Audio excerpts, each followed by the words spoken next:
Welcome to the Update 23.2, where you can now revive your teammates, transport knocked out allies onto vehicles, and engage in a new social feature, the clan system. Let's dive right in. First on the menu is the brand new revival system. To reduce frustration during squad play and promote diverse strategies in normal matches, you will now be able to revive your fallen teammates. Just retrieve the blue chip from their death boxes and register it at one of the transmission towers scattered across the map, or through a wireless transmitter item obtained through farming. They can then rejoin the match via a respawn plane that flies once per phase. Note that this feature is available only in normal and custom matches on Erangel, Miramar, and Destin. Next, we're introducing a new DBNO feature, allowing you to carry knocked out teammates and place them inside vehicles.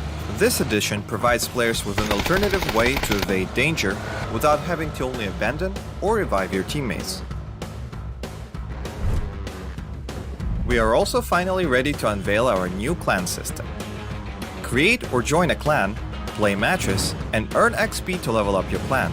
As your clan levels up, you will be able to upgrade your clan tags. Not only that, but you can also earn a BP boost by playing with your clanmates. Definitely worth. And as always, make sure to check out the patch notes for all the details. Update 23.2 has plenty more in store this month, including a DBNO rebalance, general lobby UX UI improvements, a slight buff to the Ace-32, and more.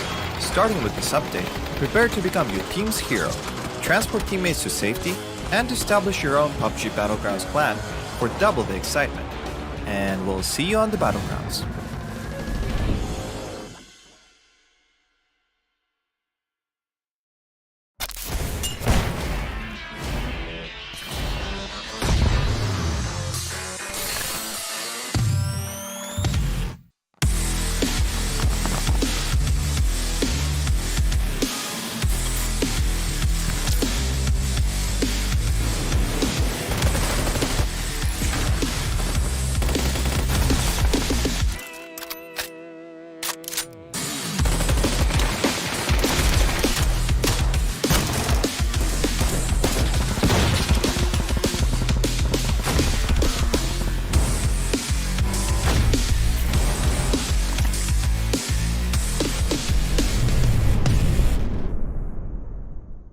The latest game from Krafton and 5min Lab. Fast pace and full intense PvP action brawler game.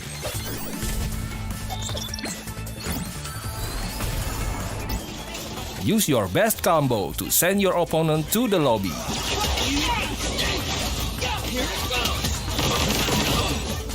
Select your legends and be the winner.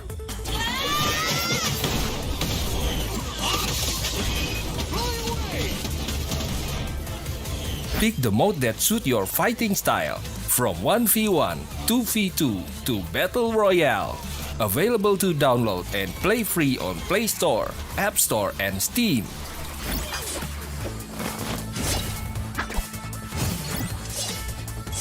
Let's be legends today!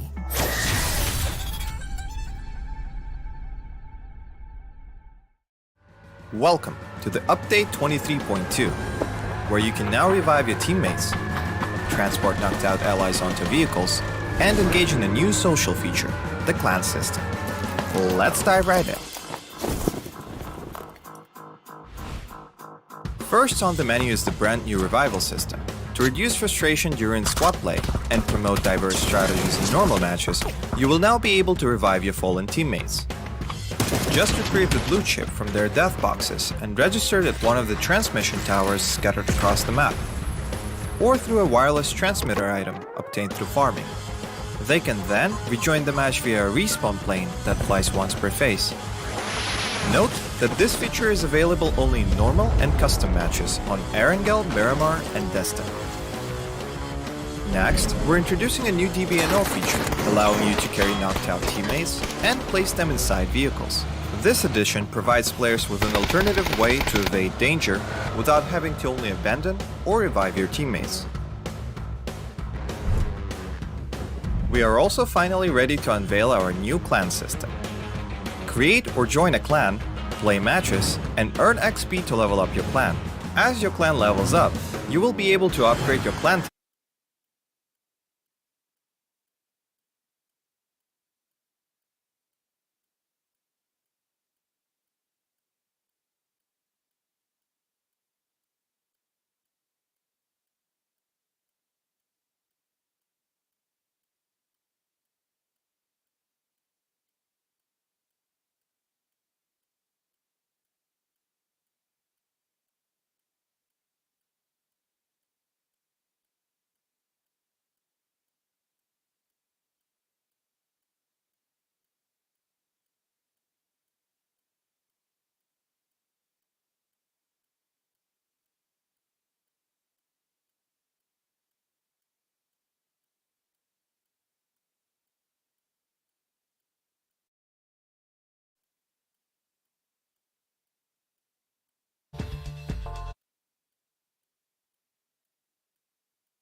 true challengers. We also got mix of teams that are invited directly into this competition here.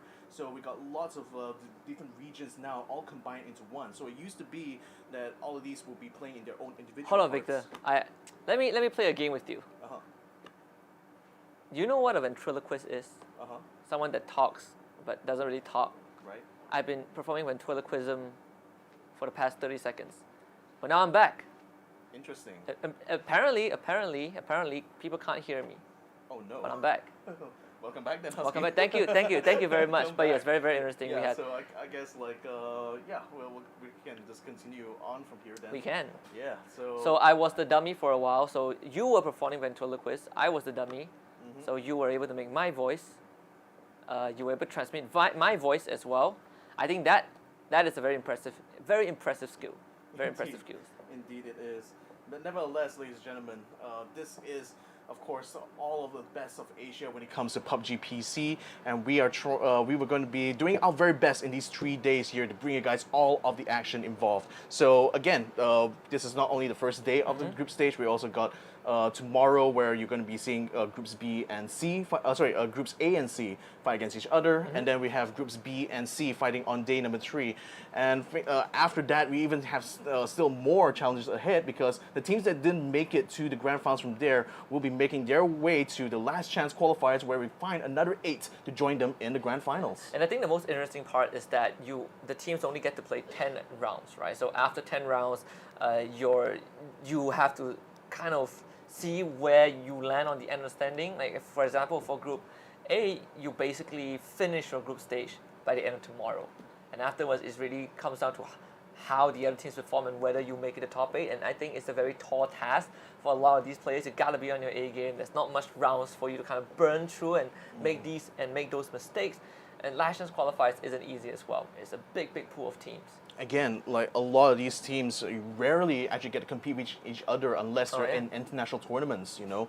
And to that point, like a lot of these teams had their first taste really of this new format of competition here during the global series itself. So here you guys can see on your screens right now the schedule that is going to be running throughout the month of May. So we're here on the 17th of May on Wednesday here to play the groups A and B for day 1 of the group stage. Then of course, like I mentioned, we have group A and C coming in day number 2, and groups B and C coming in day 3. That's on Friday. Then on the weekend, that is the last chance qualifier stage. So there's going to be 2 days. It's going to be an absolute royal rumble going on over there, because only 8 slots remain to get into the grand finals, which will be happening from the 24th until the 28th of May. And the Grand Slam, right? The Super Bowl, 5 days of this grand finals action. But to get there is a very arduous journey. You either play 10 good rounds, or you risk this last chance qualifiers and not even making it. So I think, we had some of the teams that are coming in today, I think, feeling a lot more confident.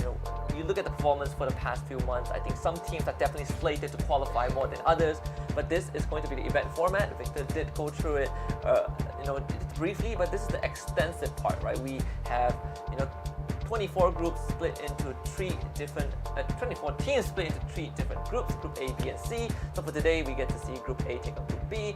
Tomorrow will be A against C, and of course, on the day after that is B against C. Top 8 from all these teams will immediately qualify for the grand finals, whereas the bottom 16, you go to last year's qualifiers, where the top 8 from that qualifies for the grand finals. So we have 16 teams playing next week, but you want to be the first 8 to make it through.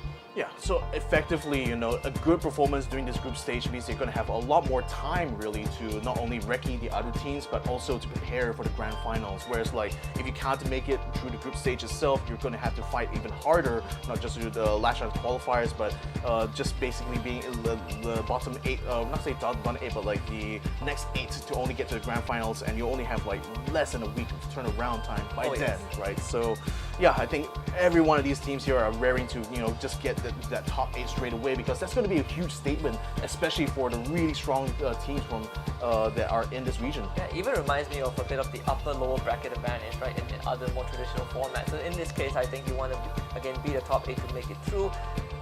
LCQ, you have that 2 days. Again, it's another 10 rounds, right? So a lot is at stake. But, you know, stakes are defined by point system, and this is the point system that we have. Winner with a chicken dinner only gives you 10 points, EQ gives you 1, and that's pretty much it. You know, if you are 7th and 8th, you only get 1 point, and if you're 9th place onwards all the way down to 16, that's 0 points. Yeah, so very much a very good championship format as well, because getting that chicken dinner means that you're already 4 points ahead of the nearest team to you in terms of placement. And of course, you know, this is being run under the new super rules for 2023. So not only like these points have been slightly like tweaked, but we also got a slight tweak as well when it comes to the map pool. You know, we've got Tego and Vikendi now inside the esports map pool from this season onwards. And also, this is the first tournament actually that where we're going to be running, rather first official tournament. Yeah, where we're going to be running Tego as part of the competitive pool. So it's really going to be exciting to see how the teams now will be adapting to this brand new format. Yeah, and I think it's something that's really needed for the competitive scene. We've seen, you know, we've seen Miramar, Erangos across so many years, right? You know, we have this new element. I think what Pubg, what Kraken has done, the evolution of the game. Now you have easier ways to eliminate, you know, the factors of RNG to make it more within the control of these teams. I think you add that little bit of competition to it. Of course, the teams are also fighting for a prize pool, $20,000 for first place. If you finish second, that's $15,000, $8,000 for third place, and all the way down to $1,000 for 17th to 32nd. Yeah, so that's a lot of money on the line here. I mean, $20,000, mind you, for whoever gets in that first place. But there's still plenty of prizes to be won by everyone else as well. But I guarantee most of the teams just looking at that $20,000 number and going like, yeah, I'm gonna win this one just for it. I mean, no one would look at 1,000 and be like, yeah, that's what I want to do. I don't know, maybe your expectations might be low. Yeah, sure, but you know, I always see in this in a way where if you are on this stage already, you are kind of like the top 24 teams, right? So shoot for the stars. You know, you might land on the moon. That's what they need to go for. I mean, everyone gets a piece of the pie. It really boils down to how big that piece is. Exactly. So that's all the stakes for you guys to keep track of. This is what every single team is aiming for here. I mean, not just the fact of being able to get into the grand finals, but there's money even on the line here, ladies and gentlemen, for this group stage. So out of the 24 teams that are going to be competing here, has there been any kind of like standout teams that you want to kind of like keep an eye on in this competition? I think I definitely am keeping an eye out for Archangel Predator. They're not going to be playing today, which is a bit unfortunate because I was very excited to see these guys play. You know, representatives from the Philippines, very, very experienced players. My favorite player, Alvin Bot, is playing on that team still. But aside from that, I think when we come into today between Group A and Group B, I think Day Trade is going to take a lot of the spotlight, right? It seems to be one of the strongest teams we have right now. They have, I think, Cerberus also very consistent performance through and throughout, coming in from Vietnam.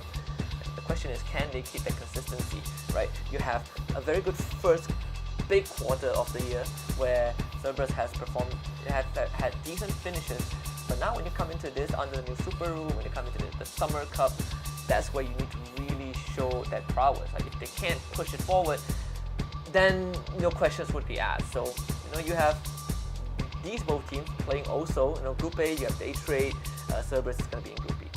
Yeah, so this is the two groups that we'll be playing for day one here. So representing all these different regions here, we got teams from teams from Thailand like Day Trade, QC. We also have E Arena, as well as Attack All Around. These guys actually got through due to a fan vote as well. So it's great to see that. Two members, as Impact, he is also in the red, gets down by 777. Not sure if Tay can reach him in time though. Gotta win this long range fight. Actually, sees 7.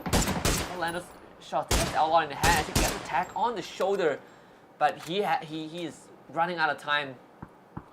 Yeah, they need to pressure them immediately. They need to try to get onto their position here. And with Impact already down, Tay9 is going to go ahead and try to go for the revive here, just giving them a little bit of lull. The blue zone hasn't quite squeezed them yet. There's still a little bit of time left, 30 seconds in fact. So the Expendables are now trying to see if they can reposition. We got Duck Juice hanging on to the back line here. In the meantime, though, E Arena's KM99 still trying to spot this fight that's going on between Day Trade and number 1 here. Haven't quite drawn much blood themselves. Though I only see 3 members of E Arena here. Okay, they're still having a full stack at the moment. Only managed to get that 1 kill. But E Arena still putting some shots onto Day Trade. Just putting some pressure onto them. One is still locked up in the fight with number 1. And we're quickly approaching phase number 4 as well, right? It's less than a minute until that circle is going to close onto the southern side a little bit. Once more teams on the northern end, they're going to have a slightly better time. It's a more spread out distribution of Team Cerberus now, putting a lot of pressure onto their opponents. On that eastern side, NGE getting down as Dukung does get the knock. They will secure also Cerberus. Headway, then NGE sniped. Who even steals that one away from Cerberus, but they do have 3 kills already, and that does expose a little bit of that info over to Cerberus that there's a 3rd team around, and NGE ends up getting wiped out by AAA instead. Cerberus, they did lose Haisaki somewhere down the road, and now they're the ones getting pressured. Jan Kuwov with the double there, finishing off of the rest of New Generation Esports. So that's 16 plays for them. And on call now, just pressuring onto Baba Goose here on Exo Clan. He's using low, he's trying to hide behind a tree. So far, he's been able to avoid damage until that point when Nando finally puts an end to his run. And Trick also helping him. But one call continues this run. You have Day Trade in front of them. Number 1 is also nearby. This could be a 4-way fight. SST on the eastern side. And unfortunately, they do have to run up a hill. And the vehicle's not looking too good. Already partially smoking as Day Trade has put themselves in a pretty solid position to just watch over all these angles. You have 2 members of SST. And as Flash gets knocked down, DST also joins in. Deadly Strike wants to make themselves known. And Day Trade, their members are pretty much spread out. So now Nurin's, he's going to have his attention fixated on where Flash was.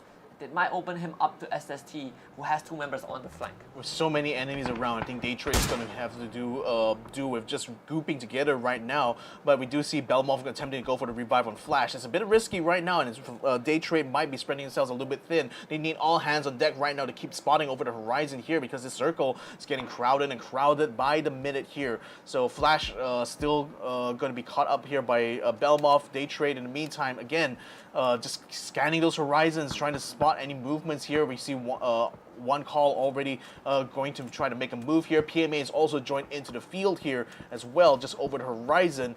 But right now, with on call already getting himself set up on this side of the mountain here, there's plenty of cover for them to use. Enter 436 now, also putting some shots here, spotting PMA on the other side there. They are trying their best here to get a good base of fire, but again, there's just outside of that ring of the circle, they need to try to get some of these eliminations done. And there's smoke being thrown out as well from one call, just trying to break that line of sight, but you have the members of Day Trade very spread out. Seymour is going to see Puchos. This could be a crucial shot, but he's going to hold off on that info for now. Join on with the rest of one call. It is an inevitability. They got to push through Day Trade, and this is a tall task because number 1 is also, again, around this area. You have SST present as well, and Day Trade holds a very crucial checkpoint. Look at them just flashed out across that area, and now they get to really guard the circle. Yep, it's fortunate for them that the circle landed on top so they can still hold position somewhat, and we still have Flash inside the building there, so there could be a base for them to return to. But gunfire is being spread all around. Arena as well as number 1 and on one call are all stuck just on the outside there with the blue zones on their back. And they're getting gate camped very heavily here by Day Trade, so this is not going to be an easy way for them to get into this next circle. Q confirmed in the meantime, a little bit spread out. We're also spending a bit of smoke grenades right now, trying to flush out into Force 36, and actually says something to get XP out, and trading kills right away here. Q confirms that Earth is going to try to get the spray down to try to take on SK1, but he still is able to slip away there while his teammate is still hugging on the ground right now. Frag ready going to be sent down to the shack. Is that going to be enough to stop the XP1? XP1 says oh, and takes them out with one fell swoop there. So actually that was Insight in the meantime who managed to get the double kill there with a grenade, but Zapalui is still alive right now, still keeping the pressure onto Enter Force 36. Another grenade there is going to be ending X-Keys 31's life. Yeah, and even got the headshot onto K. Starlo also helping out. QC on the other end also getting pressured by E36. These guys, big nade from Davado. That is exactly what E36 is looking for. You gotta get rid of the members of QC holding that open ground. UV able to find some, not able to find some sort of shots. Meanwhile, QC continues to pressure onto E36 with Zapalui on the ground. You only have 2 more members left. Opons is gonna kind of set up the shoes as well. Barricade himself out in the open. Not much protection to work with. Deva, he's down 3 HP. Barely holding on. He's gonna start bandaging himself up. QC looking for the wipe. SST ends up getting destroyed, and you even have Ritzy basically barbecued by E-Arena. Nandu J also on the floor as he gets sniped from afar. And it's just kills and knocks happening. May even flying through Trick. Able to barely avoid that, but one call, they're down to just 1. Yeah, I mean, it's a very tricky spot there for Trick because now the blue zone is starting to crowd around him. He's going to be forced to get out of this dude here, but hasn't found the pickup that he's looking for here. Nevertheless, only 2 members of the team still remain, but because Gate Trade is right now pressuring them from behind, breathing down their throats right now, so they have more problems here than just the one member of one call there, which is Trick. So now they're going to be forced to turn around here and try to fight against Day Traders who decided to push up onto them. The Expendables in the meantime now, Doug, Juice, and Tanvu setting up a good line of smoke here in this battle against AA. They've already gotten down 2 trio of members already, so only 1 member still remain from the attack all-around team. And now grenades are being sent out while they're trying to bring the revive in. That grenade almost meets its mark there. Just need to find it on a Quizza. They will find it as well. Attack all-around out in 8th place. I believe that wasn't secured by TE. It was actually stolen away by Deadly Strike. So they got a couple of free kill points just off of all the hard work that by the Expendables, as Zapaloi does perish to the blue, and now you kind of see the rest of the game kind of fleshed out a bit. UV having the center of the circle. They basically have full control of the circle right now. Yeah, we got the Deadly Strike as well as the Expendables now fighting each other on the eastern side. And still mostly a full stack there, but then the Deadly Strike already has lost 1. But a very even fight nevertheless though, but with them already moving up with the smokes as well, that's putting a tremendous amount of pressure here onto Deadly Strike. Can they hold on for dear life? Can they find them actually? That's the first question. No, they could not! The Expendables already getting another kill there and another one there to finish off the rest of Deadly Strike. They're out in 6th place. Yeah, and the Expendables only losing 1 member so far, but 5 kills in the hand. E-Arena also tearing it up, basically wiping the floor with PMA. Top 4 teams, and look at the amount of players alive, right? UV, they have the full squad, but one of them is down. So T is the only team right now that doesn't have a full team. E-Arena, if they can get rid of UV, they're gonna get full control of the circle. Very scary thought, but E-Arena so far, they're gonna split up in this 2-2 formation and try to look for a pincer. Day Trade also finding a compound right beside UV. This could be a deadly 3-way fight. Exactly. Day Trade has already taken control of the building in the center of this circle here, so that will be the base from which it will try to build this next game for themselves. The Arena is now repositioning rapidly to try to regroup now, and that's been spotted by UV's smell at the moment. So he's trying to stop them in their tracks and actually send a few shots, warning shots nonetheless, to stop their car from being able to join up with the rest of their team.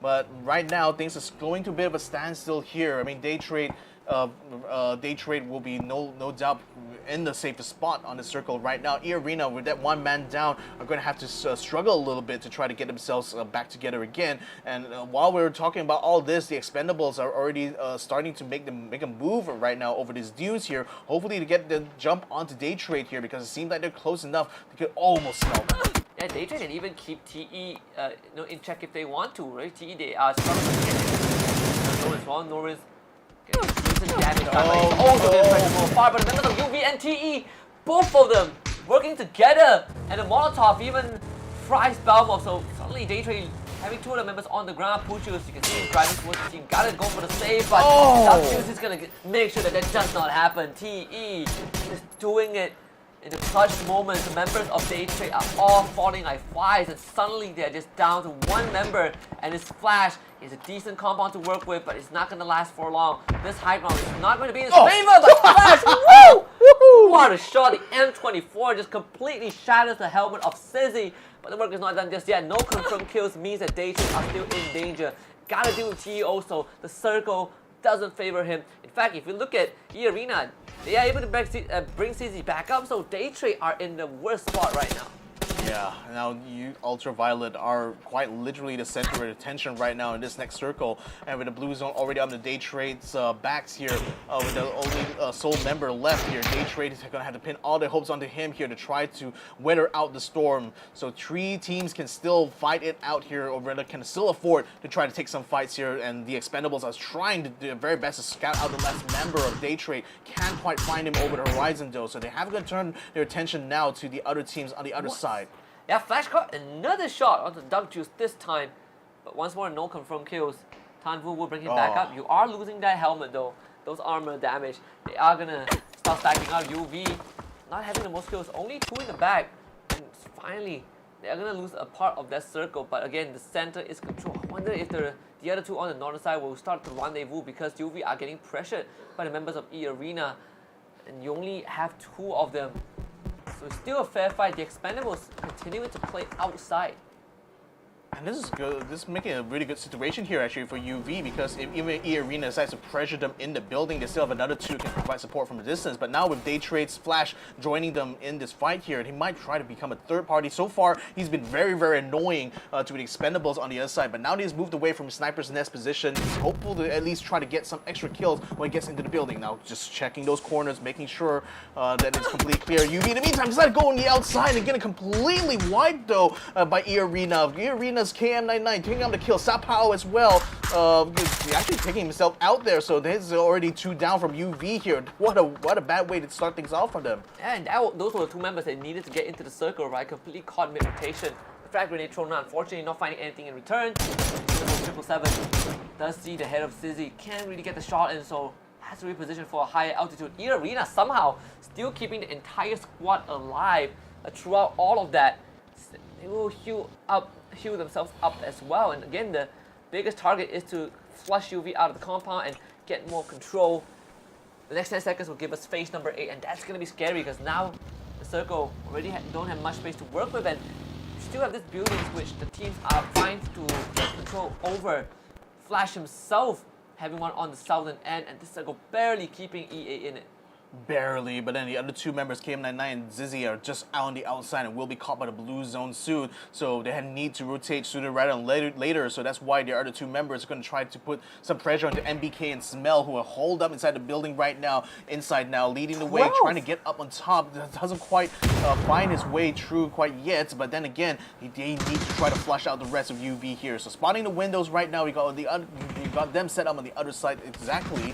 Now, where is TE going here? They're just riding themselves straight into the building now, so they're gathered around for the feast. But who's going to be able to take that first bite? Yeah, they have 12 kills already, Victor. 12 for E-Arena. That is incredible. That's 1/6 of the lobby eliminated by them. They're still looking for more. UV, 2 men left alive. E-Arena continuing. Get the exchange. 777 spotted out already. Tries to hide behind the buggy.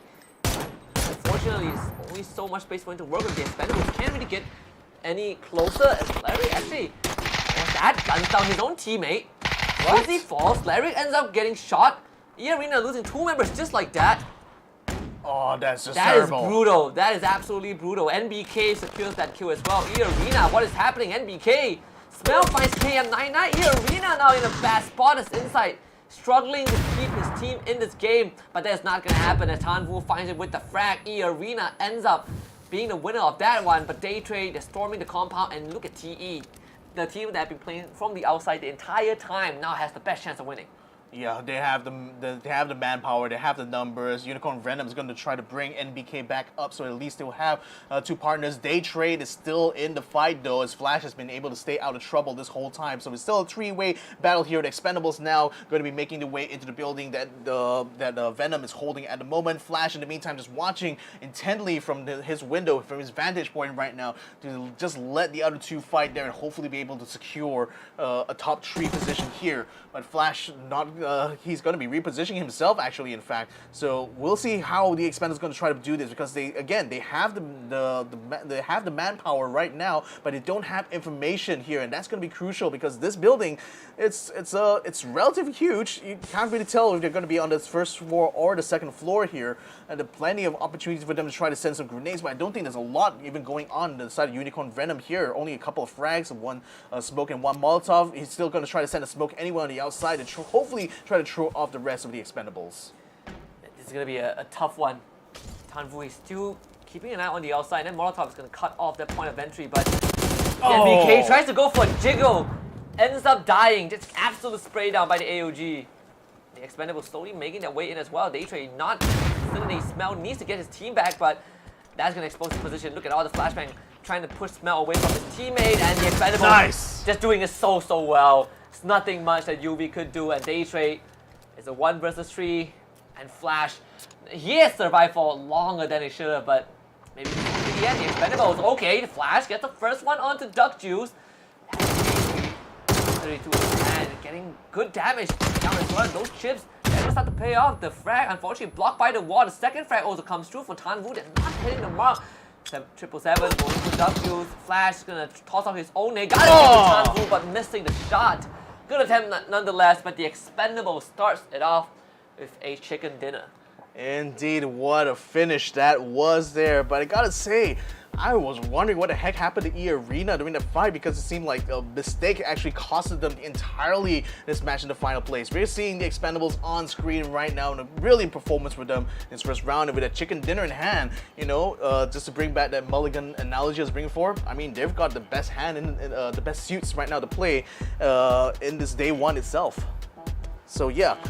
As of right now, the Expendables can certainly savor this victory right now. They've certainly proven themselves to be able to get this chicken dinner now. Let's see how they're going to try to play things out as the day is still very young. Oh, it is. You know, I gotta say, you know, I gotta segue a bit. That is a very cool training room. Very cool room. I know. For the Expendables. But overall, just a very calculated approach to the final circle, right? We kind of talked about how, you know, it's very centered around UV, kind of in the middle. But the Expendables was the only team that's playing from afar, just trying to not get themselves into hot water. They're just stealing these kills away, playing it really safe, keeping the distance, and it actually paid off. At the end of the day, even though they did get pressured by E-Arena a little bit, did see that a little bit of mistake from E-Arena towards the very end that kind of gave that round away. And more importantly, I think for Expendables is that they didn't lose that fight against Daytrade actually, because Flash the whole time was hounding them from that sniper's nest there, preventing them from being able to get close to the building. That's why they started that final fight on the outside, because they were held up for so long by Flash. In the end, they couldn't get themselves in a good position for this final fight. But it's good to see they were able to come back strongly from that. I mean, getting the hit onto NBK was what sealed the deal for them, I felt, because that allowed them to snowball so effectively to just take out the rest of Unicorn Venom there. So nevertheless, a great performance here for the Expendables on this first round of Miramar. We got yet another round of Miramar to come after this, but what has been some of the highlights for you though? The highlights, can I say the team kill? I think it's just how, aside from the fact that the Expendables got the chicken dinner, you also look at E-Arena, right? I think they finished the round with 12 kills, 13 kills, and it kind of makes up for the deficit that I think they lost out because they didn't get the chicken dinner at the very end. But overall, I would say Flash. He definitely caught my attention. And again, with E Arena having like what was it by the end of the round there? I mean, we saw 12 kills. I think we're going to find out a lot more about how many points we've gotten completely here from E Arena. So I expect it's going to be quite close between them as well as the Expandables, because both of them were been consistently getting the fights all across. You know, so we're going to be seeing once they've tabulated the full scores what the full picture of our first match will be. But gotta say, what an explosive start to this day, isn't it? Absolutely, we have one more map of Miramar coming up, and afterwards, then we will kind of debut our latest map in the competitive pool. But we kind of get a feel of Miramar's, and it kind of panned out just how we thought it would be, right? Just a very slow start because it's a very chaotic mid to late game, and it really, and I think it does, put some pressure on a lot of these teams where there's not much happening early on, and sometimes if you have a stroke of luck, you make a rotation just a bit late, you get caught up in the middle. These third parties, they would ruin your chances. So I want to see how these teams kind of switch it up when we head into Miramar again on match 2. Exactly. There's still 4 more maps to be played for the rest of the day, so make sure you guys clear your schedules. You're going to be sitting here with us as we bring you guys all of the action here in this PUBG Asia Super Cup. So that was already the first match done and dusted. Second one is still going to be on Miramar yet again. Still going to be seeing whether or not Cerberus will be able to come back a bit stronger this time around. They weren't able to make it to the top 4, surprisingly, even though they actually had a fairly decent start to this one. And I think Cerberus, right? They started off on a rough foot, right? They almost lost one of their members to PMA. They were able to recover, but unfortunately, it's just again those mid-game chaos, right? Really caught them off guard. I think a lot of teams fell prey to that attack all around. Also, we said how Red Sea Esports, they have a very easy way coming in from the northern side because most of the teams are on the southern end, and they also got wiped out pretty quickly. Indeed. So I want to also see whether or not Daytrade will be able to do something a little bit better this time around, because it seems like they thought they had the best idea actually getting to that building in the south side of that circle there, but unfortunately the next circle spawned a little bit farther north, forcing them out of the way and out into the open. Only Flash was able to capitalize on most of it, given that he had the M24 in hand and was certainly giving us a lot of really good shots throughout. But nevertheless, I think good start so far. We'll see how things will turn out for the rest of the day. Yeah, especially when we get to Tego, that's going to be one that I really want to see later on in this fight here, because while Miramar and Erangel obviously are very familiar to these guys here, this new rule set is certainly forcing them to adjust a little bit to this competition, but it seems like they have things on lock, doesn't it? Oh yeah, it definitely feels so, right? I think that you have that slight off day. Well, I want to say off day, but you have a slight period to kind of prep yourself for this tournament, which I think in the grand scheme of things is definitely the more important ones, and then you kind of get off to a good start. And when you have a format that only gives you 10 rounds to make use of, you've got to have a explosive opening. And I think we saw some shining examples that perhaps if they keep this up for the rest of the day, they're already halfway through the grand finals. Exactly. So nevertheless, it's still a long day. It's still a long week actually, because we have got 15 maps total to kind of play in this competition here, and now they've already got a little bit of a taste of Miramar under this new rule set. I wonder how things would change once it comes into the second round here, which is again going to be on Miramar. We've seen time and time again that sometimes the teams that perform well in that first round sometimes get completely washed out in the second, because either they get hot dropped by someone else, or other groups have already realized, oh, this is what they're doing, okay, we're going to try to counteract them in the second round here. How likely do you think these kind of movements will be happening here in this next round? Probably not much, honestly. I think that we would still see kind of a slow approach to Miramar for round number 2. And as much as I want to see a lot more of that aggression, I just don't feel like it will be the case. Though we did have some hot drops early on, PMA against CS. I am waiting to see if that will change for round 2, because they both tested Picado, and PMA kind of winning out control towards the very end. I wonder if they would I wonder if one of these teams would switch away, right? I think if you're PMA, you probably would stay there because you feel a lot more confident. But for Cerberus, coming in with high expectations, they got off to a rough start. Gotta look for a way to recover it now. Exactly. So with those cards being dealt right now for them. But then knowing, what they're capable of, I would expect to see them try to fight back to the top of the charts very soon. We're still going to be waiting to see whether or not we'll be getting to our next itinerary here. But for now, though, I guess it'd be worth kind of like pointing out that with this map already having been done here, I mean, any kind of things that was really surprising for you, really? Surprising? I would say that I think, aside from Cerberus, I think Cerberus was probably the most surprising one, right? Really, you kind of get taken up very early. We didn't get to see much of Q confirm, unfortunately. Attack all around also got wiped out.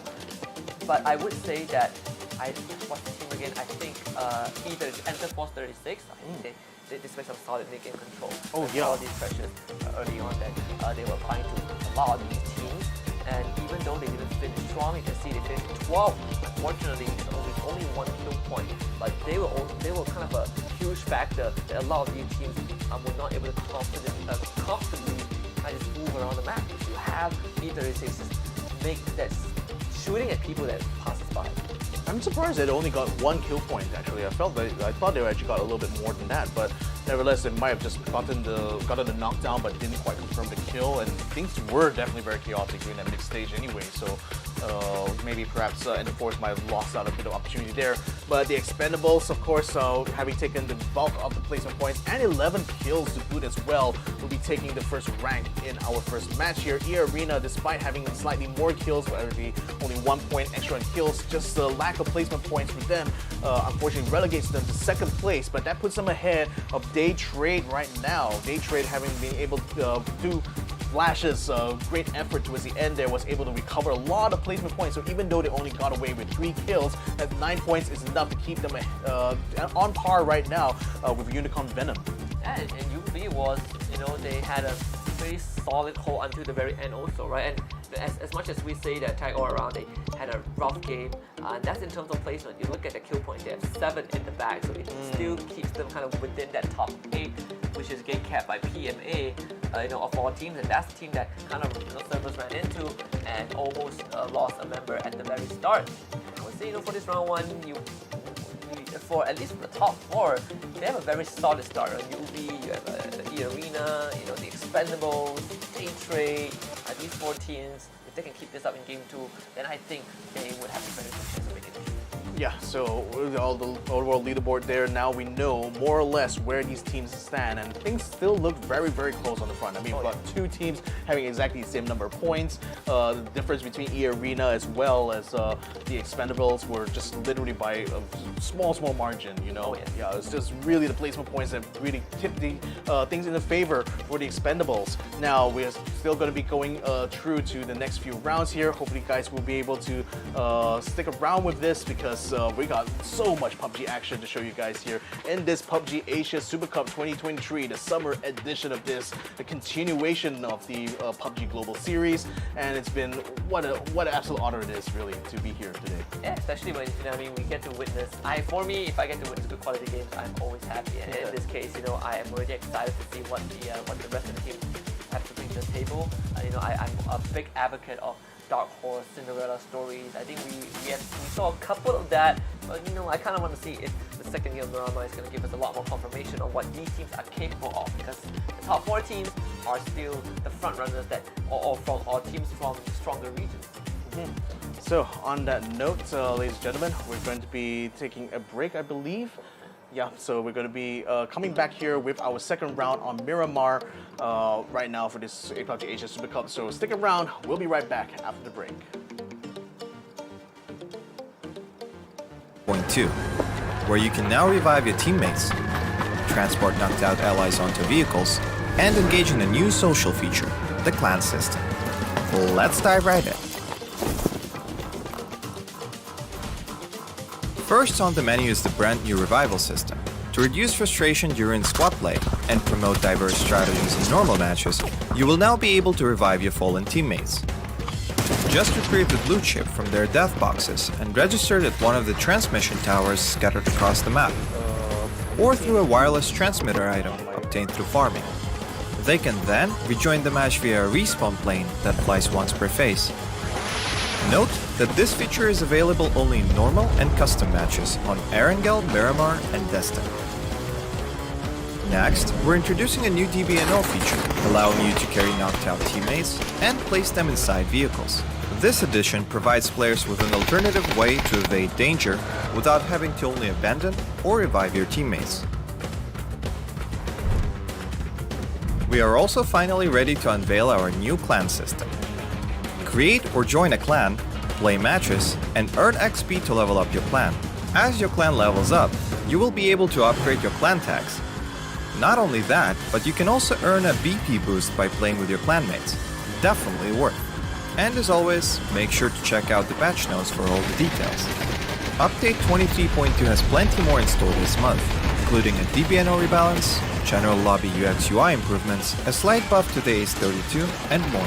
Starting with this update, prepare to become your team's hero, transport teammates to safety, and establish your own PUBG Battlegrounds clan for double the excitement.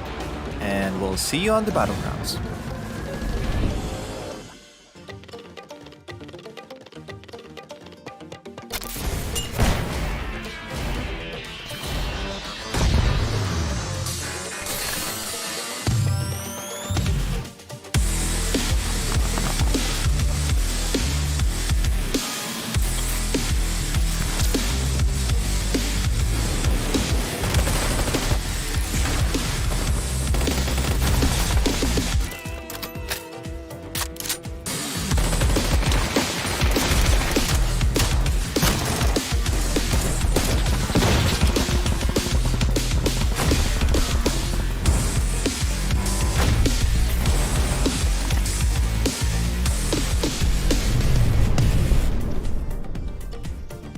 The latest game from Krafton and 5min Lab. Fast pace and full intense PvP action brawler game.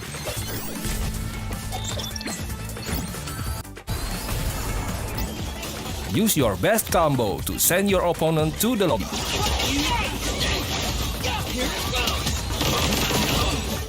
Select your legends and be the winner.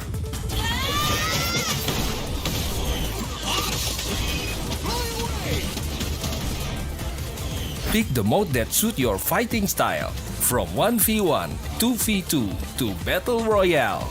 Available to download and play free on Play Store, App Store, and Steam.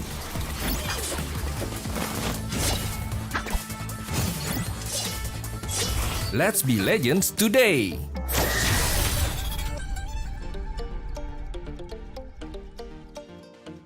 Welcome to the Update 23.2, where you can now revive your teammates, transport knocked out allies onto vehicles, and engage in a new social feature, the clan system.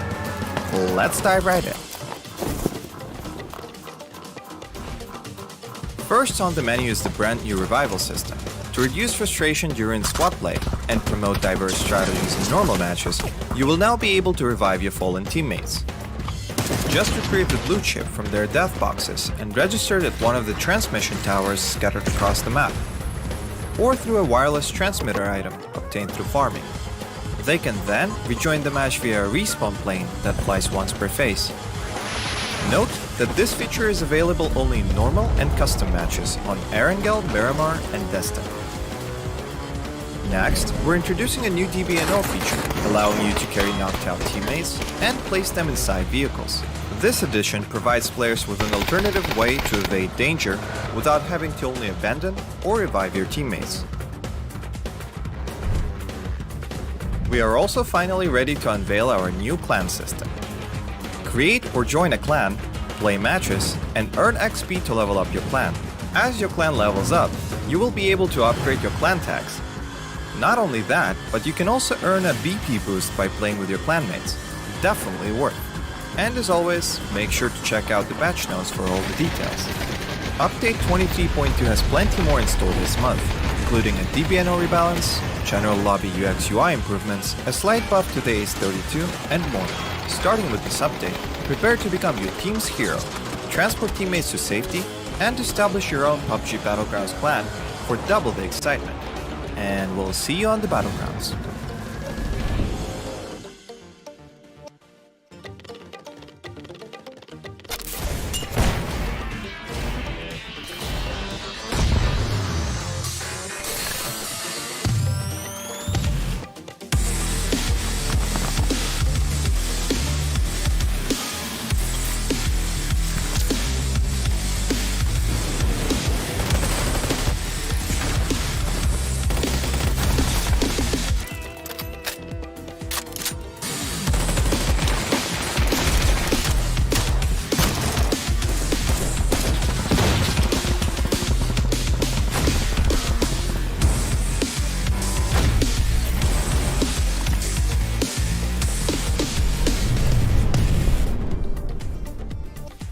The latest game from Krafton and 5min Lab.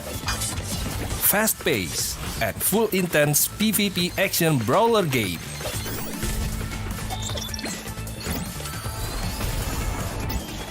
Use your best combo to send your opponent to the lobby.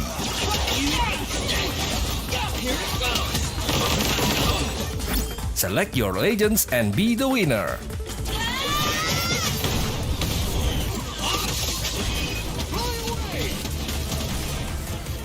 Pick the mode that suits your fighting style, from 1v1, 2v2 to Battle Royale.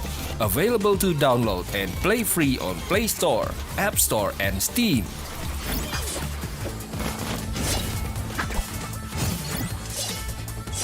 Let's be legends today!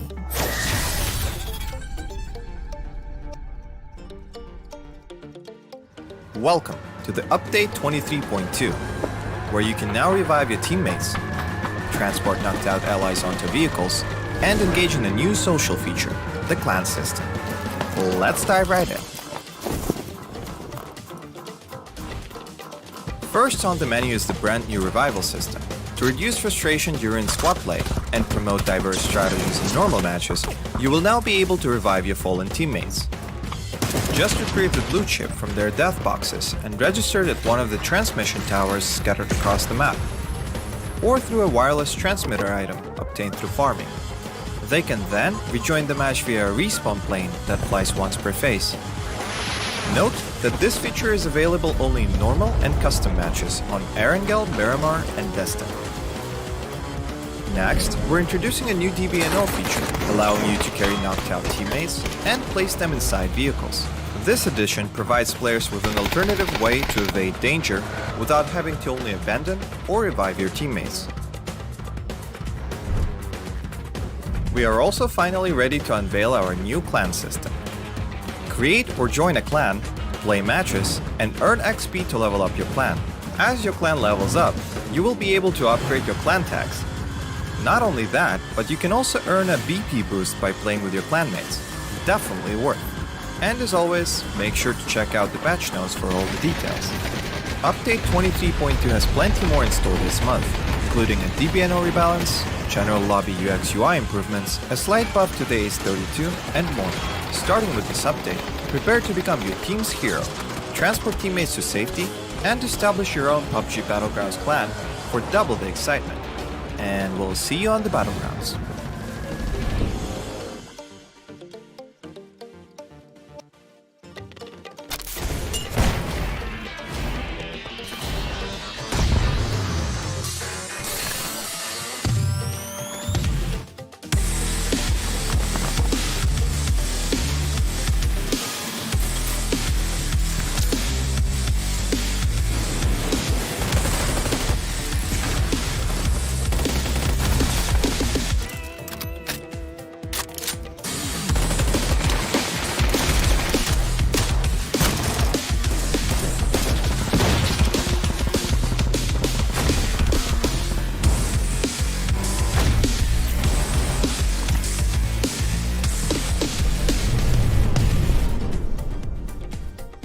The latest game from Krafton and 5min Lab.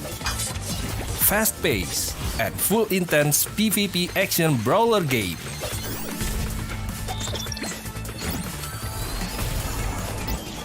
Use your best combo to send your opponent to the lobby.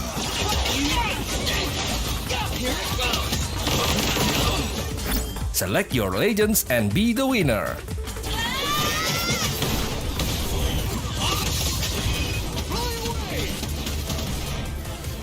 Pick the mode that suits your fighting style, from 1v1, 2v2 to Battle Royale. Available to download and play free on Play Store, App Store and Steam.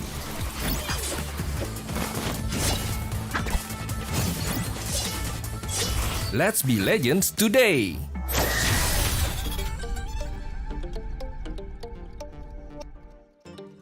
Welcome to the Update 23.2, where you can now revive your teammates, transport knocked out allies onto vehicles, and engage in a new social feature, the clan system. Let's dive right in. First on the menu is the brand new revival system. To reduce frustration during squad play and promote diverse strategies in normal matches, you will now be able to revive your fallen teammates. Just retrieve the blue chip from their death boxes and register it at one of the transmission towers scattered across the map, or through a wireless transmitter item obtained through farming. They can then rejoin the match via a respawn plane that flies once per phase. Note that this feature is available only in normal and custom matches on Erangel, Miramar, and Destin. Next, we're introducing a new DBNO feature, allowing you to carry knocked out teammates and place them inside vehicles. This addition provides players with an alternative way to evade danger without having to only abandon or revive your teammates. We are also finally ready to unveil our new clan system. Create or join a clan, play matches, and earn XP to level up your clan. As your clan levels up, you will be able to upgrade your clan tags. Not only that, but you can also earn a BP boost by playing with your clanmates. Definitely worth. And as always, make sure to check out the patch notes for all the details. Update 23.2 has plenty more in store this month, including a DBNO rebalance, general lobby UX UI improvements, a slight buff to the Ace 32, and more. Starting with this update, prepare to become your team's hero, transport teammates to safety, and establish your own Pubg Battlegrounds clan for double the excitement. And we'll see you on the Battlegrounds.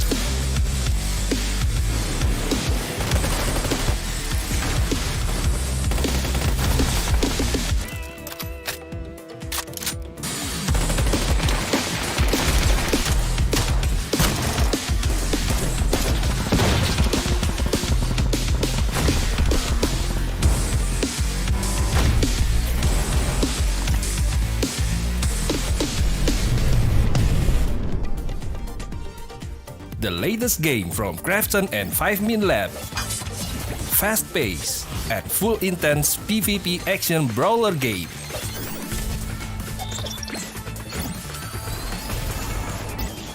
Use your best combo to send your opponent to the lobby.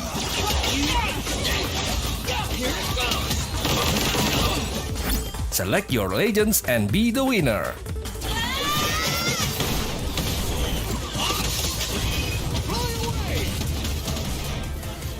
Pick the mode that suits your fighting style, from 1v1, 2v2 to Battle Royale. Available to download and play free on Play Store, App Store, and Steam.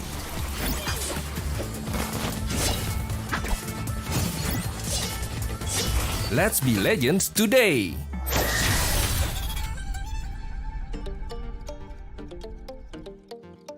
Welcome to the Update 23.2, where you can now revive your teammates, transport knocked out allies onto vehicles, and engage in a new social feature, the clan system. And we are back, ladies and gentlemen. This is the PUBG Asia Super Cup Summer Series of 2023. My name is Victor Cax. Joining me here is Husky. We've been your casters since the first match of the day, and what a match it has been so far, isn't it, Husky? Oh, 100%. I mean, the Expendables getting the chicken dinner at the very end, but it's not an easy fight, right? We saw kind of four teams kind of locked in a gridlock. You have Flash from Day Trade just refusing to die. You have the Expendables trying to push into E-Arena, who at that point of time, I believe, had 12 kills. But, you know, some unfortunate event preceded E-Arena. They got a team kill, unfortunately, and that allowed Expendables to take control. Just so much faucets to look at the map of Miramar. And that was our opening match, and I wouldn't have had it any other way. But we still have one more Miramar match coming up. You know, we still get to see these two teams still get out on that map one more time. And this is where I start to look forward to the adjustments. Will we see any changes? Yeah, so the top three right now, as of after for the first match, of course, we've got Expendables having a chicken dinner. E-Arena not too far behind, and they've been one of the, actually I think they are the team with the highest amount of kills, only by 1 point though compared to Expendables, to be fair, but nevertheless, still the most kills out of everyone else. So do you think E-Arena is going to be coming back a little bit, a lot stronger in this next round here?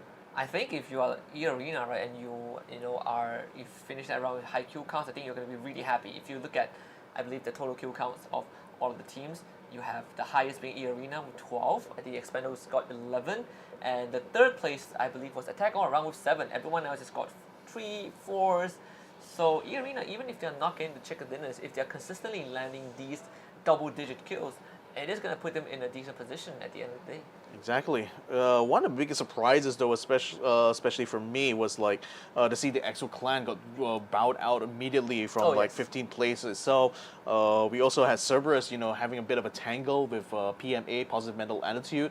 Even though they were able to pull out a fight and actually managed to trade quite well against PMA, but nevertheless they both finished 8th and 9th, with PMA being 8th and Cerberus being in 9th respectively. So a bit of a middling sort of situation going on, I think, in that for these two teams here. Yeah, I think it's kind of the early drop spot, right? I think both Cerberus and PMA, they both drive Picado, so we kind of see these early exchanges. I wonder if that would change as well. I think if you're Cerberus, you're definitely not happy with that opening.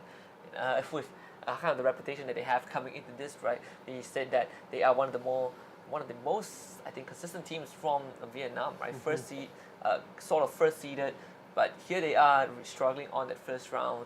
And when you don't have much grounds to work with, I think you really got to put the pedal to the metal, really start to polish up, kind of flush out some things that didn't work well on game 1 and really try to bring it on game 2, because by the end of the day, they're going to cross the halfway point, and I'm not really sure if you can recover in just one day.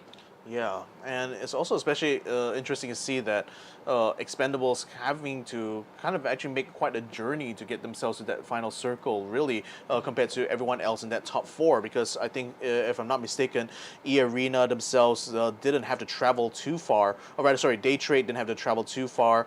E-Arena themselves, were already coming out from the south side anyway, so that circle landing literally within the backyard was certainly advantageous for them. But conversely, Expendables, they were a lot more to the eastern side, having landed around La Bendita, that area, and actually having cut through a lot of room there. In fact, having to cross paths together with some of the other teams going through. So the fact that they were able to, be able to make it that final fight, I think is quite impressive on the Expendables' part, for that situational awareness. Yeah, I mean, they had to fight to many teams, right, to even get to a position where they, kind of are able to have a decent distance to work with, and towards the end of the circle, teams that came in from the southern side generally have to really just fight their way through, because the circle just was really unforgiving, and you have a lot of these drops that happen to go towards the southern end of the map as well.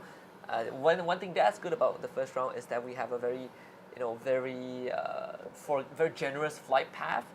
I'm an evil man. I want to see that change, because when we did Challenger Rumble, we did not get a single normal circle. Right. I mean, circles either in the water. This is the first normal circle we got in a tournament. Yeah. And then we had to win one tournament for this. So I wonder if that will continue.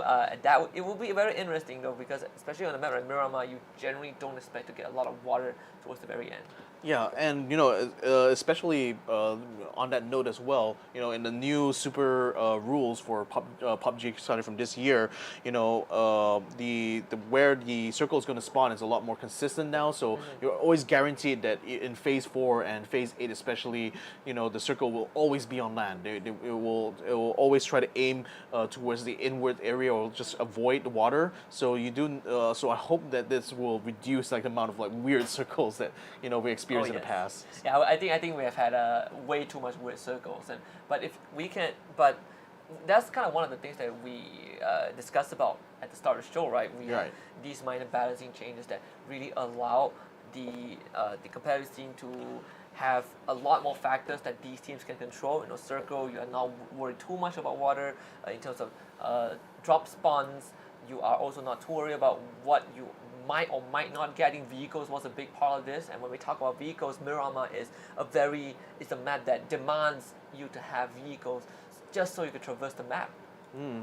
And I want to see, once we come back into Miramar once more, are we going to be seeing these teams take the same kind of flight path, or they're going to be taking things a little bit differently? The flight path this time is definitely very different, a lot more biased towards that eastern side, and you got to teams coming in from the north to the south. EXO Clan also this round yet again jumping up very, very early. So it seems like they're very much favoring that north eastern side. So I wonder if that's part of the strategy here. Just kind of like sweep, the Campo Militar, the Torre Armanda, and just basically take the loot from that side there and just sweep their way downwards. It seems like that is kind of the game plan here for them.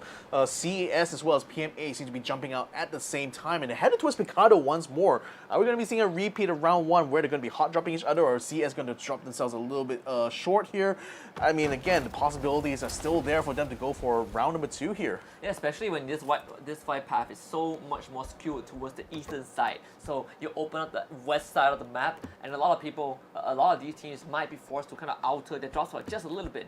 That's not gonna feel good if you are teams that normally wants to go to El Pozo and normally decides to drop to Valdemar. But it's a blessing in disguise. I guess the circle was like, well, if we give it the fight path on the east side, we're gonna put the circle on the eastern side as well. And I think with the new, with kind of how they adjusted the circle formation and how it closes in, I think the teams can easily just read that we are going to end up on dry land towards the later phase of the game. Pretty much, but I think more importantly for CS and PMA, should they decide to try to brawl against each other at Picado once more, they have very much less to worry about this time around. Oh, they are? Yeah, exactly. The jumping around the top, and Teddy already getting the first hit.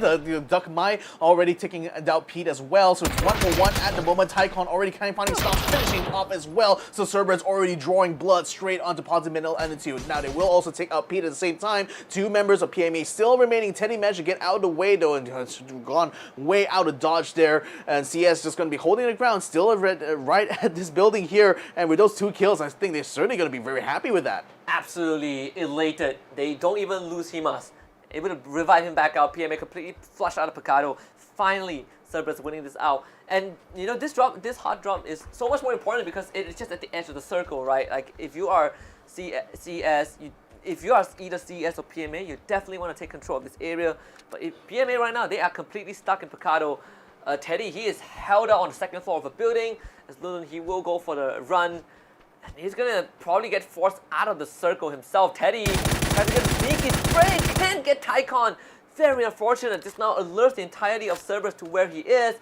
And he might end up losing his life because of this. Himas is also low, trying to bandage himself back up, but Teddy's position is now compromised. Yeah, he's going to try to find a window to escape from, or at least dig himself in deep into that building there. But you can see that Cerberus is not going to be letting this go without an additional fight. So we already have Tycon already scanning around inside the stadium area, not finding anyone yet from PMA. Teddy still on the building on the opposite side there, but at least he's getting himself close to the windows now to try to spot the rest of PMA. Now Teddy just finally managed to make his way to this next building here, just across from where the warehouse is. Seeing if he tried to spot out Himas, but Himas is the only one who's low enough that he could potentially try to steal a kill there. But nevertheless, at this point now, with the rest of CS already knowing where his position is, they're going to be guaranteed to try to lock him in this position now and make sure he doesn't leave without them knowing. Number 1, in the meantime, finding a kill onto Unicorn Venom. NBK taken out from the get-go here in the start of this round number 2. And, number 1, keeping Mio healthy, that's kind of the silver lining out of all of that. Yubi also making those early rotations. Sapao was engaged in combat early on, but does have that that medkit to bandage himself back up. So Yubi getting a slower start, actually a more aggressive start this time. Contrary to game 1, we've already lost 3 players in 4.5 minutes in, and UV now they get to basically ransack the entire compound. A lot of resources there, at least to be able to fill up 2 of these players. I mean, even if you look at what they have, right, the helmets, the vest, some sort of equipment to aid them in that mid game. It's still a Mexican standoff going on here in Parado, though. Teddy is still holed up in his building here, while the rest of CS are continuing to give the run around and hopefully be able to flush, to be able to gather a lot of loot. Lun Lun is actually in the building that's across from where Teddy is, so they're both not going to be able to support each other from this position. I think Teddy might, Tycon, right? Yeah, I think he might have saw the top of Tycon's head as he passed by that building. He's going to come around again. Oh, he's going to be spotted one time. One more hit, and that's going to be a headshot for Teddy straight away. So he may not be able to finish him off though, because there's no windows exposing his body. But right now, CS, they're going to be desperate to try to get a trade out of that. Yeah, they need to find where Teddy is, and Lulun was on the other side, so I wonder if they can clean up Tycon. This building is very huge to traverse. You can see that Himas, he is beelining towards his teammate right now, and they kind of have an inkling of where Teddy is, but Himas can't find him. It's going to be a 2 versus 1 rush into Teddy, and even if he can hold on, this would be a massive win for PMA. Yeah, dukung now sending a frag grenade down towards where Teddy's approximate position is. That is not going to land though, but Teddy now being alerted that his position is under fire is going to keep around the staircase. Has a shotgun head, almost takes off the head there of that Cerberus member, but he's got to watch out from the other side as well. Now Haisaki is going to come up. He's already got a knockdown straight away on Teddy. Now they will be able to finish him off. dukung coming from the outside, so they only have one more member of PMA left. One Lun still inside the stadium area here, still on the second floor. Has a good scope here. Goes for a shot there. Almost takes a Hymas, but then he is still alive though with barely a sliver of health. 6 points of health, still keeping him in this fight. Yeah, the helmet really literally saved him. That helmet got smashed with that bullet, with the bullets from Lulun. Could have been disastrous for CES. dukung actually taking the plank to cross over to the other balcony. That's how they got the pincer on the Teddy early on, but Lulun, he knows that he is trapped in the stadium. Has to try and survive for as long as possible. There is no way out of this. Of Picado, you gotta find, kind of fight his way out, and Hakai actually getting down to dukung. What has happened? Did he jump off? I mean, he was. What? Oh, that's really, yeah, that is a bit weird. Not too sure what happened to dukung there. We'll have to find out later on. Star-Lord in the meantime getting caught out completely by Virtue 2222, and that's going to be a kill for him to save her for the moment. While the rest of E36 now trying to crowd around to try to get a return, but there's only two members of number 1 out here for them to find, and they're gonna make themselves rather scarce at this point. Yeah, Kay now just gonna hide in this first floor shack. They did lose Starlo though. Unfortunately, right? You see this rush this rush from number 1, but E36, they're gonna be trapped in this area for a long time. Not much space to wiggle around, but they do have buildings to protect themselves. Number 1, I see Bao actually just missing, but by a pixel. Timing just a bit off if you are K. Very unfortunate. But they did see Virtue, who did peek himself out, and Lambao down to 1 HP as well. Tries to throw the nade early on, cooked it up, but forced away, and Sylphia finding the confidence to push on forward. The Molly to clear out that room as well. K to follow up. E36 on the aggressive move. Let's go. Was able to see K the jiggle, double jiggle from the side of E36. Trying to use the frag to get rid of Go, but can't do so as PMA gets wiped out by Himas. Wow, Cerberus certainly putting a hurt on them after the attempt to hot drop them in the match number 1. Now match number 2, Cerberus is like, hey, yo, PMA, kind of a shame if we get pushed out in 16 plays, isn't it? Well, that's kind of have to pass now, but for now, E36 continuing the siege against number 1. Now, they already revived their 1 knockdown member, so they will have the opportunity to move out of the way, but Sylphia's already moving in so quickly with that sawn-off shotgun. He wants to draw blood against his team right now, but he just needs to spot them out. They're holed up inside the building right now, watching every single corner, watching every window here, waiting, baiting E36 to come out to fight. Yeah, E36 are all stacked up together, but number 1, they split into 2-2 formation, right? They also try to hold the side of the building, but good news for E36 is that they are taking a lot more space. That is what you need, because they didn't have much to work with early on. Drag the player on the left side. Deva is playing into the smoke as well, just in case if the members of number 1 hides in there. So this does create a bit of distraction for E36. The uncertainty of where the members of number 1 would be, and allowing the number 1 to hold these tight angles. I see Q confirm on the distance there, so they are no doubt being drawn here by the gunfire that's happening between Enter Force as well as team number 1. So they're gonna have to try to wrap this up quickly, you know, either decide to try to peel out of here, which means they may have to leave a member or two in order to hold them off while they try to make their escape, or they're gonna have to try to be aggressive, gonna have to push in, but with E36 already down 1 man, I don't think the option is quite on the table for them, and given that they're already spending a lot of their resources here, a lot of their health kits and as first aid kits in order to try to sustain themselves in this battle here, it might be a losing battle for them to continue to get holed up like this. And this is good for number 1, right? Actually, they got E36 pincered. Again, like you mentioned earlier on, the QC, they did have 1 member that is watching it happen. I wonder if Old Ponce is firing at E36, because that would be really bad news. So far, you can see again down to very low health. QC might just come in to try and vulture this. This is a bad spot for E36 to be in. Another smoke thrown out, and that is going to obstruct E36. They gotta get rid of Opon, so Deva has already spotted his location as the circle right now continues to go towards that southern side. Los Leones is kind of the only town that's within the circle. Big pushes are going to start to come in. UV and TE converging onto one call. Yeah, in fact, like quick Q confirmed is actually being held up here with the fight going on between E36 and number 1.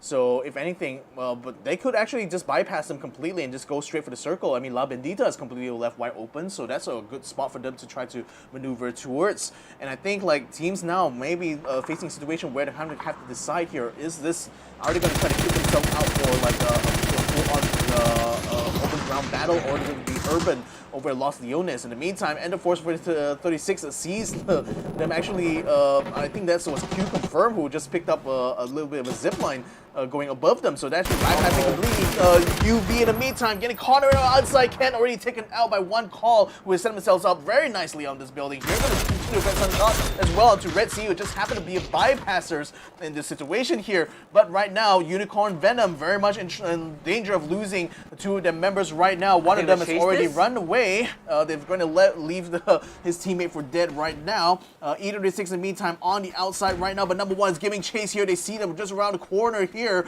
but the smoke grenade is making it hard for Gao 1 to be able to spot him out. He goes inside the building. He sees Deva. He's going to be knocked down already. One more member still remaining from E36's side. Well, number 1 comes across the hill. The revive just came true, but only just barely. Sylvia's already down. Going to be taken out. Another spray there will be finishing off XP1, and that will be entire force 36 gets entirely eliminated in 15 plays. And just lost complete control of their compound, pushed out into the open. Worst position for that E36 could be in. So much pressure on them, and it's just number 1 taking advantage of that situation. QC on the other hand, still pinned down in this area. You have SST in that vicinity. In fact, UV, they just got away from a war zone and they drove straight into another. That's how he is basically pinned down right now by QC. Yeah, he cannot move out of there without risking too much. There's not much cover there other than the dunes right now, so he's going to have to use the natural terrain in order to crawl out of that position. He's probably not going to be using a vehicle either. The moment he gets into that, Q Confirm would know that he's going to be on the move, and they will certainly be chasing him down. In fact, we already got Pons picking up his vehicle now, looking to try to make the rotate here. They are still within a circle though, so this is looking like an opportunity for them to try to perhaps gatekeep even more teams coming in. And speaking of gatekeeping, Expendables spotting number 1, making a move across the field. Oh yeah, and number 1, they just touched down after cleaning out E36, so finding some refuge. But the Expendables, they are holding a very big area, which unfortunately is not included in the next circle. They are just barely on the outskirts, so they will also have to move as well. But number 1 will have to go to Expendables, right? You can see Delvin, he is holding on kind of the eastern side of the road, but that did attract the members of one call. So Delvin, he's going to start driving away to rendezvous with the rest of the team. They might cross paths with the members of number 1. And UV, they are out. Yeah, Mr. Flang found somehow while he was outside there being ganged upon early on by Q Confirm. Now they will come in to finish the job. Red Sea is.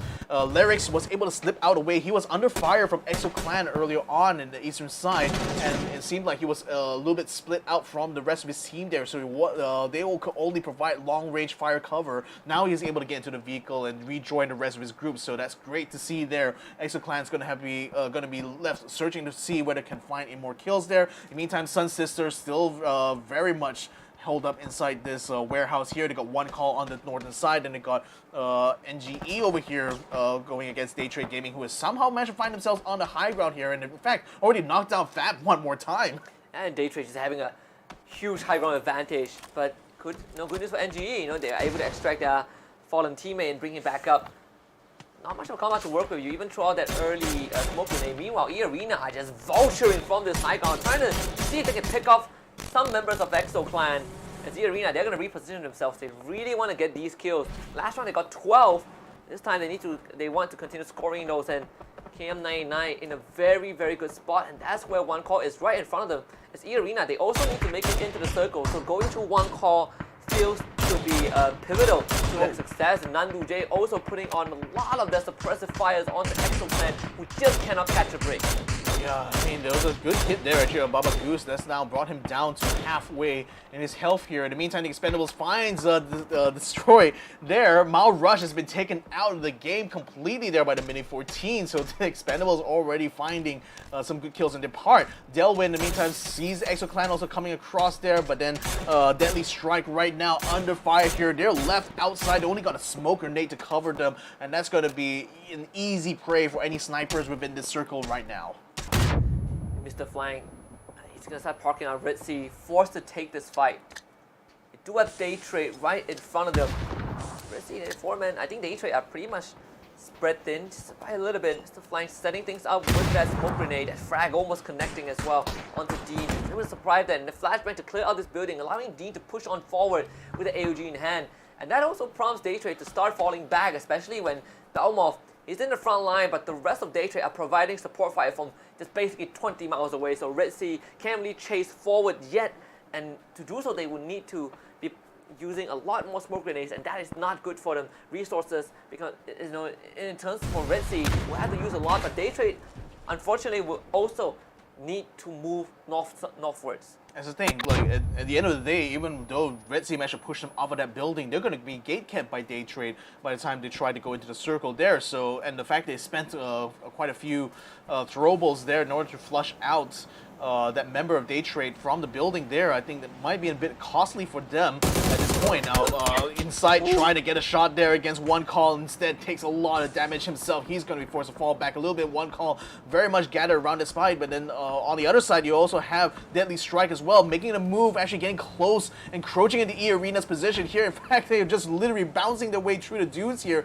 and I might have actually spotted E Arena while they continue to do this siege against One Call. And KM99 also got taken out as well, so E Arena are even down one man. They will still have their sights on One Call though. You can see double frags thrown up by Inside. Kind of going fishing a little bit, but just way off the mark. One Call is going to leave Nandu and Trick back as they do circle around with the other two members. Got the Vigo in hand. Meanwhile for Exo Clan, not too lucky, stranded out in the open. The Expandables right in front of them. Yeah, Expandables actually having the cover of the building is making it easier for them to defend this position, which but the Exo Clan does have one extra man. Baba Goose in the meantime is a little bit tied up right now, trying to keep team number 1 at bay with his his Mini 14, and right now has not been able to get any blood yet. Zigo1 has been able to touch him quite well over this dude, so a little bit of a funny pop the weasel going on here. Yeah, you do like those jiggles. So it's a very entertaining to watch, right? They're just seeing if the bullet is faster or the person is faster. Meanwhile, QC finally pushing into SST. Sun Sisters losing Runex to start it off, and it seems like SST, they want to hold back QC, but it's going to be hard. But E Arena from behind as well. QC might just end up getting pinced. SST only have one more guy left alive in Hawk. It's the last man standing there. Guess what a shot with the peak, downing Leon's, and that might open up QC to a very dangerous flank from E Arena, who are slowly encroaching. They will try to bring Leon's back up as well, which is going to take some time, but Imhawk, big utility to Neg and Trona as well. Ooh. Even switching between the doorways and the windows, but he's down to 30 health, not looking too healthy. And finally, Elzar Paloi is going to dispatch of him. Sun Sisters out in 13. That could have been a lot worse with QC there. I mean, that was being fired upon by two teams at once. I mean, Exo Clan as well was getting into the mix. Baba Goose actually got a good shot to get the hit shot. QC. Good shot by Inside as well. Already down on the offense. And another one on the Earth below Zoe. So 2 down for QC, and the rest of E Arena piling into the building here. But a lot of shots being taken by Lyrics while the Blue Zone comes and engulfs Pet Dread. Right now, he's going to have to fall back here. He does have an AUG in hand here, but he's not going to be able to get out of position. In fact, he's going to be losing a lot of health. Look at that. Barely even able to get a health kit up. And just barely able to stay alive. The adrenaline shot is bringing him back up. Red Sea actually got wiped out by NGE, in 11th place. But E Arena, I mean, Inside, he is doing massive work right now. Those 1v2 clutches. He's gonna try and douse out the flame with the smoke. At least use the smoke to kind of block that vision for now. To facilitate some sort of exit as they need to continue to move into that safe zone. One Call can't really get close enough to them. Neither does QC, but again, E-Arena, they're locked in this fight against QC. They have to deal with them day trade. Now taking advantage of that, Flash is going to start moving forward. That is going to allow him end up having him cross path potentially with NGE. E-Arena could try to cross the main road, the most dangerous part of this rotation. Zizzy might just have to give himself up if he gets shot one more time. Inside will try to protect him. Zizzy makes it through, and this tag team maneuver from E-Arena, getting them through the rougher parts of this rotation. This is going to be a really tough rotation here in the arena because you got Day Trade just being able to hound them from the top, but they have at least Puchills just having his attention focused very much on kill confirm. T in the meantime already caught out Kimpy and takes him out completely though, so EXO Clan was not able to pull away from there without being unscathed, and Gats in the meantime gets a little grenade there while Puchills goes ahead and tries to finish off Zizzy. Just one more shot will be able to finish off that member of the arena. And the guy was down to at 20 health, so the barrel is just enough. That's a lot, absolutely deadly from this range. Nothing much to protect E-Arena as well. Even the terrain favors Day Trade. Lyrics does sneak into this cover, but unfortunately for Insight, you have to start using those smoke grenades. In fact, gets spotted as well, forced right back behind the tree. That is absolutely bad news for Insight. He's trying to loot out whatever's left of Dizzy, but he is getting completely pelted with bullets. That smoke keeping him just covered just for a little bit. Uses that adrenaline shot, but that blue zone now becomes a secondary threat. He's trying to rendezvous with Lyrics, but he's again just getting pressured. Thelma gets the knock. That's going to be an easy kill onto Insight as the blue actually takes him away. So Day Trade doesn't get the kill confirmed as EXO Clan absolutely expires to number 1. Oh my god, I mean, EXO Clan actually tried to get the jump in onto number 1 first. They actually got knocked down first, and they got bogged down in that fight. But it was really a choice of either move to the east or move to the west for them. It seems like they chose a little bit wrong. Number 1 is definitely a much stronger position there for them to take the fight. Even though Baba Goose was leading them in the fight early on, it seemed like that was not enough to force number 1 out of the way. Nevertheless, the Expendables still continuing their siege right now onto On Call. When ONC in the meantime is right in the ONC is just really Simoy is getting himself in the thick of it actually, where TE is currently set up. This next circle is going to land right on top of the rock that Day Trade is sitting on, so wow, that's incredibly lucky for them. Yeah, Day Trade is now having the best possible position. I do wonder how the teams are going to attack Day Trade though. Not the entry points are all very treacherous, right? Lyrics is making a lot of noise. Flash will be looking to deal with him. I mean, Day Trade, they're in a good position, but they definitely by no means have the full squad. So they're gonna Puchills. Oh, he's making for this long wraparound as well. They really want to get rid of Lyrics just so they don't have to. They have one less angle to watch. Look at this aggressive pincer.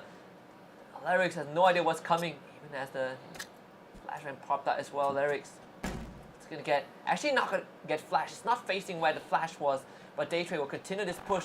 They will give up a lot of their position on that high ground just to take care of E-Arena, and Puchills just makes quick work of Lyrics. And in the meantime, One Call gets themselves eliminated by the Expendables, so that fight actually won out heavily here for TE. So they now have control over this northern side here. Now they could potentially try to gatekeep number 1, who just only has actually taken that position by the rocks just over on the top side here. So they're going to try to at least spot out where TE is, but they're very much dug into this ruins here that I think is going to be quite hard to force them out of this spot.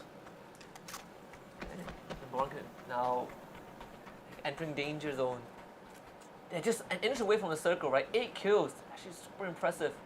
I believe the Expendables have 7. Cerberus now making it into top 6, 5 kills in hand, but they are all kept out of the circle. Well, at least for Cerberus, they have 2 members in the circle, but to move towards the center where Day Trade was, that is not going to be easy. Attack all around. Also one of the teams here, as Dark Juice did get snuffed out by Go from afar. No kills just yet. Attack all around. Despite making it into top 6, they have no kills yet. Yeah, number 1 in the meantime finding a little bit of a contact here with the Expendables here. The Lambao has already been taken down, unfortunately, so he's really fighting with his life here. Zagao is going to be taken down as well. Mayu is going to try his very best to tag one of the members of TE as he attempts to peel away on a Jeep, but it looks like he's not going to be in time to try to save the rest of the team, so his best bet is trying to get some kill points, but cannot quite finish a kill before Puchills finishes him off instead. Day Trade basically running away with a steal, but that also allows TE to kind of regroup themselves, right? Dr. just brought back up. They still have the full team. Almost spotted out as well, able to attack members of PE low, but Delvin is the target. Tanvu trying to run towards Delvin. That's why you can see Belmo is going to prop up that frag grenade as well. The flash not blinding him. That nade is going to destroy the vehicle, but not let any damage onto the members of TE for now. Daytrade having such a strong position. TE, they're going to send Dukung, the third person to drive right through the circle, still favoring Daytrade. Dukung is getting shot from three different positions, stranded out in the open, trying to fight Belmo while Delvin just got brought back up, and Dukung just got knocked as well, and Daytrade just continues to count on the members of TE. Puchus gets knocked, but Belmo once more trace back. It's over. Falls. 777 is the last man standing, and he is in no man's land. Cerberus as well getting into the mix by taking a couple of those knockdowns, it looks like. So I think Daytrade's kills might have just been stolen a little bit here as Belmo is trying to spot out Himas on the opposite end here, but they still will hold on to this rock as long as they can. NG in the meantime, I think, were a little bit tied up with that fight that's going on between them and the western side there. So they're only now just starting to get onto close to the rock where Daytrade is currently situated in. TE's last hope here is 777. He does have a sniper rifle in hand, so perhaps he's going to try to play for placements here. While attack all around now, starting to put some pressure on the Cerberus, forcing Haizaki to put out a frag grenade here. Might try to send it straight to that track there. Is it going to catch up? Does a bit of damage, but not enough for the knockout. A little bit of sharpness onto Skirt, but Cerberus, they did lose Tycon, so it's, again, 3 members of Cerberus attack all around. Despite them making it so far, they need kills, right? You need those extra points. Contrary to game 1, they had 1 placement point, but they had 7 kills. This time, it's the complete opposite. 777. Oh, no. Not much left in the tank for TE this time. No chicken dinner for them for sure. As Flash has his eyes basically locked on 777. The Expendable is caught in a horrible position in that blue zone. Yeah, he's gonna take him out. He's gonna get that point away. Meanwhile, attack all around. Now Heavy Skirt knocked down onto the ground thanks to NGE, nice. who gets the 2 in a row and actually just wipes out the rest of attack all around. It's down to 3 and all of them have 3 members. Whoa, amazing shots there by Wagner on the AUG as well, which is not easy to control his recoil, especially without any muzzle brakes. So that's certainly impressive control on his own there.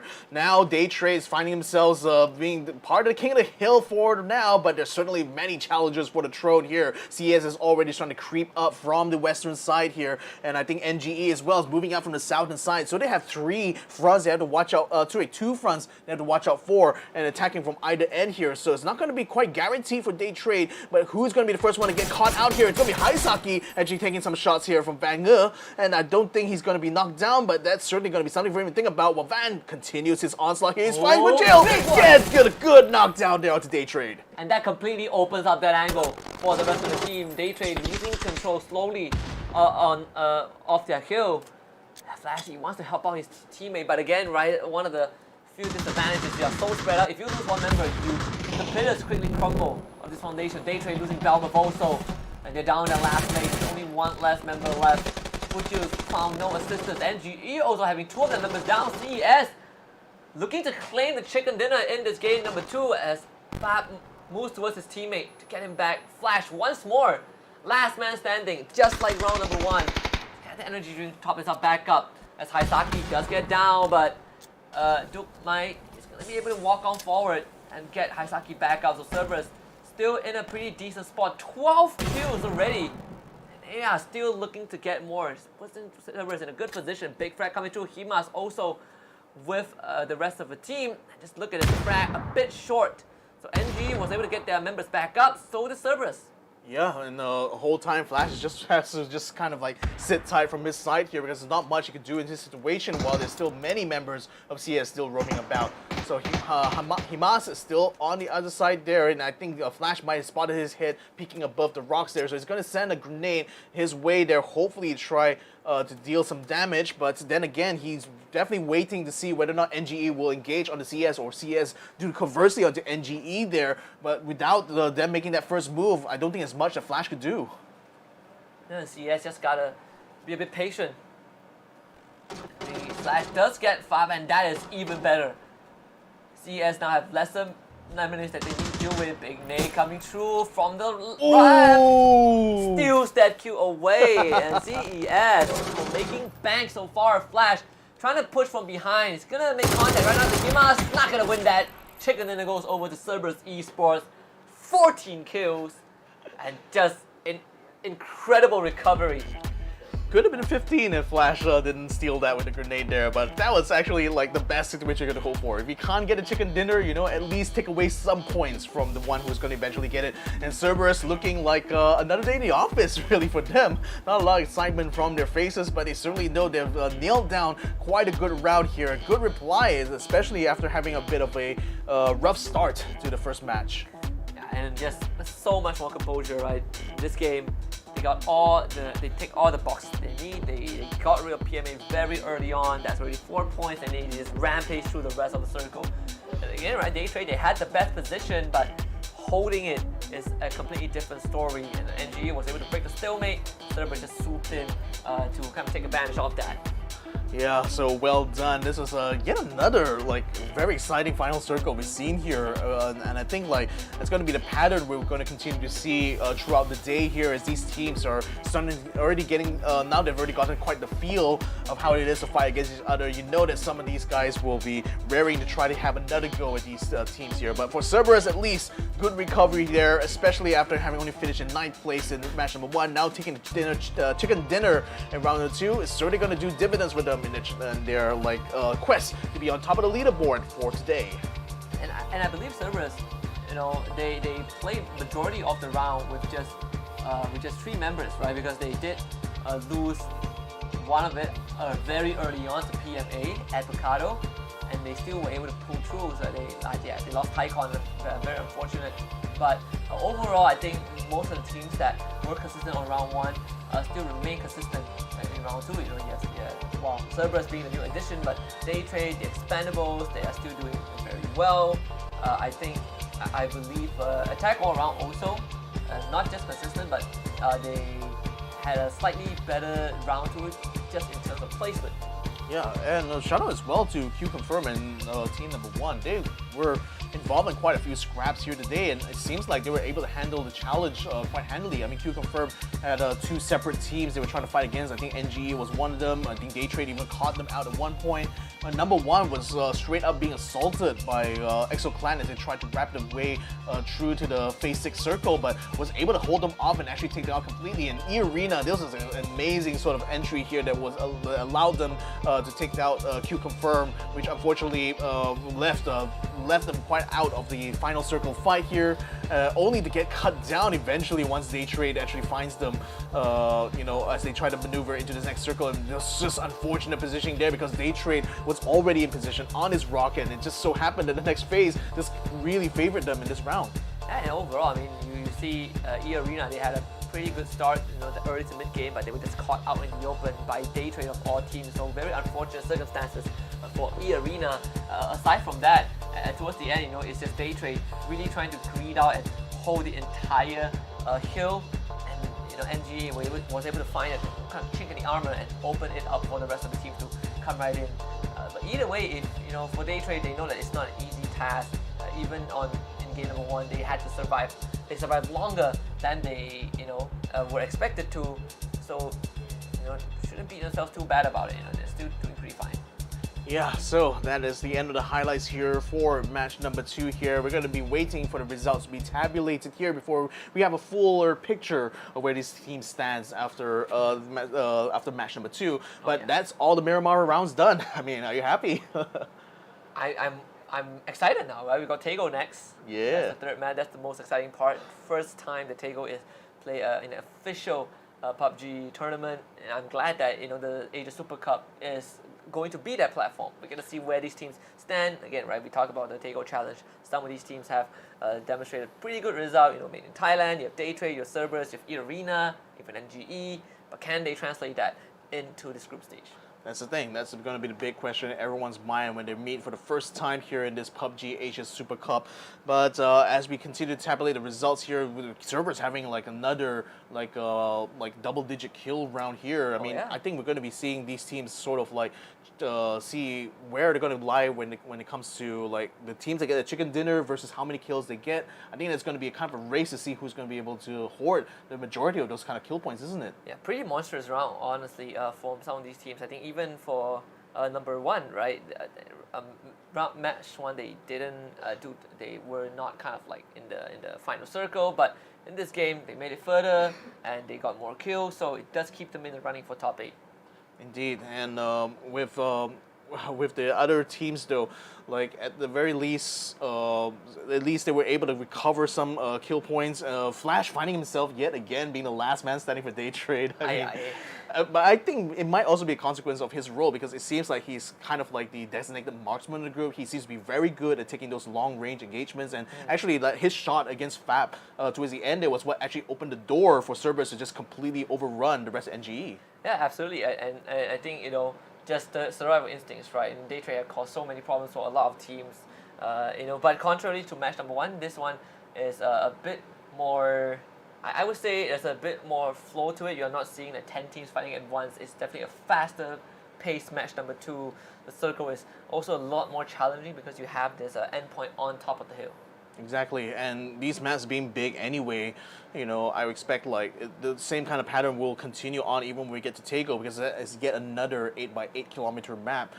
Though, like one of the most interesting features about that is that as far as the design of the landscape goes, it does combine some of the best elements out of like both Miramar as well as Erangel together. So you got kind of like the dunes, like how it is in Miramar here, in one side of Tego, and then on the other side you got more hills and more open ground, just like in Erangel. So I'm excited to see like how teams would adapt to that specific kind of thing, because it means that there's a little bit of something for everyone there in that map. Yeah, and then I think on top of that is also how you all, and I think the circle also plays a huge role, right? Like what environment are you going to be fighting in, and that itself would kind of demand these teams to be a lot more adaptive to these environments. What happens if you end up in an environment that kind of resembles what we saw from Bermuda, right? It's completely different if the circle decides to go to a more open ground with lesser dunes. In this case, I think it's a perfect map to see where these teams stand in terms of like the experience, in terms of the decision making in these games. Indeed. So we're still awaiting the results to be tabulated here. Apologies, and again, thank you all for your patience waiting for this. But with this match number 2 already finished here, that means we're already finished all the rounds that we're going to do on Miramar. Then later on we'll be having the Tego round, and after that we're going to be doing 2 rounds on Erangel as well. So I think for the teams especially, this is a perfect, this first day is going to be a perfect test bed for the teams in groups A and B to really get a feel for how this new rule set has affected the pacing. But I feel like in general, like there's a lot less things I think for the teams to kind of keep in mind, because for one, the spawn of the circles are going to be a lot more consistent now. The timings, especially the timings, has traditionally been different for both Miramar and Erangel. Now both of them will be running exactly the same amount of time for all of the phases. So I think as far as the teams are concerned, they can focus a lot more on getting objectives, rather than actually trying to fight for survival. Yeah, and even when you look at the history of competitive PUBG, right, across the years, at the start we always play, one map each round, Erangel, Miramar, and then we are just changing maps every single round. But ever since Challenger Rumble, we're seeing like 2 maps of Miramar, 3 maps of Erangel, or vice versa. I think it gives these teams a lot more chances to focus on just a single map and kind of make adjustments as they go, instead of having to worry about a different map and then another different map. Less of a toss-up. I mean, again, I think the biggest theme about this current era of PUBG is like the variables are starting to get tightened up now. Oh, yes. The skill level is still just as high as it's ever been before, but then now the challenge is going to be less about dealing with the situation as it comes. But now you're going to, as a team, I think like there's a lot more preparation you could do on your end to make sure you get those deals. And again, with the back-to-back rounds, to your point, that will allow them, even if they fail with the game plan in the first round, they can always try to do it again in the second round and hopefully execute it better. Oh yeah, absolutely, and that's kind of the example we saw on the second round of Miramar, right? The consistent teams are still consistent, but there are some teams that were able to get a lot more points, have a better finish towards the very end. And I think this moving forward is going to be healthy for the competitive environment. And when we say we constrict the variables, it actually makes it a lot more complex, right? Because when you're working with what you have, that means that kind of skill expression gets higher. There's a higher skill ceiling to distinguish between a good and a great team. And so far, this Group A, Group B fight, I think, has not disappointed.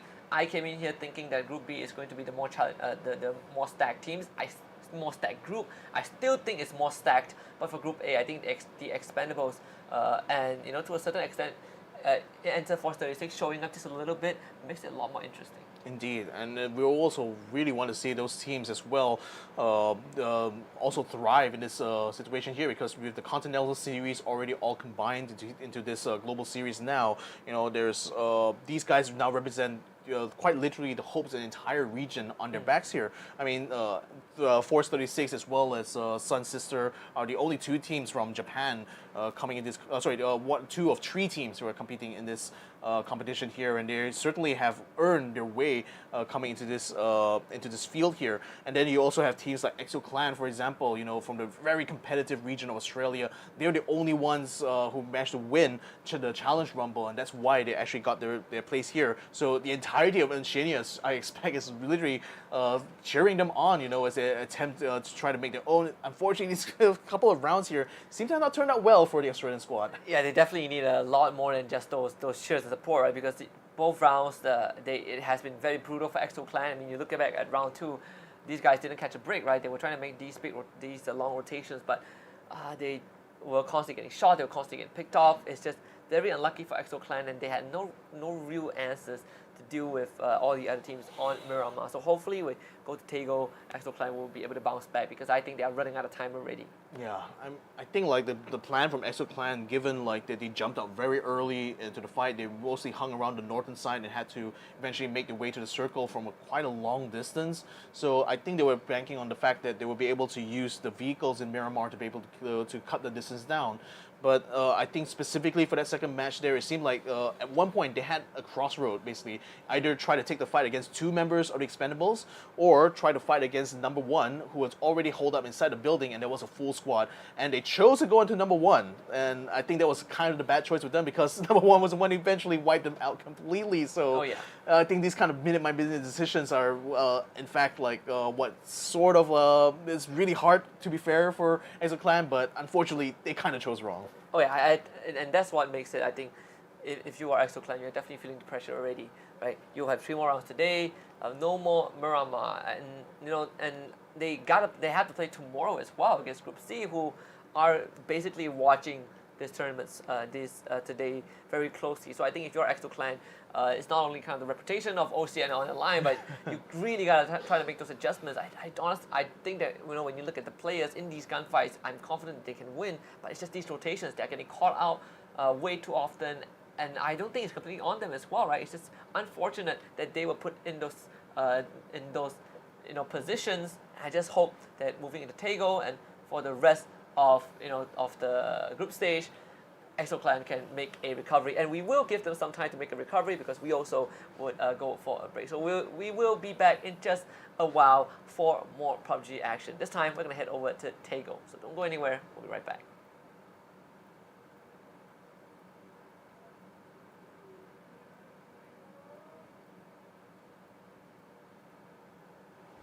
Welcome to the Update 23.2, where you can now revive your teammates, transport knocked out allies onto vehicles, and engage in a new social feature, the clan system. Let's dive right in. I think we may be a bit early. First on the menu is the brand new revival system. To reduce frustration during squad play and promote diverse strategies in normal matches, you will now be able to revive your fallen teammates. Just retrieve the blue chip from their death boxes and register it at one of the transmission towers scattered across the map, or through a wireless transmitter item obtained through farming. They can then rejoin the match via a respawn plane that flies once per phase.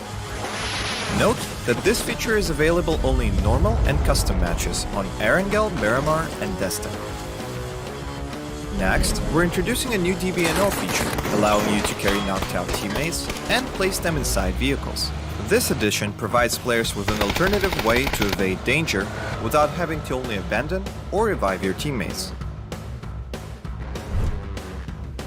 We are also finally ready to unveil our new clan system.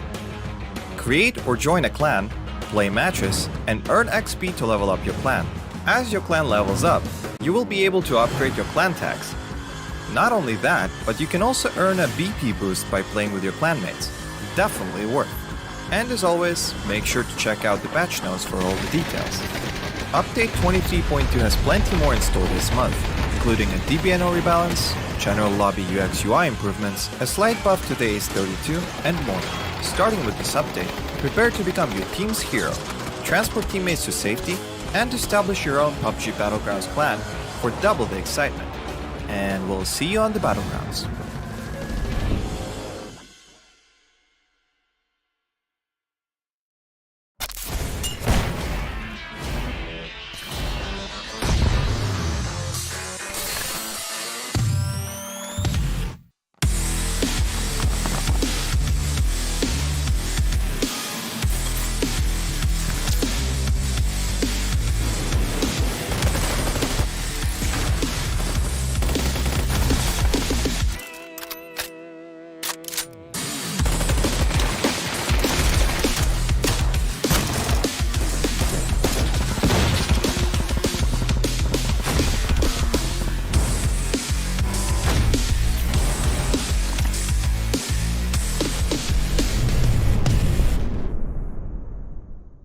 The latest game from Krafton and 5min Lab.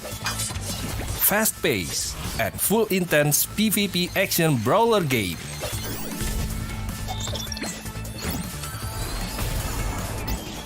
Use your best combo to send your opponent to the lobby.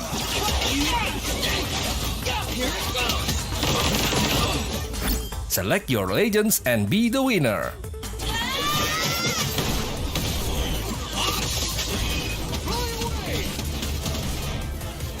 Pick the mode that suits your fighting style, from 1v1, 2v2 to Battle Royale. Available to download and play free on Play Store, App Store and Steam.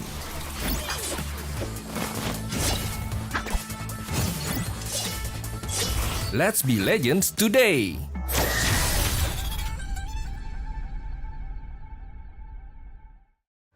Welcome to the Update 23.2, where you can now revive your teammates, transport knocked out allies onto vehicles, and engage in a new social feature, the clan system.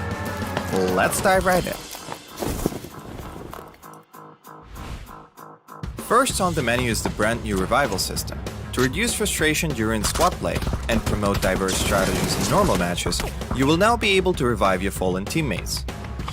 Just retrieve the blue chip from their death boxes and register it at one of the transmission towers scattered across the map, or through a wireless transmitter item obtained through farming.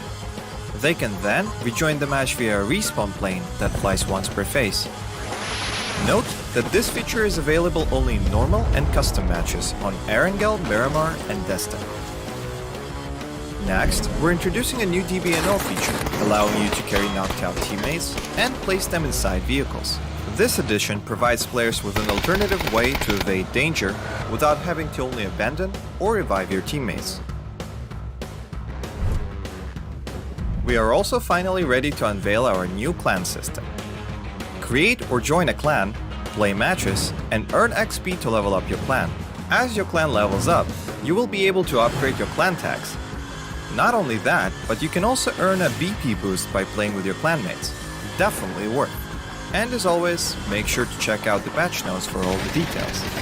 Update 23.2 has plenty more in store this month, including a DBNO rebalance, general lobby UX UI improvements, a slight buff to the Ace-32, and more.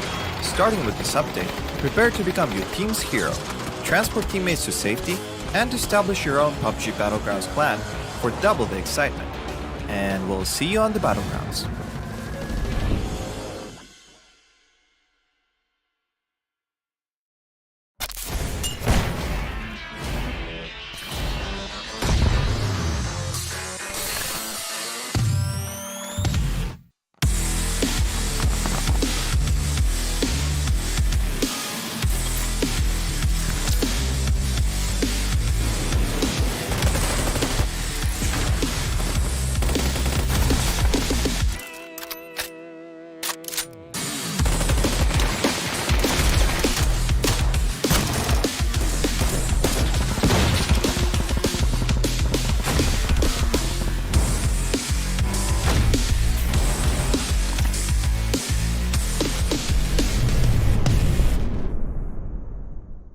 The latest game from Krafton and 5min Lab. fast pace, and full intense PvP action brawler game.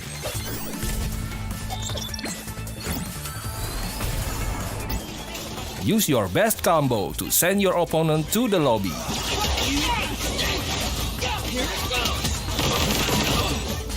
Select your legends and be the winner.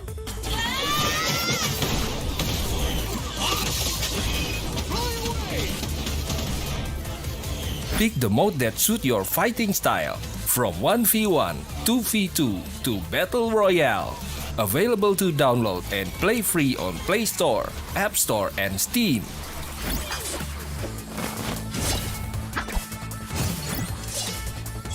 Let's be legends today!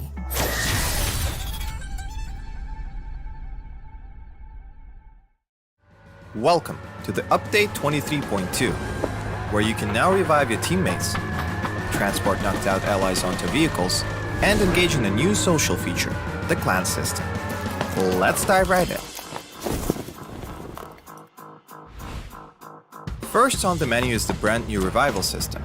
To reduce frustration during squad play and promote diverse strategies in normal matches, you will now be able to revive your fallen teammates. Just retrieve the blue chip from their death boxes and register it at one of the transmission towers scattered across the map, or through a wireless transmitter item obtained through farming. They can then rejoin the match via a respawn plane that flies once per phase. Note that this feature is available only in normal and custom matches on Erangel, Miramar, and Desta. Next, we're introducing a new DBNO feature, allowing you to carry knocked out teammates and place them inside vehicles. This addition provides players with an alternative way to evade danger without having to only abandon or revive your teammates. We are also finally ready to unveil our new clan system. Create or join a clan, play matches, and earn XP to level up your clan. As your clan levels up, you will be able to upgrade your clan tags. Not only that, but you can also earn a BP boost by playing with your clanmates. Definitely worth. And as always, make sure to check out the patch notes for all the details. Update 23.2 has plenty more in store this month, including a DBNO rebalance, general lobby UX UI improvements, a slight buff to the Ace 32, and more. Starting with this update, prepare to become your team's hero, transport teammates to safety, and establish your own Pubg Battlegrounds clan for double the excitement. And we'll see you on the Battlegrounds.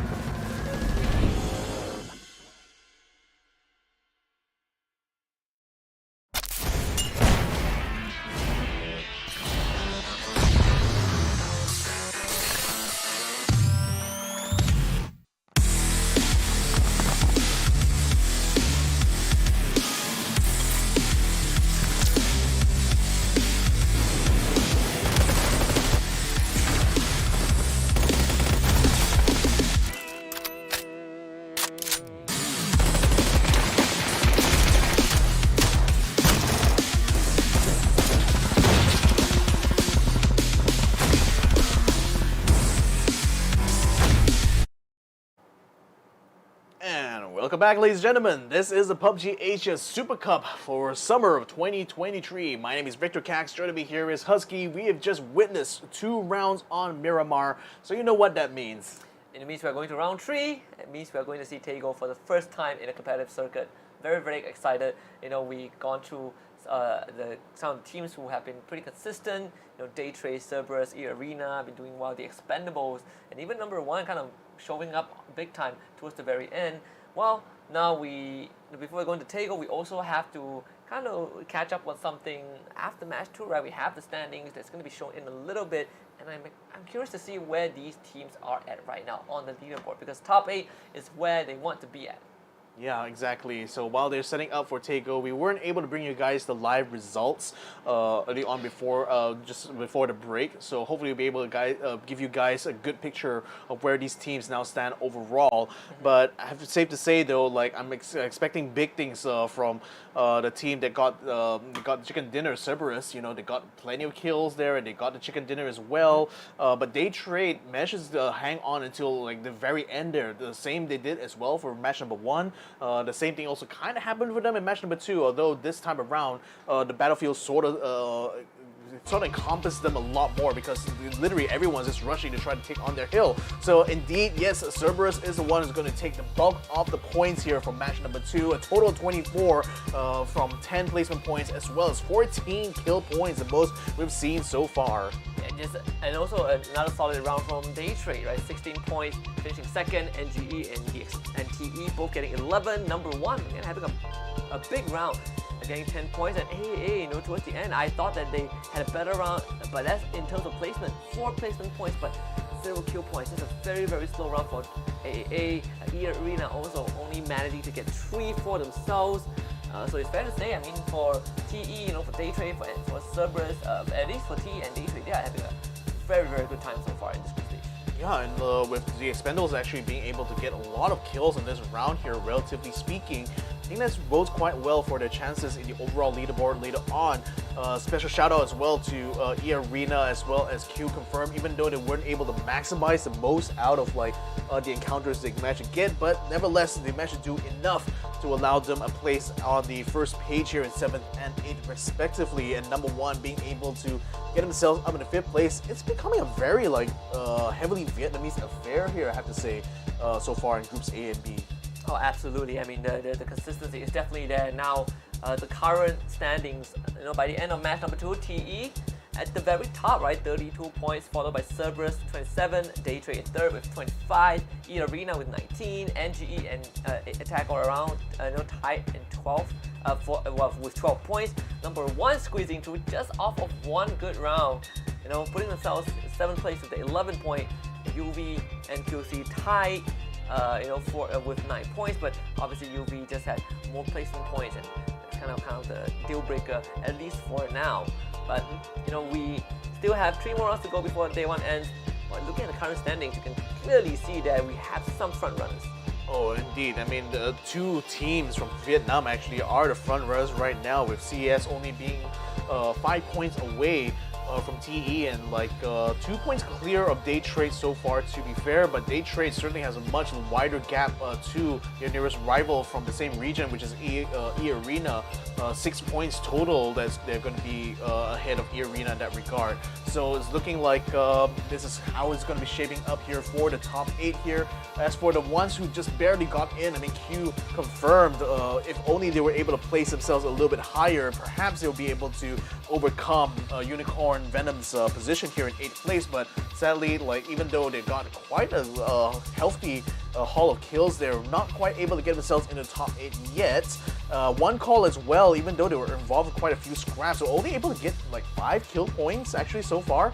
So that's hopefully we'll be able to see a lot more from them coming in these next few rounds here. But they seem to have a good shot right now, keeping themselves in pace with the top 8 in day 1 so far. Well, yeah. And of course, for those who are confused on why some of these teams have 0 points, they have not played a single game yet, right? The bottom 8 teams, all with 0 points, are in Group C. We will see them tomorrow and on day 3. But for now, there is definitely a bit of a concern, I think, if you are looking at teams like Exo Clan, who only got basically 2 points across 2 rounds, right? Yeah. And that is super worrying. I mean, for Red Sea as well, only 1, E36 only 1. So I think moving into the rest of the day, you gotta be able to kind of rack out a lot more points. This point system is also pretty brutal because you're not rewarded if you're not performing. Look at how the placement point is distributed. That itself is a very telling sign of how high the stakes are. Indeed, it is. If you finish, a little too low, you're just not going to get any points for placement at all. So the only points you're going to be able to bank on are the points you get from kills itself. And in that regard, the teams that are not able to place, not able to convert into a lot of kills either. So that's kind of tough luck for them. Now we're going to be taking on to the Korean landscape of Taego here, ladies and gentlemen. This is exciting days here for the Asian PUBG scene, as we now have a flight path going from west to east here, cutting over the Hosan prison area, which AAA actually is setting themselves up close to that coast here. Well, for the rest of the teams though, we got Day Trade taking the position right at that crossroad, which was pretty much where they got the 2 chicken dinners during the Taego challenge. So it seems like they're going to be running more or less the same kind of game plan on this map. Yeah, if it's not broken, there's no need to fix it. So let's see if a third time is going to continue to be a charm. Taego, the map kind of inspired by kind of South Korean as a nation. Yep. Right? So it's very, very interesting to see how these buildings are designed, how the landscape is. We really see at least, I think, 2 teams, SST and Day Trade, basically dropping at around the same area. And if you are in the Sun Sister, this is very crucial. It's very crucial that you don't start losing members early on, right? Because their position not looking too good, but Day Trade, they will take any points to solidify their spot in the top 8. Now, Hosan itself is a huge urban sprawl, so there's plenty of nooks and crannies that both SST and Day Trade could continue to farm even without encountering each other. I would expect they would know that they're being hot dropped on either end, so they're definitely keeping an eye out. And you especially see Belmov taking onto the rooftop here, actually spotting a couple of members of SST on the opposite side of the street. So in the meantime, the rest of his team will be able to continue their farm here, already picking up some good weapons and health kits, I expect, out of that exchange. But for now, SST is also being very wary about where they're going to try to place themselves, because knowing that Day Trade is a very formidable team to try to fight up against, and Sun Sister having borne the brunt of a lot of bad attacks on the last couple of rounds here, certainly going to be looking to try to get a good start here on this new map. Yeah, this can be very overwhelming, right? All these urban areas, it kind of feels like you're in a zombie apocalypse, honestly. With, just kind of the architecture, but for Q confirm, Zapalui see a couple early shots from E36, both sharing the same compound. Also, a smaller town for sure compared to Hosan, but still you have a lot of buildings to kind of work around. And I think for teams who are not as familiar with Dago, you are more inclined to take it slowly with E36. In fact, holding these shot plots, and it does give Deva kind of a bird's eye view. So this is on Yongcheon. So the thing is that there are 2 bridges on either side of this city here, which actually makes a good path to peel out should the circle actually end up going a lot more southwards here. But for now, I think both of those teams will continue to try to hold their own here, at least until they know where the circle is. And look at that, it actually lands on top of them, so they don't really have to move too much. It might spell a bit of bad news though for those who hold themselves up in the south side. Oh, NBK almost getting caught out there. That one shot almost knocked it down, not enough to take it out completely. A grenade actually misses completely, bouncing off the fence, and now NBK picks up a lorry, a Hyundai lorry of all things, to try to peel away from this position, and looks like he might be able to get away scot-free. 1% of health. Hey man, product of South Korea. That's how you do it. That's how you do it. The subtlety of design. But NBK almost got shot out of the sky. The fact that he was able to rendezvous with his team and took no fall damage, thankfully he's just a second 4 drop, but that is an absolute miracle for Unicorn Venom. Gotta be saying his prayers right now. Yeah, natural born killer he is. Now picking up the med kit, should be able to get himself up to speed, but wow, that was certainly a heart-stopping moment if I've ever seen one here for Unicorn Venom. But nevertheless, they still live on to fight another round here. Phase 1 should be ending in about a minute's time here. Let's see what the Deadly Strike is going to be up to right now. They seem to be all alone on this one village here. I think that's just to the north of where UV is as well. So they're going to be able to rest quite easily in the laurels. They're spotting a cargo plane cutting across there, so are they going to be thinking about trying to pick up those high value loot that will be dropped out from the crates there? I wonder. It's quite a distance away. Number 1, spotting a rotation from Cerberus. See the Dukung's car, and Taikon also passes by afterwards. I wonder where Cerberus is going to head towards though. It's pretty much an open field. You have all these farmlands, and unfortunately they're surrounded by TE also at number 1. So Cerberus is not in the best position. Dicey. Wood. It's not a compound yet. Really getting shot as well. Taikon sprayed down by Tanvu and Cerberus. I feel like you gotta take this fight. You gotta somehow stem the bleeding, because this entire area is occupied by the Expendable. Tanvu finding the second spray down on the Himas. Aizaki finally stops his rampage. But Himas, he is absolutely bleeding out of his mind. Out the window. Getting absolutely drove by TE. And so Aizaki, last man standing, needs to salvage this round for his team, but just not gonna do it. Number 1 cleans up the remnants of Cerberus. Absolute disaster. Well, he's going to get taken down anyway as Delwyn spots him out from the window, so he's not going to be able to get away scot-free out of that, but at least managed to steal 1 kill out of the few here. But oh my goodness, TE right now having the kill lead at the moment with 3 in hand is now going to be engaged in the second battle. Looks like it's number 1 will be moving in to try to rescue Lambao, but then I think the grenades might be enough to finish him off. In fact, Mr. Flank from Red Sea finds him from a distance, snipes him down, and takes the kill away from TE. It's a very crowded area so far. Number 1, after losing 2 members, they're gonna just scurry away. And they stole 1 kill, but they end up losing 2, so not the best trade for number 1. Have to try and recuperate. Not much resources left, right? You look at the utilities, only 3 frag grenades for go. So definitely not in the best situation. 1 call on the other hand. Actually, Seymour did have Exo Clan kind of in his sight. Chimpy just driving by as Exo Clan split up into basically 4 individual escorts. And Chimpy kind of in the front line, even getting shot at as well, I believe, from 1 call. Chimpy normally plays that kind of role where he comes out to scout. We also see like Baba Goose doing the same as well for his team, but right now being spread out means you're going to be able to cover a lot of ground as far as looting is concerned, and I think they're going to be looking to try to get some good throwables and weaponry to use here should they come into the next encounter. Red Sea Esports in the meantime, with Mr. Flank already picking out that 1 kill, certainly on a roll right now, taking over this position here, hoping to try to get some good loot. Attack all around actually takes control of his house. Has actually been freshly looted by number 1, so I don't know if there's going to be much for them to pick up here, although it doesn't seem like they're hurting too much when it comes to supplies. Yeah, just fighting for scraps, right? Attack all around, not getting too much out of this, unfortunately. Having to continue traveling, but they did have 2 different squads, so you get to cover more ground in this game. 8x8, pretty huge, a lot of land to walk around. In fact, I think the peek out the window, kind of getting an inkling of where an enemy team might be, and that's number 1 across the river, I believe, across the road.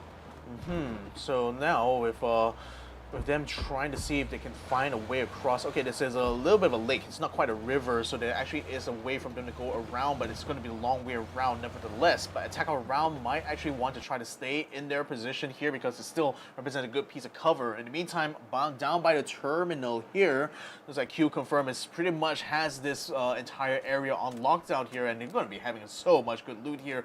My goodness, there's terminal is definitely one of the best places to get loot, I think, on Tego itself. So they've just wandered themselves into a kingdom's hold, I feel.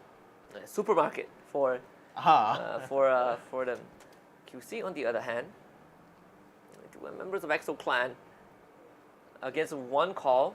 Seems like things are getting serious. Exo Clan finally making it into the small town, but you have Trick, who is kind of holding this pixel angle out in the corner. Chimpy once more kind of receiving the brunt of all this punishment, but there's a stalemate. It's going to continue for a while. Chimpy still has this vehicle to work with, but I wonder what the rotation is going to be though. Trick is just around the corner.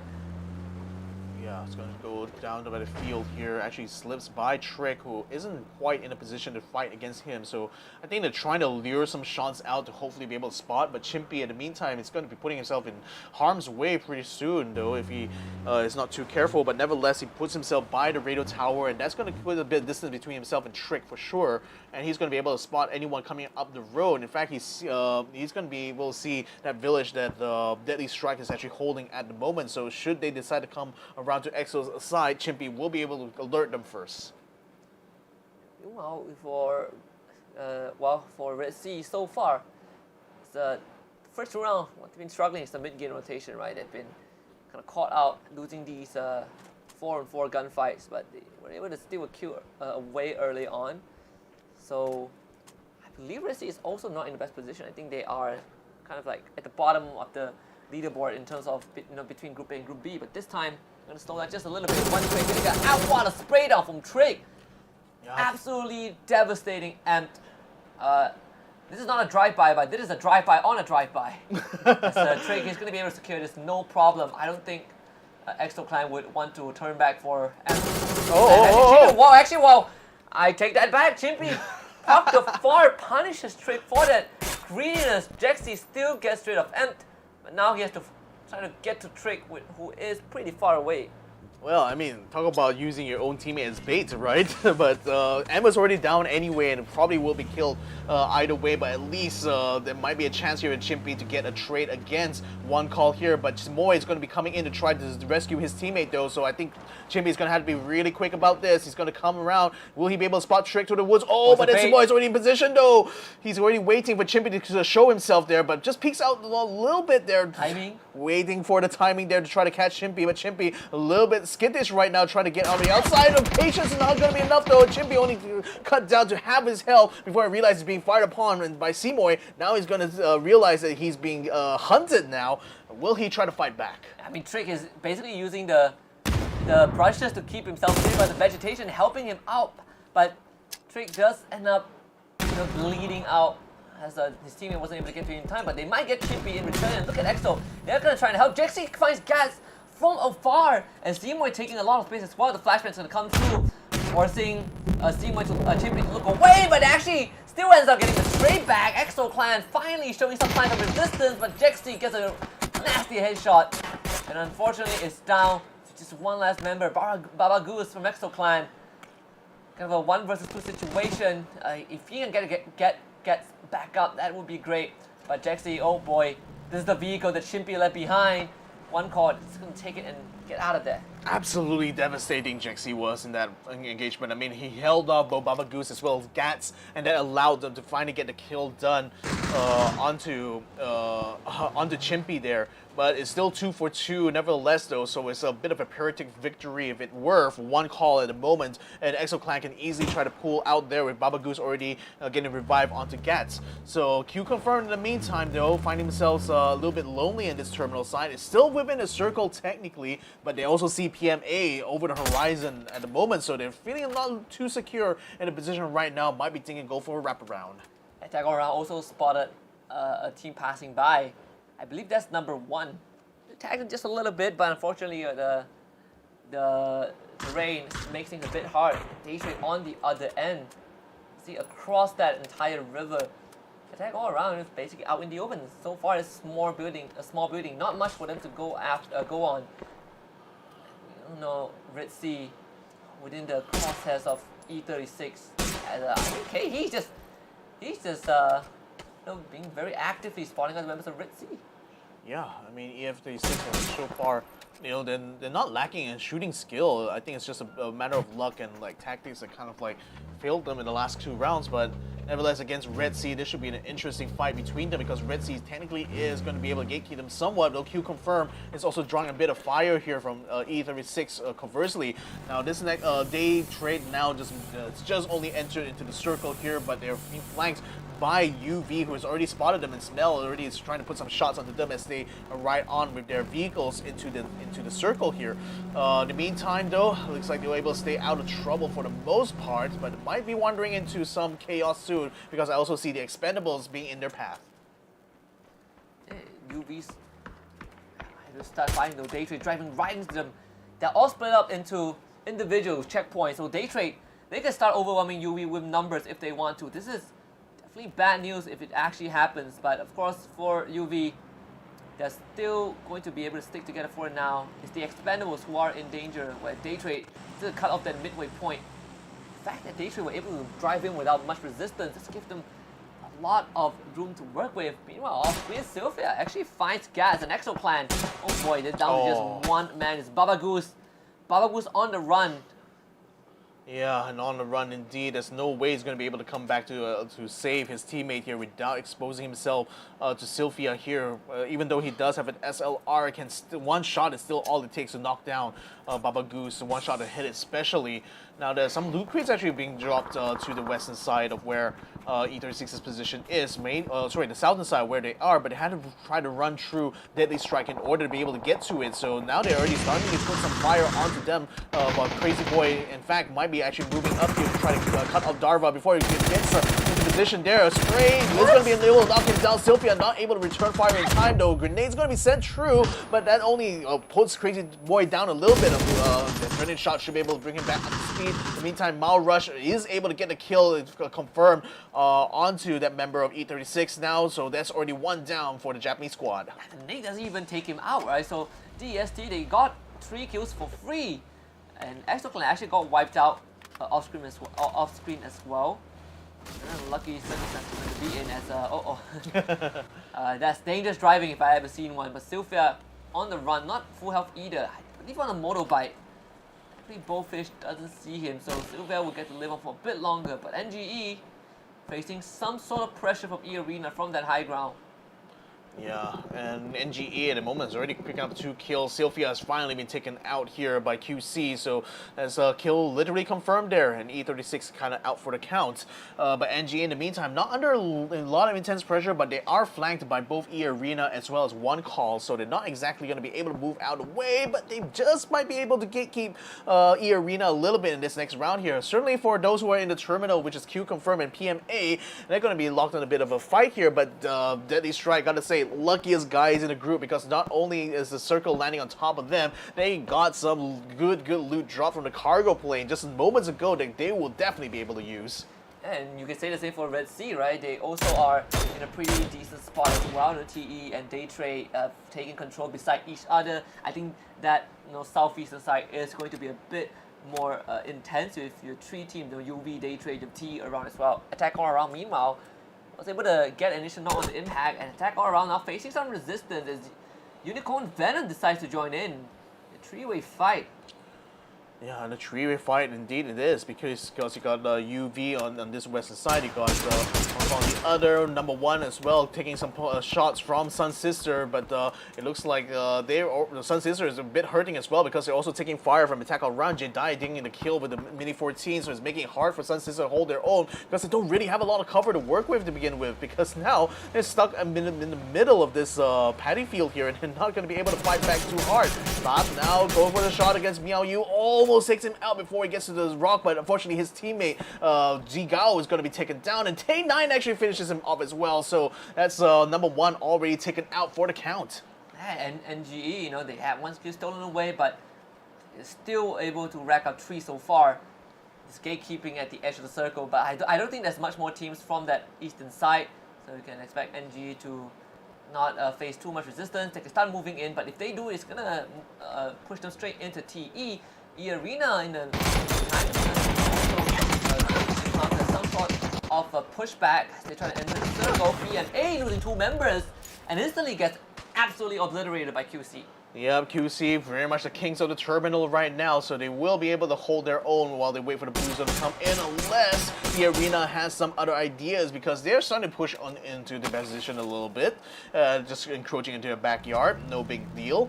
But Q confirmed nevertheless still has a lot of cover to work with, and still have their vehicle, so they're already starting to pile in and start to make the rotation out from the terminal and into the center of the circle. Just have to cut right through where E-Arena is, so they're hoping to not draw too much fire, but E-Arena does still have a lot of good weapons in hand, especially Zizzy with his SLR has already drawn, has not quite drawn blood yet, but certainly looking to try to add 1 to his the tally here for the team. He's already seen Jexy inside the shed, so he's actually keeping him completely suppressed, while Hakai watches as Sun Sisters actually peel away into the horizon in their little Hyundai, unless he has last word here with that spray, but it doesn't seem to be doing too much there. Does a bit of damage, but a shot by Jedi actually finishes him off and actually helps attack all around take those kills away here from NGE. Yeah, Sun Sister basically pincered by 2 massive teams, and the circle now absolutely favors Red Sea, who are still chilling in that complex, right? There's nothing that, there's no worry, nothing for them to worry about. Maybe DST, who will be driving in from the eastern side.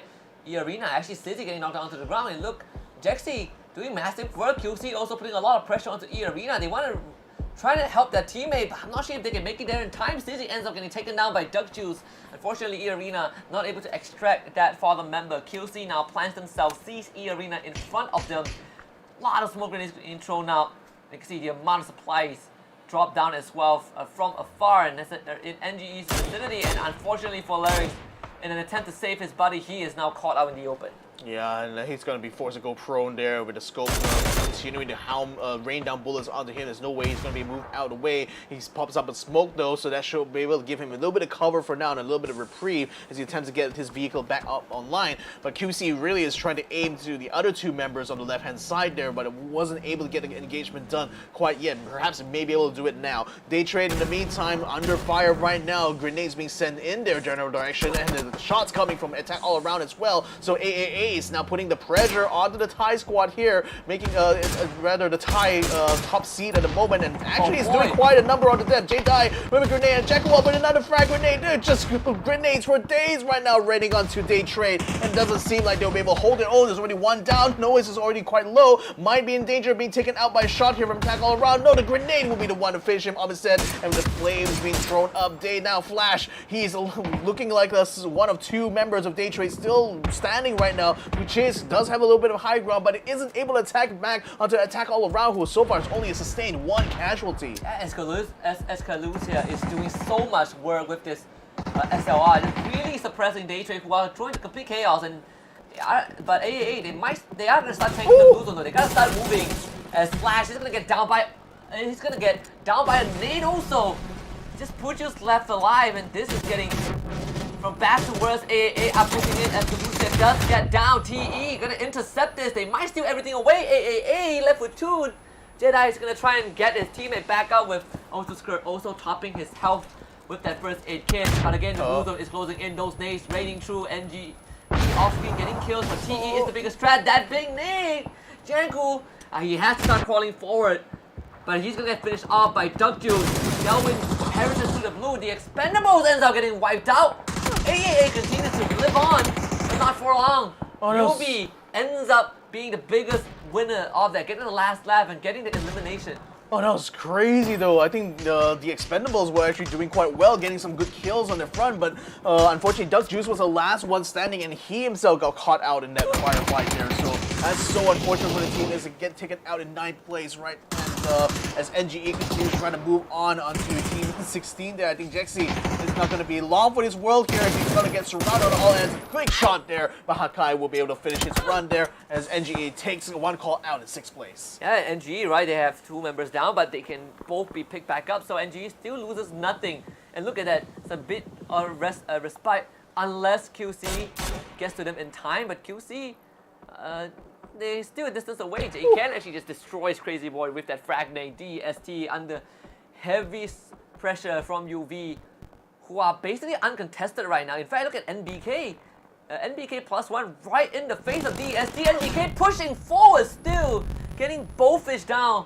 Lucky J needs to hold it forward. Mount Rush gets in the vehicle, but he's getting absolutely pelted by lead. Driving through the smoke screen, trying to get away, but he's going to drive straight into danger as well. There's a truck beside him. They're trying to just survive. Lucky J is by his side. Mount Rush getting shot down by the power foam on top of the hill. Absolute madness as Marash also caught by Papa Zai from Red Sea. Unicorn Venom is certainly the most poisonous to the team right now because they're absolutely killing everyone else who happen to cross their path. So now I think Red Sea Esports is trying to get themselves in the mix. They find Lucky J trying to bring his truck across, but isn't able to confirm the kill quite yet, though, but does bring him down to a sliver of his health. But Red Sea in the meantime has been very much quiet all this while. The circles have just certainly been landing on top of them for the last few phases, but now with the teams now crowding around them, this is going to be the opportunity for them to try to pick up some kills, if only they could just land the shots. God, this is a big chance, and Papa Zai here is relentless. It's running out of ammunition though. Not much left in the SKS. Oh. Lucky J just lost his truck, but Papa Zai did not see him, and these fans, they are going to get more and more costly as he runs dry of that ammunition. NGE, 4 men still alive, holding the entire southern side of the circle. QC is, I think Hakai didn't see the members of QC. Look at them pretty much spread out as well. Yeah, the shield going to be set up here by Hakai, so that actually provides him some really good cover there instead of having to spend some grenades. A grenade would have been pretty good here for Van if he can actually send it across and behind the rock, but unfortunately that piece of cover is going to be enough to bait any shots coming out from his sniper rifle. And speaking of snipers there, the Mini 14 and Dan Pablo still trying to search for some targets here, but finding none as you pop out. Yubi in the meantime already picking up some kills on both Q Confirm as well as NGE. Batman is already down and Smell as well, going to get traded out. In the meantime, Yubi really trying to collapse upon the rest of NGE right now, but they only sustain one casualty so far. JK is going to keep an eye out for the rest of NGE. There's still only one member to go here, I think. As Hakai still on the ground here, the Van is going to get finished up a little bit. They can't quite flush out the last member, I think, which is Sakao and JK. Circle landing on top of Red Sea. Wow, this is such a huge opportunity here for the Malaysia squad. It's one of the few wrong, and if you don't get the chicken dinner, that's maybe something that's gone horribly wrong. Red Sea absolutely elated with this circle where everyone out there is slaughtering each other. Red Sea gets to hold this compound. Even get to voucher any member to try to kind of run into them, right? Because they are the only team that has any sort of structures to use as a cover. Look at this bird's eye view. It is an absolute war zone out there. NGE, you're left with just one man. The blue zone is going to be kind of the X factor right now. Everyone will get funneled into the crosshairs of Red Sea. Yeah, Fab is in probably like the hardest spot right now. He does have plenty of cover though, so he doesn't really need to expose himself to much risk, but at the moment he's not going to be able to rotate anywhere. He's not going to be able to back up his team too much because they're on the hill on the other side.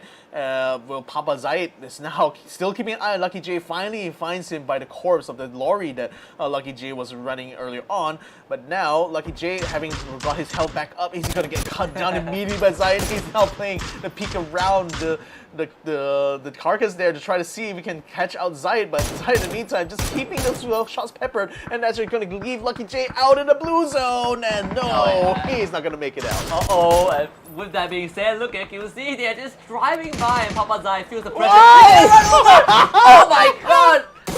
Dr. Louis just completely mows him down. The nade Dan Pablo finds 2 in return. Still some sort of exchange for Red Sea. There is a chance that they still keep this alive. Opon and Dan Pablo both on the ground. But Dan Pablo did get finished off. Red Sea falling apart at the seams. Missed the flank also. Down thanks to UV. And Red Sea only left with one member alive. UV looking the strongest right now. QC needs to bring the rest of the team back. I mean, again, PUBG, probably the best point-and-click horror survival game there, giving you jump scares as well. That is literally from a movie scene, right? You know, I know, right? The new Fast 10 just came out, and that's a scene that would be in Fast 10 if I ever seen one. Oh man, Unicorn Venom though, they still have a lot of stacks here to work with, but so does QC. But then now they have Red Sea completely surrounded on all ends here. And Red Sea down to the last member. Dean is the only person left to hold the flag here for Malaysia, and it doesn't seem like he is in the best of situations right now. Fab is going to be keeping an eye out from the outside as well, but he's very much out, very far away from the rest of the squad. Probably trying to stay away from most of where the action's happening. Q confirmed in the meantime. Predet already finding a hit there onto MBK, forcing him to get off of the roof. Sapao is going to be flushed out a little bit by the frag grenades, and indeed will get taken out by Pedret. And QC, the biggest winners right now. The full team got brought back out despite a double nade by Dan Pablo. All that work negated. And Dean just cowering in the building right now. Still don't know where he is, but Dean, if he makes any noise, they're gonna try to flush him out. In fact, I feel like they do. They start clearing out the building, and look at Dean backing away from that window. Nowhere is safe as the blue zone is gonna start closing in as well. That is gonna force QC to make his way into the building very fast, and they don't even need to do so. Leon just gets the work done. Dean goes down. QC now pushing towards UV. NBK down. Gets the nade drop onto him, completely blasted. Yeah. As UV themselves are left with just one, and Opon, he knows that they have done just enough, and QC looking for the chicken dinner. Oh man, talk about a strong showing here. Note that this feature is available only in normal and custom matches on Erangel, Miramar, and Desta. Next, we're introducing a new DBNO feature, allowing you to carry knocked out teammates and place them inside vehicles. This addition provides players with an alternative way to evade danger without having to only abandon or revive your teammates. We are also finally ready to unveil our new clan system. Create or join a clan, play matches, and earn XP to level up your clan. As your clan levels up, you will be able to upgrade your clan tags. Not only that, but you can also earn a BP boost by playing with your clanmates. Definitely worth. And as always, make sure to check out the patch notes for all the details. Update 23.2 has plenty more in store this month, including a DBNO rebalance, general lobby UX UI improvements, a slight buff to the Ace-32, and more. Starting with this update, prepare to become your team's hero, transport teammates to safety, and establish your own PUBG Battlegrounds clan for double the excitement. And we'll see you on the Battlegrounds.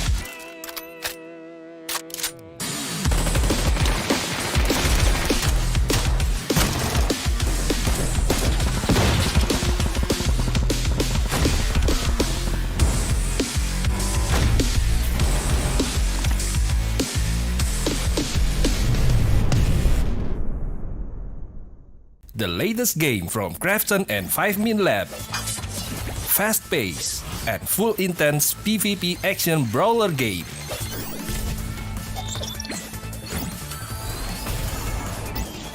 Use your best combo to send your opponent to the lobby.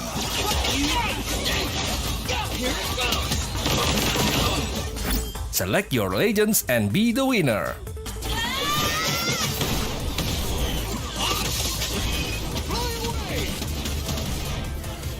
Pick the mode that suits your fighting style, from 1v1, 2v2 to Battle Royale. Available to download and play free on Play Store, App Store and Steam.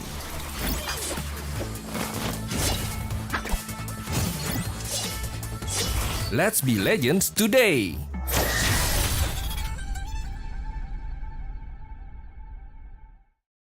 Welcome to the Update 23.2, where you can now revive your teammates, transport knocked out allies onto vehicles, and engage in a new social feature, the clan system. Let's dive right in. First on the menu is the brand new revival system. To reduce frustration during squad play and promote diverse strategies in normal matches, you will now be able to revive your fallen teammates. Just retrieve the blue chip from their death boxes and register it at one of the transmission towers scattered across the map, or through a wireless transmitter item obtained through farming. They can then rejoin the match via a respawn plane that flies once per phase. Note that this feature is available only in normal and custom matches on Erangel, Miramar, and Destin. Next, we're introducing a new DBNO feature, allowing you to carry knocked out teammates and place them inside vehicles. This addition provides players with an alternative way to evade danger without having to only abandon or revive your teammates. We are also finally ready to unveil our new clan system. Create or join a clan, play matches, and earn XP to level up your clan. As your clan levels up, you will be able to upgrade your clan tags. Not only that, but you can also earn a BP boost by playing with your clanmates. Definitely worth. And as always, make sure to check out the patch notes for all the details. Update 23.2 has plenty more in store this month, including a DBNO rebalance, general lobby UX UI improvements, a slight buff to the Ace-32, and more.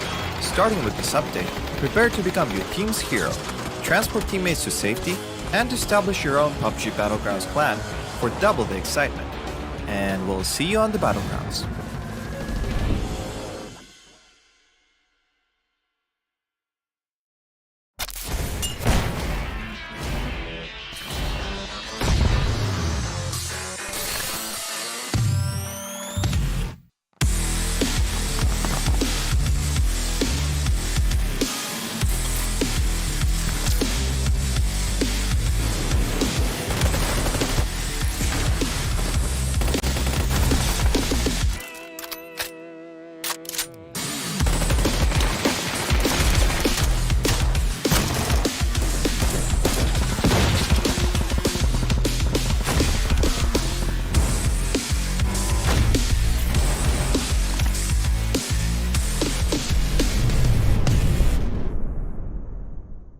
The latest game from Krafton and 5min Lab.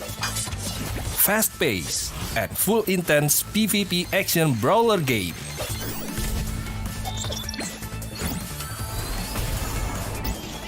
Use your best combo to send your opponent to the lobby.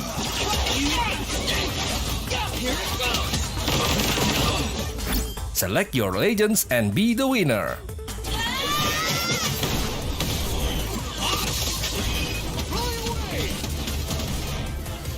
Pick the mode that suits your fighting style, from 1v1, 2v2 to Battle Royale.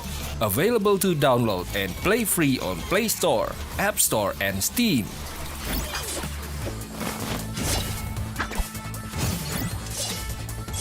Let's be legends today!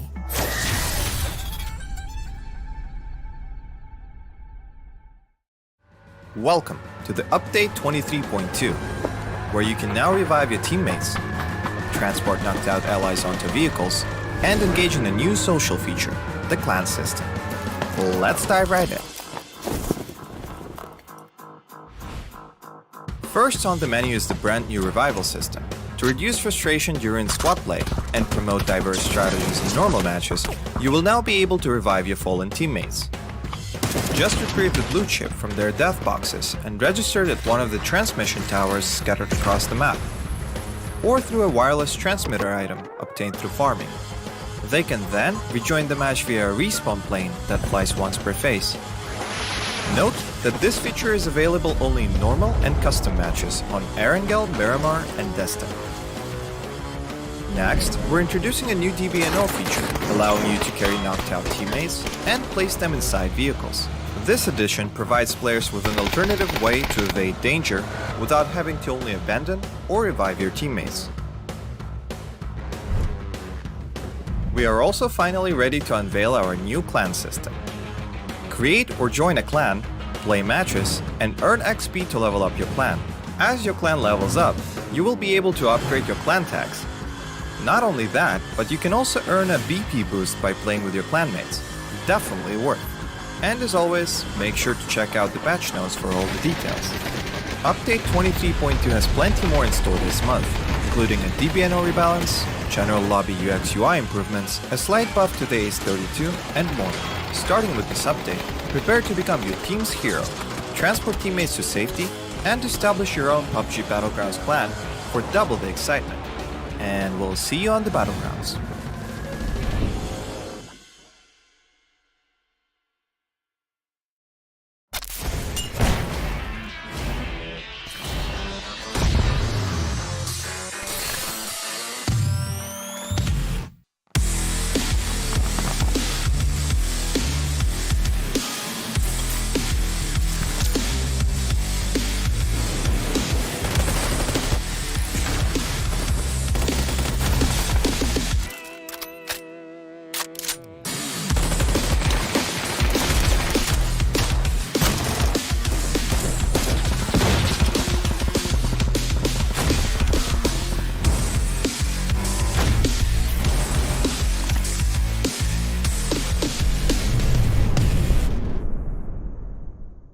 The latest game from Krafton and 5min Lab. Fast-paced and full intense PvP action brawler game.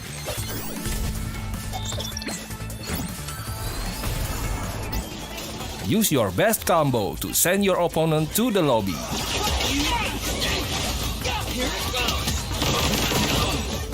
Select your legends and be the winner.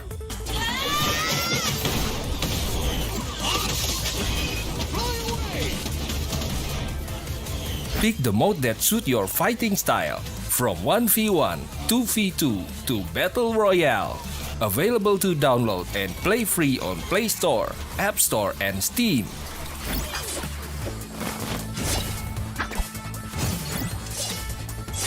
Let's be legends today!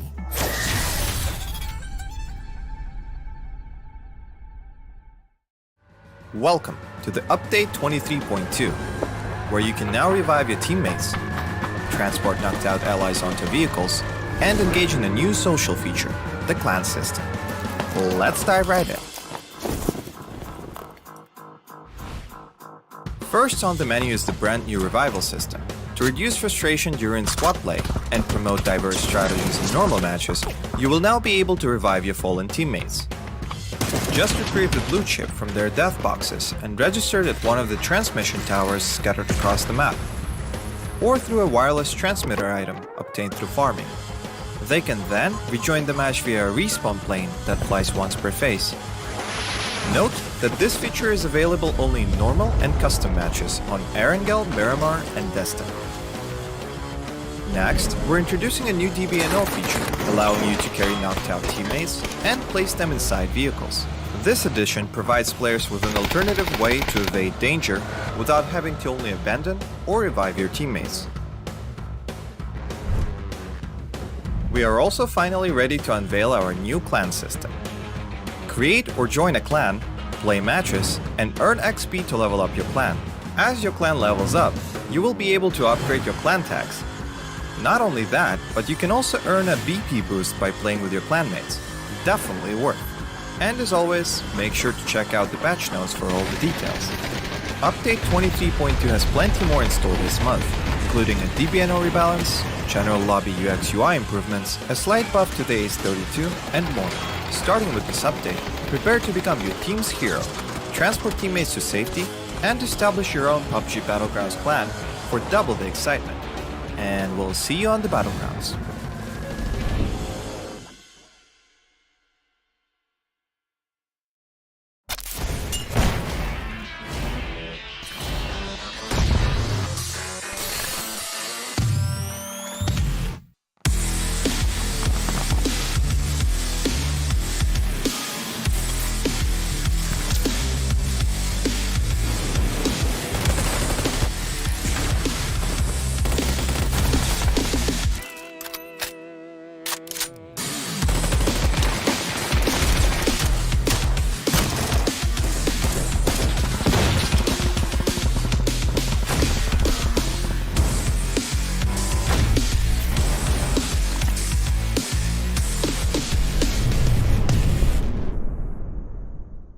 The latest game from Krafton and 5min Lab. Fast pace and full intense PvP action brawler game.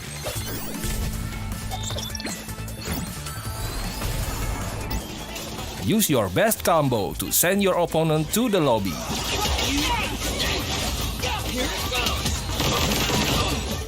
Select your legends and be the winner.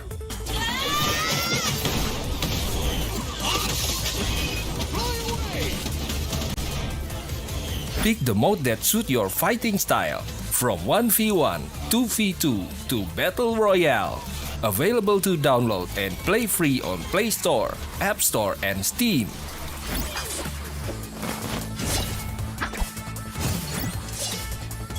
Let's be legends today!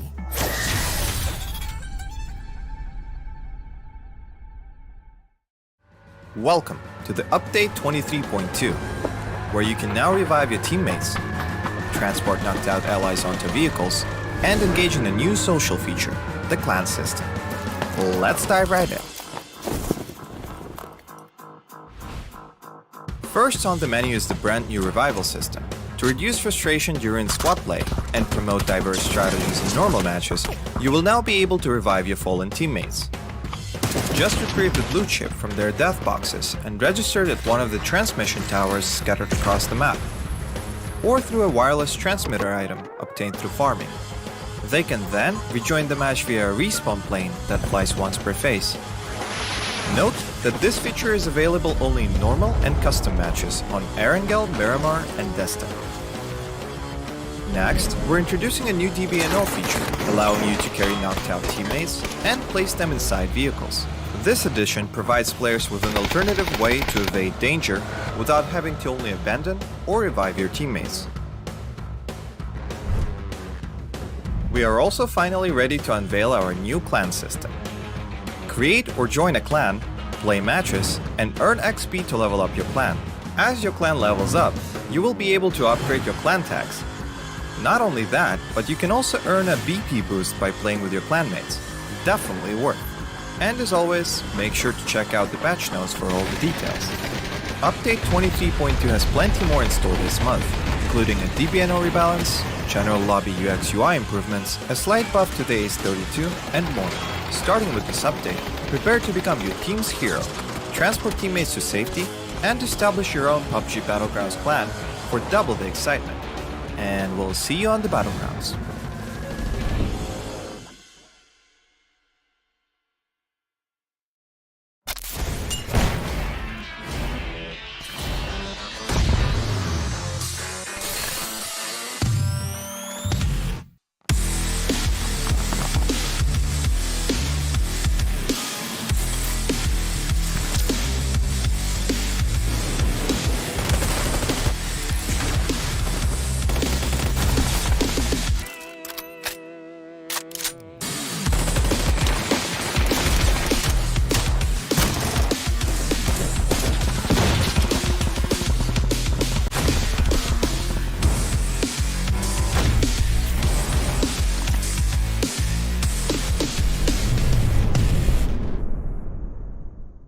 The latest game from Krafton and 5min Lab. Fast pace and full intense PvP action brawler game.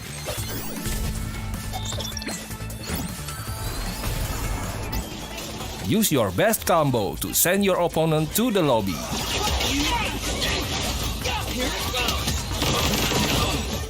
Select your legends and be the winner.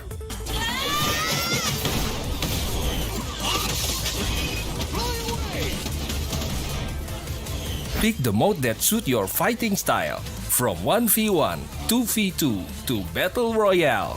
Available to download and play free on Play Store, App Store and Steam.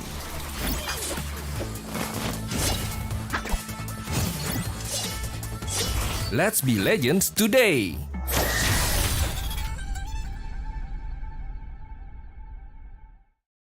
Welcome to the Update 23.2, where you can now revive your teammates, transport knocked out allies onto vehicles, and engage in a new social feature, the clan system. Let's dive right in. First on the menu is the brand new revival system. To reduce frustration during squad play and promote diverse strategies in normal matches, you will now be able to revive your fallen teammates. Just retrieve the blue chip from their death boxes and register it at one of the transmission towers scattered across the map, or through a wireless transmitter item obtained through farming. They can then rejoin the match via a respawn plane that flies once per phase.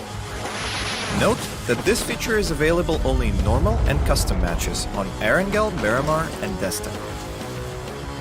Next, we're introducing a new DBNO feature, allowing you to carry knocked out teammates and place them inside vehicles. This addition provides players with an alternative way to evade danger without having to only abandon or revive your teammates. We are also finally ready to unveil our new clan system. Create or join a clan, play matches, and earn XP to level up your clan. As your clan levels up, you will be able to upgrade your clan tags. Not only that, but you can also earn a BP boost by playing with your clanmates. Definitely worth. And as always, make sure to check out the patch notes for all the details. Update 23.2 has plenty more in store this month, including a DBNO rebalance, general lobby UX UI improvements, a slight buff to the Ace-32, and more. Starting with this update, prepare to become your team's hero, transport teammates to safety, and establish your own PUBG Battlegrounds clan for double the excitement. And we'll see you on the Battlegrounds.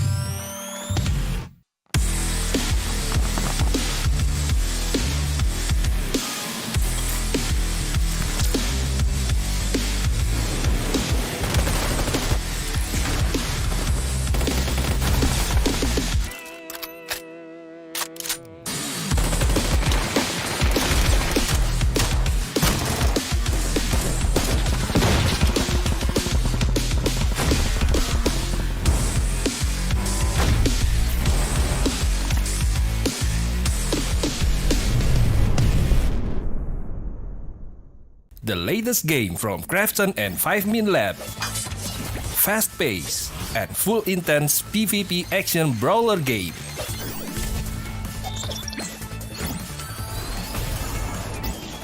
Use your best combo to send your opponent to the lobby.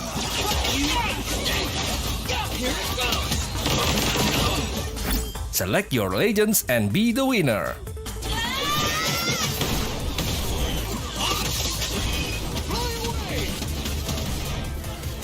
Pick the mode that suits your fighting style, from 1v1, 2v2 to Battle Royale.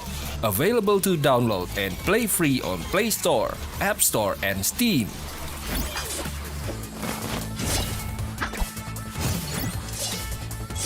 Let's be legends today!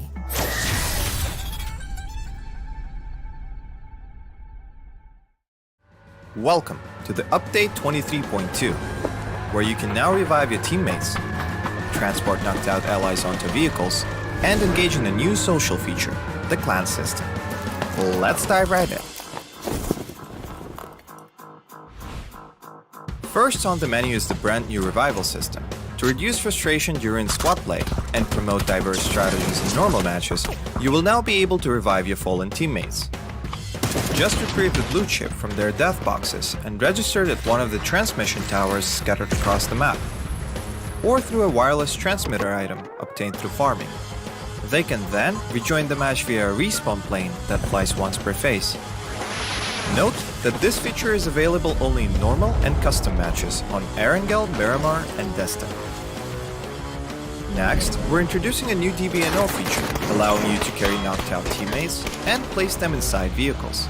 This addition provides players with an alternative way to evade danger without having to only abandon or revive your teammates. We are also finally ready to unveil our new clan system.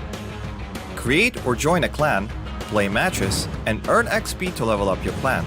As your clan levels up, you will be able to upgrade your clan tags. Not only that, but you can also earn a BP boost by playing with your clanmates. Definitely worth. And as always, make sure to check out the patch notes for all the details.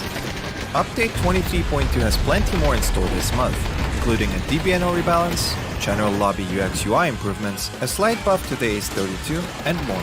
Starting with this update, prepare to become your team's hero, transport teammates to safety, and establish your own Pubg Battlegrounds clan for double the excitement.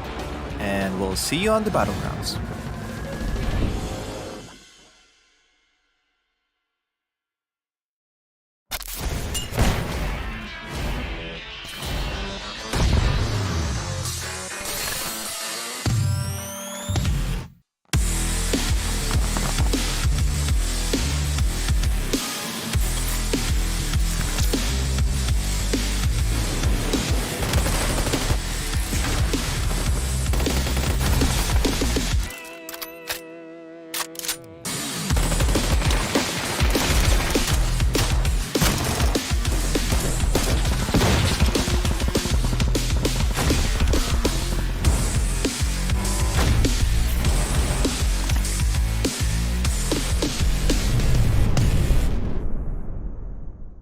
The latest game from Krafton and 5min Lab. Fast pace and full intense PvP action brawler game.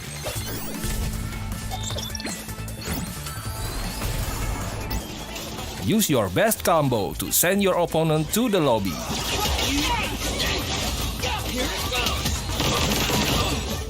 Select your legends and be the winner.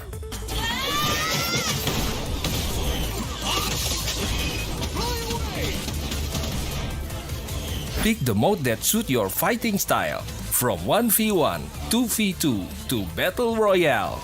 Available to download and play free on Play Store, App Store and Steam.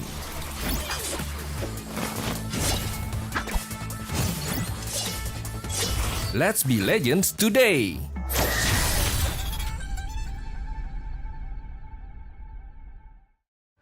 Welcome to the Update 23.2, where you can now revive your teammates, transport knocked out allies onto vehicles, and engage in a new social feature, the clan system. Let's dive right in. First on the menu is the brand new revival system. To To reduce frustration during squad play and promote diverse strategies in normal matches, you will now be able to revive your fallen teammates. Just retrieve the blue chip from their death boxes and register it at one of the transmission towers scattered across the map, or through a wireless transmitter item obtained through farming. They can then rejoin the match via a respawn plane that flies once per phase. Note that this feature is available only in normal and custom matches on Erangel, Miramar, and Destin. Next, we're introducing a new DBNO feature, allowing you to carry knocked out teammates and place them inside vehicles. This addition provides players with an alternative way to evade danger without having to only abandon or revive your teammates. We are also finally ready to unveil our new clan system. Create or join a clan, play matches, and earn XP to level up your clan. As your clan levels up, you will be able to upgrade your clan tags. Not only that, but you can also earn a BP boost by playing with your clanmates. Definitely worth. And as always, make sure to check out the patch notes for all the details. Update 23.2 has plenty more in store this month, including a DBNO rebalance, general lobby UX UI improvements, a slight buff to the Ace32, and more. Starting with this update, prepare to become your team's hero, transport teammates to safety, and establish your own Pubg Battlegrounds clan for double the excitement. And we'll see you on the Battlegrounds.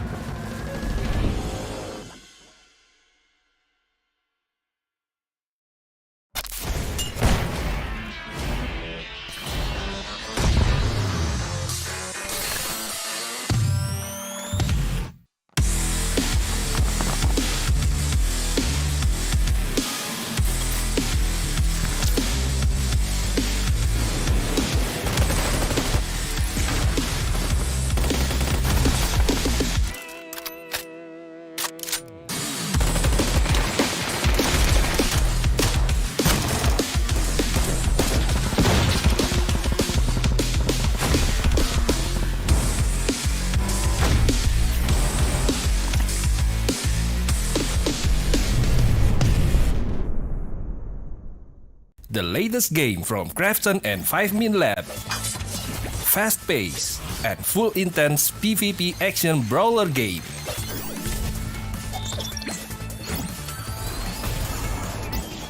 Use your best combo to send your opponent to the lobby.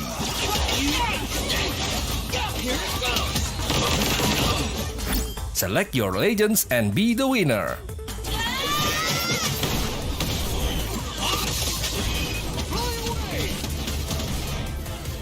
Pick the mode that suits your fighting style, from 1v1, 2v2 to Battle Royale. Available to download and play free on Play Store, App Store, and Steam.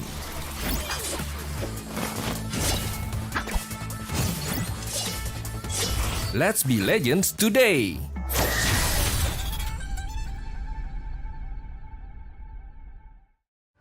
Welcome to the Update 23.2, where you can now revive your teammates, transport knocked out allies onto vehicles, and engage in a new social feature, the clan system. Let's dive right in. First on the menu is the brand new revival system. To reduce frustration during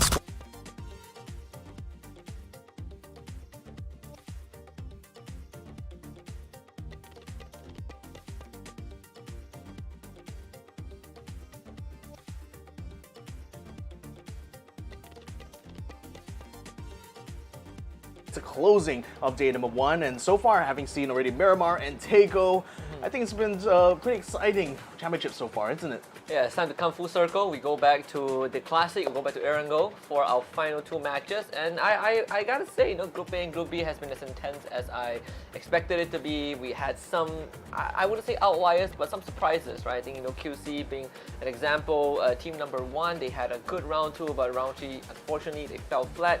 But we are also starting to see a bit of that pack leader. You know, we have 4 or 5 teams who are really doing super well at the top, and you know, I don't think they will fall anytime soon, but it's more of the fight right now between 6th to 8th place or 6th to 10th place that I think is going to be very intense. And that's where things are really, really tight here. I mean, again, the Expendables have been able to build up a massive, like, 7-point lead now against Q Confirm. Oh, yes. But everyone else from that point onwards, like, it's only a 4-point split between Q Confirm and Cerberus. It's going to be a 3-point split between Cerberus as well as Day Trade, and then only a 1-point difference between Day Trade and New Generation Esports. Conversely, so everyone else inside this top 8 is just very close to each other. I think, like, even Battle Force, second or third place, can, I think, be really, really hot here. Yeah, and no, we looked at, I think, teams like Ritzy, we looked at teams like number 1, and you look at the points, right? All it takes is just one good round for them to break into top 8, so I think not all hope is lost yet. You know, this point system is pretty brutal to the teams that are not performing as much. You only get 10 points for chicken dinner, 1 point per kill, but judging by how some of these rounds have went, the fact that you don't really get too much points when your play is lower than 5th or 6th place, that is very, very punishing. And this is why we see some teams, they get one good round and suddenly they shoot up in the standings. And I think it's very, very doable. You just need one good round. Exactly, with the new super rules, basically, like, the points split has been overhauled significantly, meaning that anyone who's below, like, 8th place, I believe, would not receive any placement points whatsoever. Oh, yes. So even that's kind of what happened with Expendables, because, like, they got 8 kills, but that 8 kills was enough to keep them on the lead of the board. But if you just look only in the placement points wise, they got 0 out of Tego there. So it's still something that teams have to think about. So I think it also brings in a bit of, like, a question for the teams themselves. Do I want to prioritize more on the kill points, especially when I'm not likely to get a placement here, or should I still try to grind for those placement points here in this competition? And it's also like, how many games can you get 8 kills before you get flat out wiped, right, and get 0 placement points? Not much. And in that case, for the Expendables, it was definitely a very solid round in terms of kills, but it doesn't happen every day. This is one of the teams that we've been talking about, PMA, Positive Mental Attitude, I believe from the region of Taiwan. It's a team that has been struggling, right? The first 2 matches on Miramar, they were facing off against Cerberus, and both times they were not able to come out on top. You look at Tego, they also, I think they got wiped out by QC. So all 3 rounds have been pretty brutal. We have entered 436, I believe, it's a representative from Japan this time. Also having some rounds where they were trying to intercept teams and make those rotations, but they were not confirming enough kills, and they were not able to kind of win out in those very big intense gunfights. So you can kind of feel that the pressure is mounting, because this is round number 4 out of 10 for them. Yeah, exactly. And as I look across the board as well to see how some of these teams have performed relatively to each other here, one interesting kind of thing I want to highlight here is that Unicorn Venom, right? We've seen them get a really good Tego round, and that allowed them to get 3rd place. And last time they got to 3rd place as well was match number 1. But match number 2, they actually bowed out in 14th place. So it seems like anytime they're actually able to get good kills, it seems like they're still able to fight for the top 4. Oh yeah, and I think that's not an easy thing to do, right? You are looking at the balance between getting kills and getting placements, and in this case, right, the values of kills become so much more so much more valuable just because your placement points is so hard to get, right? And I think a lot of teams are making up for the lack of placement points just by getting kills alone. This is why you see teams that didn't finish, in top 4 and top 5 somehow still have a decent standing because they're getting these kills throughout the rounds. Yeah, so in terms of these kind of, speaking of other teams that are hopefuls here, Enter Force 36 have been involved in quite a few scraps, at least that we've seen on stream, but haven't really been able to convert that performance into actual decent points for themselves. Now, granted, I think if I'm looking at the board right now, they're currently sitting in 16 spots, literally dead last in this tournament here, but I feel it's not quite, for lack of trying, because they do get themselves in quite a few good scraps. It does sometimes get some good knocks, but I think, is it just basically the finish that they're just not able to do here that's kind of becoming the problem for them?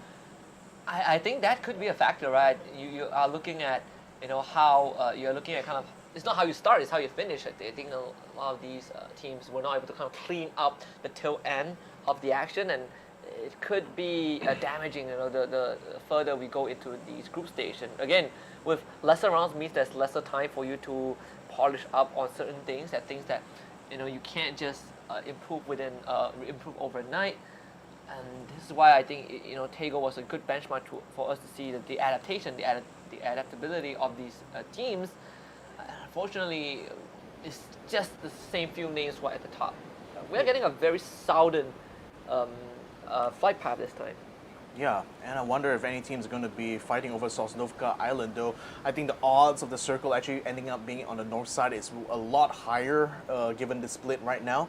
But conversely, I'm still seeing Exo Clan actually jump up quite early on, and they're moving to try to take control over Hospital here. Might actually run into E36 in the process, though, who will also decide to jump up quite early as well, and already picked up some good vehicles of their own. In the meantime, as we look across the rest of the map here, day traders have already taken control over the Primorsk area, so and the quarry as well. So that's plenty of really good loot that can do. Now the circle will actually land relatively close to Sosnovka Island, just with a river running right, the water running right through it. I believe the only team the one to be happy is going to be EA, because they do have one guy at Sosnovka, and there's no one else there except for him. But NGE finds 2 members of number 1, and he just could not respond, right? He's going to try. Mini 14. No attachment, unfortunately, at the start. You get a couple of chip damage onto the members of NGE, onto FAP, not specifically, but no knocks. The NGE just walks away with 2 free kills. Yeah, and should be able to peel away quite effectively as well. So number 1, unfortunately, going to be left out in a lurch as a result here, while the Unicorn Venom in the meantime, very much in a world of their own right now. Still, I don't think there's going to be much of a challenge around them either, because the circle literally, the edge of the circle literally still encompasses their area right now. So I don't think there's going to be much in store for them for the next few moments, but at least a good opportunity for them to get some farming on the board here. Exo Clan in the meantime now getting into full engagement now with E36 here. Finally, they're starting to collide with each other here. Neither side has gotten a knockdown quite yet though. Sophia's going to be very close and will get taken down by Gats as he tries to run across the field here. Should be finished up though, but Gats gets return fired on pawn by XK1 here from E36, so it's a 1-for-1 at this point. Can he get to Gats? That's the question. Stilfed will find solace. I think his teammate there to bring it back up. So Sylvia, not too big of a deal. For EXO, you got to bring Gats back up though. I think that's the same predicament that they were placed in last game, where they just could not retrieve their members in time. And he's doing his very best to keep track of where the members of E36 are. And so far, it's been working out as Chimpy, I believe, was able to get to Gats. But you look at the distribution of E36. If they want to push towards the 2 members of EXO Clan, they definitely can. That's the thing, but here's another factor as well. They are so far away from that circle that they cannot really be bogged down into like a extended fight out in this area here. Sooner or later, one is going to have to pull away here, and almost getting caught out by Deva there, and that would have been even worse there for Exo Clan should M also fall. But at least they managed to get Gat back up to speed right now. So the question now for them is like how they want to pull away, because even if they were to take a straight path towards the circle here, it might run them into the path of attack all around. And you also have to consider the fact that E36 as well could continue to pursue them on the way to the circle here if they aren't too satisfied with not being able to get the kill point here. Yeah, Deva actually almost caught a shot in the head. You can see him relocating instantly as his position was compromised by Baba Goose. He's the only person holding on to the high ground. Emtes is closer to the rest of EXO Clan, so it's going to be a stand-up between Star-Lord and Baba Goose. Generally, you don't want to be shooting if you are Star-Lord.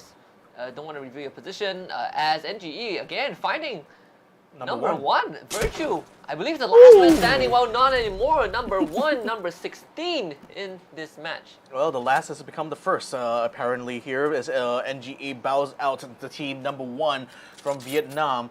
So they will have full control over the shelter area. The only closest challenge they could possibly face here is UV, but then they're going to be moving away, and they're actually holding actually moving their way towards Milta at this point. So right now, as it stands, the only standoff I can see on the ground here is on Exo Clan versus E36 as well as Cerberus. Actually getting a bit of a scrap here with the Expendables now. Both sides having taken position over here. Rather, like CS taking position inside the house. Delvin's going to be caught out and will be taken out completely here by Duck Mai.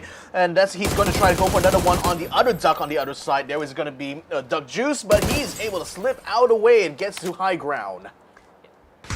Best part is they're not even on the same team. No, right? Yeah, but and fine finish off, but still flat. This is means that E36 might be taking initiative onto Exo Clan. That could be bad news. Cerberus, in the meantime, staving off TE. Delvin did end up going down, so free kill for Cerberus as the Expendables continue to make this long rotation down south towards where the circle is. Yeah, but that might run them into the path of Day Trade and E-Arena, who had just entered the field. In fact, E-Arena is starting to put some shots onto Flash from Day Trade as he cuts across them in a car there.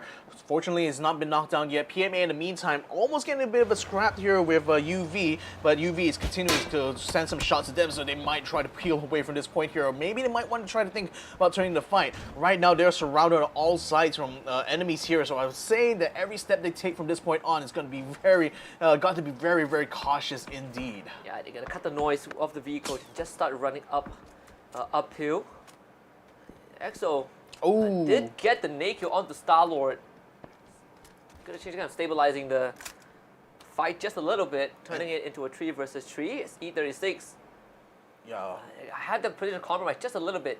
So Baba Goose is actually keeping at a distance as Chimpy picks up a kill onto Deva right now, so things are getting worse. Sylphia is the last person standing, it looks like, for E-Force 36.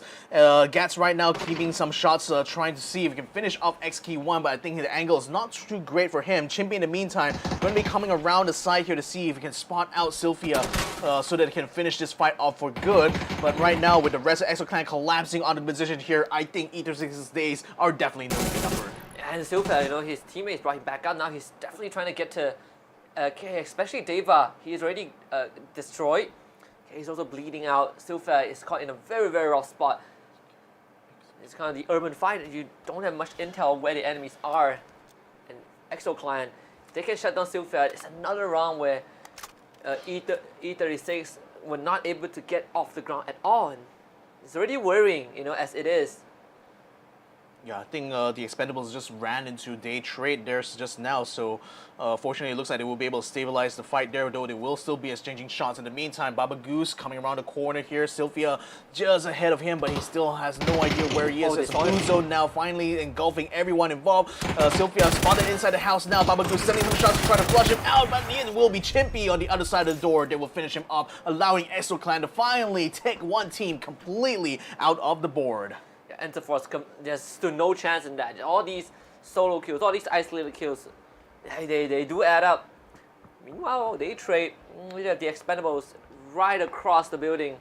Belmouth, throwing 2 of them off screen. QC is absolutely pummeling NGE right now.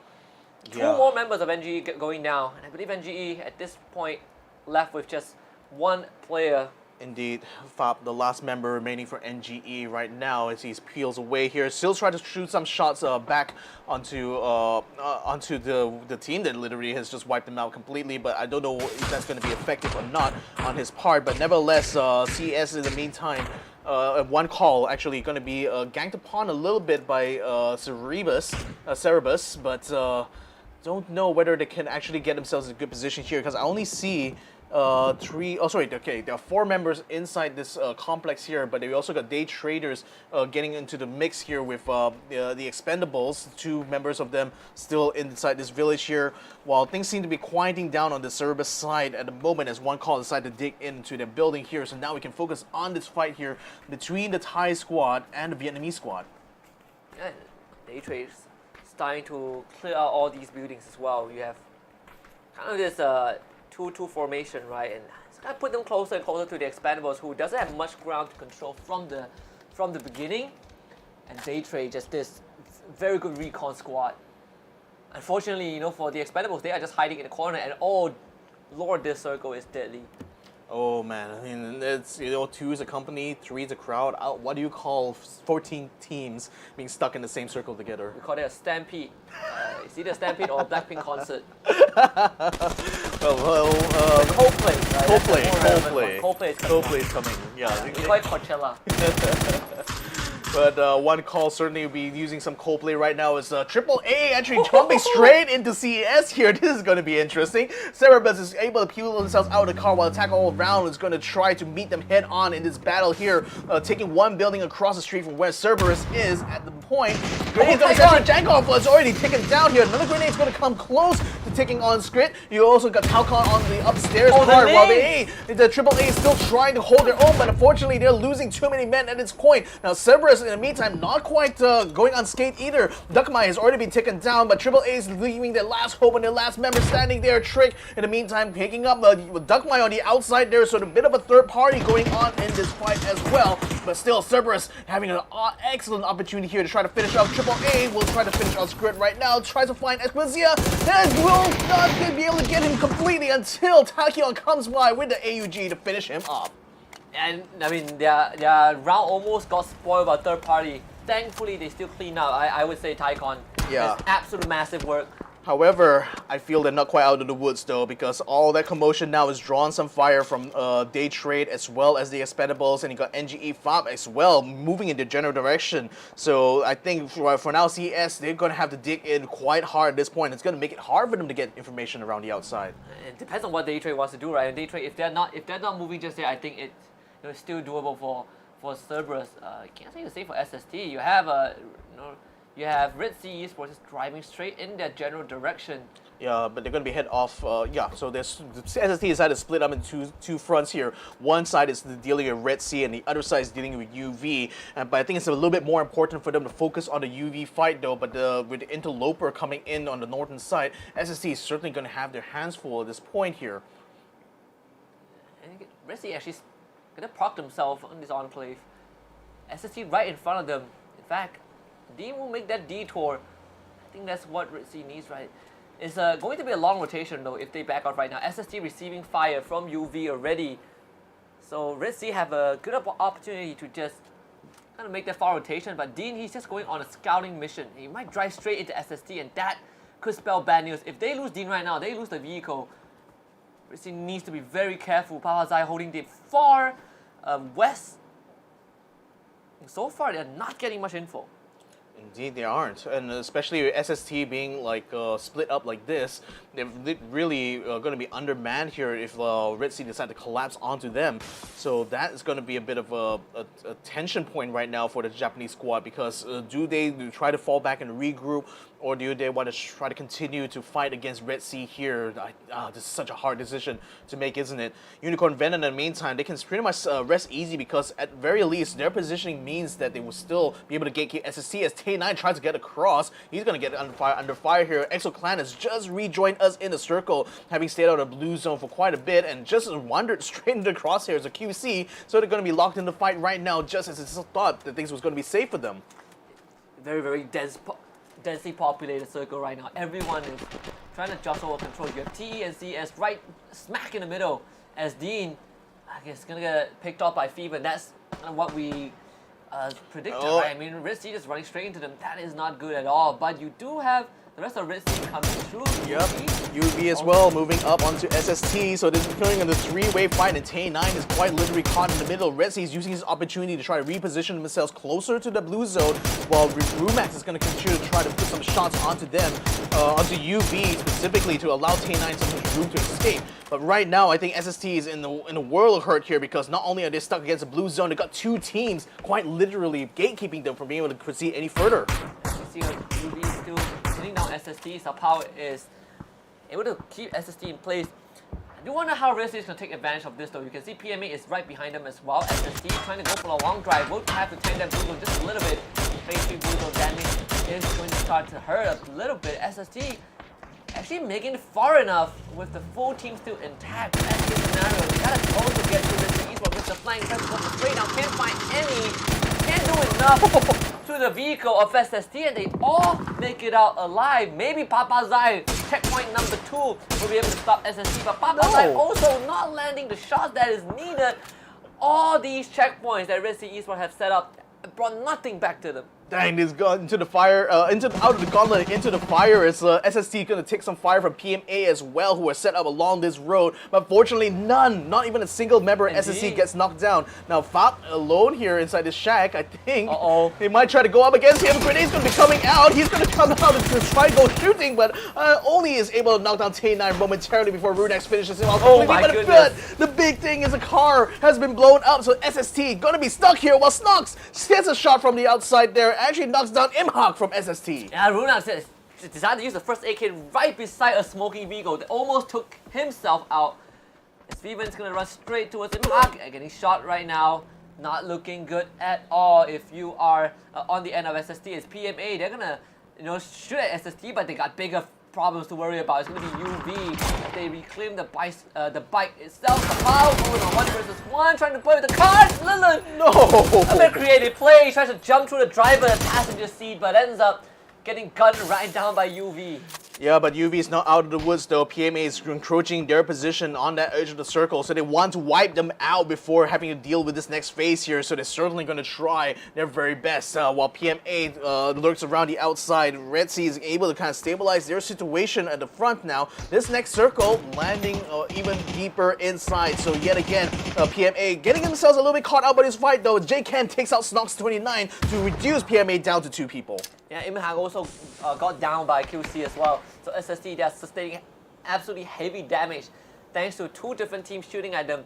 This circle, again, kind of favoring Daytrade a little bit. You can see that Daytrade, they are moving towards the center of the circle onto high ground also. I think a lot of teams are not ready for that. E-Arena coming in from the western side as QC continues to rack up the kills, this time taking out Himas from Cerberus. PMA left with 2 members, as Red Sea is kind of on the horizon as well, but PMA has to worry about UV, who are behind them. Yeah, but don't really have to worry about anyone else because it seems like Red Sea is going to be moving from the northern side of the circle, so they will not encounter both UV nor PMA. So now they're just going to be locking their own fight. So Power's going to try to come out anyway to try to open up a front, but instead gets knocked down for his efforts and will be taken out by I Am Pete. So now UV down to 3 guys here, going to try to scramble to figure out a way to get themselves out of this quandary because the blue zone is still ticking right now. They're still granted 1 minute and 45 seconds to go, but nevertheless, that blue zone is encroaching onto UV zone. They have to move out of the way now and straight into PMA's area. And Teddy just got knocked as well. No one can save him in this position. Smell able to outrun the blue zone as UV continues that push into the circle, but Smell, he's going to take the long road. Take a bit of this punishment just to isolate himself. He knows that Iron Pete is on the other side. Look at that preempted smoke grenade. This might give Smell just the cover that he needs. Iron Pete is going to be forced to push out thanks to the blue zone as well. He doesn't have time to recover. It seems NBK doesn't get the full spray down. NBK doesn't go down. J-Ken shows up. IMP wins that fight. They try to flush him out with the molly. Can't see him just yet. Can he recover his turn in time? 3 HP by the millisecond. IMP stays strong and now goes for the attack onto NBK, who drops to literally 1 HP as J-Ken takes his head off. PMA put up a fight, but it's not enough.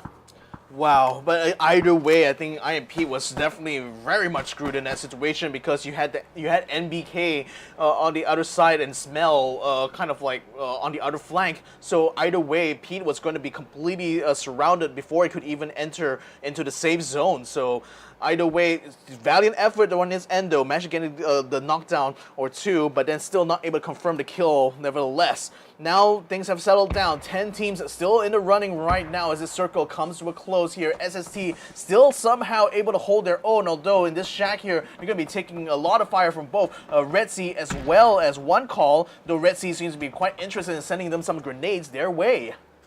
And Red Sea also not pushing forward. Really just fear the unknown, right? You have this dip in terrain, and Red Sea finding it very hard to push on forward because they do know that there's a 3rd team there, and that's where Papazai is looking at. UV on the horizon across the main road. But the only way for Red Sea to get into the circle is through SST. Papazai actually starts firing. Gets the knock onto NBK, has the nade in hand as well. Just by the edge of the blue, this nade feels to be just a bit short, so NBK should be rescued. Second one, 3rd nade comes up. Papazai continuing the lobs. now has to take a while to breathe, and thankfully for UV, they should be able to bring J-Can back up. Runex doesn't have vision of it. Well, Mr. Flank is going to be flanking around UV, it they're looks driving like. into them? Yup, it's driving straight into them as well. And speaking of driving, Trick as well is getting into the line of sight of Tanvu and actually gets taken down a peg there. So one call, even though they're in the middle of that circle, is not exactly having the best of time. Now Lucky J going to try to hold his own as they has a class onto them. He gets a kill on the Puchis. Now can he get one more? He does not, as he gets completely taken out by Norins from Day Trade and surviving that little onslaught there as Day Trade, as they are still going to be the ones in the best position here. I believe he was trying to kind of pop the tires, but got ambushed by Daytrade from behind. Absolutely unfortunate. EXO Clan this time, a way better run. Yeah, You know, for sure. Top 8, 4 kills. 3 more members alive, still going. Babagoose, big nade coming through from afar. Watch out. Oh. KN99 finds him right out in the open. As Belmont was able to take KM down, and Daytrade decides that they also want to be a part of this. Can they get Babagoose back up though? I think EXO Clan too far away to save him. Gas does pop inside. EXO Clan still going. This is a winnable situation as inside goes down. EXO Clan clearing out a path for themselves. They gotta watch out for Zixi though, because he's trying to flank them around the side, and that could split up the fire here from both Gats and Chimpy. Larry's gonna be opening fire at the same time as both ex-members of EXO Clan gonna get knocked out. Babagoose gets taken out as well. That is gonna be the end for EXO Clan. They will bow out in 8th place here as E-Arena, down to 2 men, will continue on the move into the circle unless Day Trade Gaming, who decided to be a bit proactive, is gonna wipe them out before they have the opportunity to do so. Yeah, Daytrade was running towards them while they was fighting EXO Clan, and Daytrade had the full squad available. And Larry didn't stand a single chance that SLR just blew his skull off. So we just take a bit of return fire, but E-Arena are in a really rough spot, and there's just very minimal chance of recovery. Zixi not doing too well as well as Flash is going to try and spot him out. Dan Pablo does get taken up by Runex. SSD still kicking in this round. Just survival instincts for this Japanese squad is absolutely tenacity. Flash is going to run uphill as Larry should perish to the blue zone. Yeah, Flash just surfing that blue zone to try to find Zixi, but I think Pet Dread actually finds him first, starts to open fire onto him, forcing him to try to duck away. In the meantime, Red Sea on the other side just finished off the rest of SST, it looks like. So that's going to be them away until Jexi finds a kill onto Papa Zayn and takes him out completely. So now back onto E-Arena here. Zixi is still attempting to fight for his life here against Pet Dread, while the whole time Flash and Belmub are coming up against his position here. And now it's going to force the guy out of the way. Zixi now going for a break for it. Gets under the grass here. Is he still going to be able to survive? He pops up only to get popped down. Flash takes the kill. Yeah, he did all that work on Pet Dread, but it's actually Daytrade that took Pet Dread down. So another extra kill for Daytrade if they can confirm it. 5 teams left, but only Daytrade had the full squad left alive. 8 kills already. As Jexi was the one that clears out Tanvu. We're down to the top 4. And yeah, Pet Dread is secured by Norins. That's kill number 9 for Daytrade, and they have full control of majority of the safe zone. Just look at where Daytrade are. Yeah, I mean, Day Trade has full control over the northern side. There are a lot of hills there, a lot of trees for them to use. So they certainly will have a lot of cover going to this next circle. Conversely, though, Red Sea down to only 1 member, which is going to be Mr. Flank, and he's going to be having a heck of a time. He's going to be running against Earth very soon, though. So that's going to be a 1v1 here for them to see which one of the two will be continuing this fight here at the top 4. Mr. Flank's going to be spotted. He's going to take to the dirt right now, but Earth moves up forward. The grenade's going to be sent down to Flank. Mr. Flank trying to get him down, but unfortunately the blue zone is going to be what takes out Red Sea completely. So 4th place is the best a Malaysian squad can do. Oh yeah, he was spotted by a jump pick of all things from Uzapalui. Great awareness. There's one corner, they're going to start driving and try to get into the safe zone as they are losing control very quickly. You can see Seymour is down in the middle, but he needs to hold on. If Seymour goes down, one core is going to lose complete control of the safe zone. Nade up top coming through the trajectory. Whoa. Just a bit off. Seymour just tucking himself in this corner.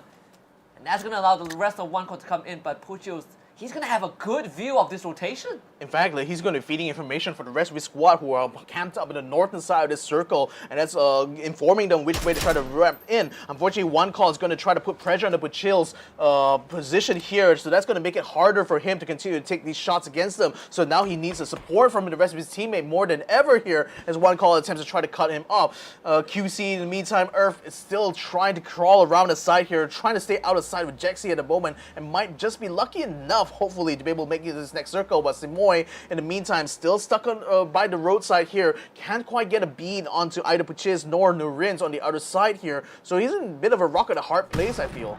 Oh, definitely. Erzapalui now found out by Jexy. Last man alive for his team and almost wins that fight. Yeah, a bit of a shame there, but that will be quick Q confirmed. Finished off in third place. So now two teams still remain. One still has a full stack, and that's going to be Day Trade. One call has already lost one man, but they still have plenty of control over the southern side of this circle. Now, Puchiz is the only one to be able to provide some information, but it's still going to be up to Nurin's and the rest of Day Trade here in order to try to move down to take on call's position. Simoy still trying to hold his own. Sensa, I think that's a smoke grenade, going to try to block out the view from Nurin's, making it harder for them while they try to pressure Puchiz inside the building. But Puchiz actually gets a jump onto Nando J. So this has actually put out a huge opportunity for Day Trade to try to collapse on the one call. Can they make it in time? They know where the last guy is as well. You can see that Simoy, he's starting to make just a little bit of move because he knows that he's trapped there. Whereas Puchiz will just take care of Nando J. One step at a time. I think Day Trade know that they've got it. Simoy only 42 health left. Nothing much left in the tank. Flank from behind. A nade to finish him off. Day Trade gaming with the chicken dinner. Just a fantastic finish.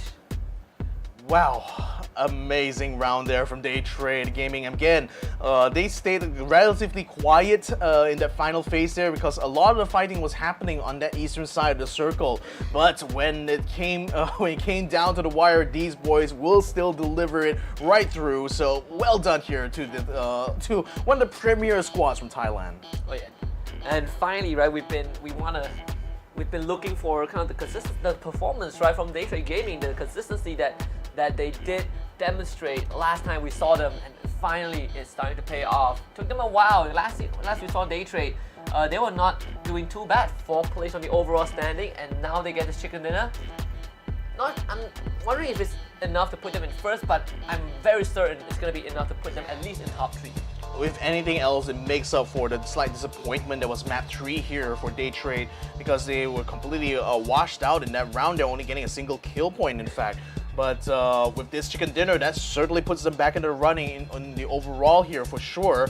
While in the meantime, looking at this fight here that happened between NGE as well as number 1, I think like that was just such a messy scrap, wasn't it? I mean, again, number 1 completely caught off guard really because they weren't a full stack in that fight and just got completely wiped out before they even knew what was happening. Oh yeah, and I think just a bit distracted also.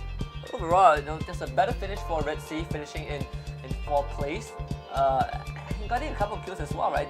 This is the kind of performance that you want to see. Just one step at a time, making the top 8. I believe they were like 9th or 10th place, so not too far away from making it into that safe zone. But we also have SST. I think they put up a very good resistance this game.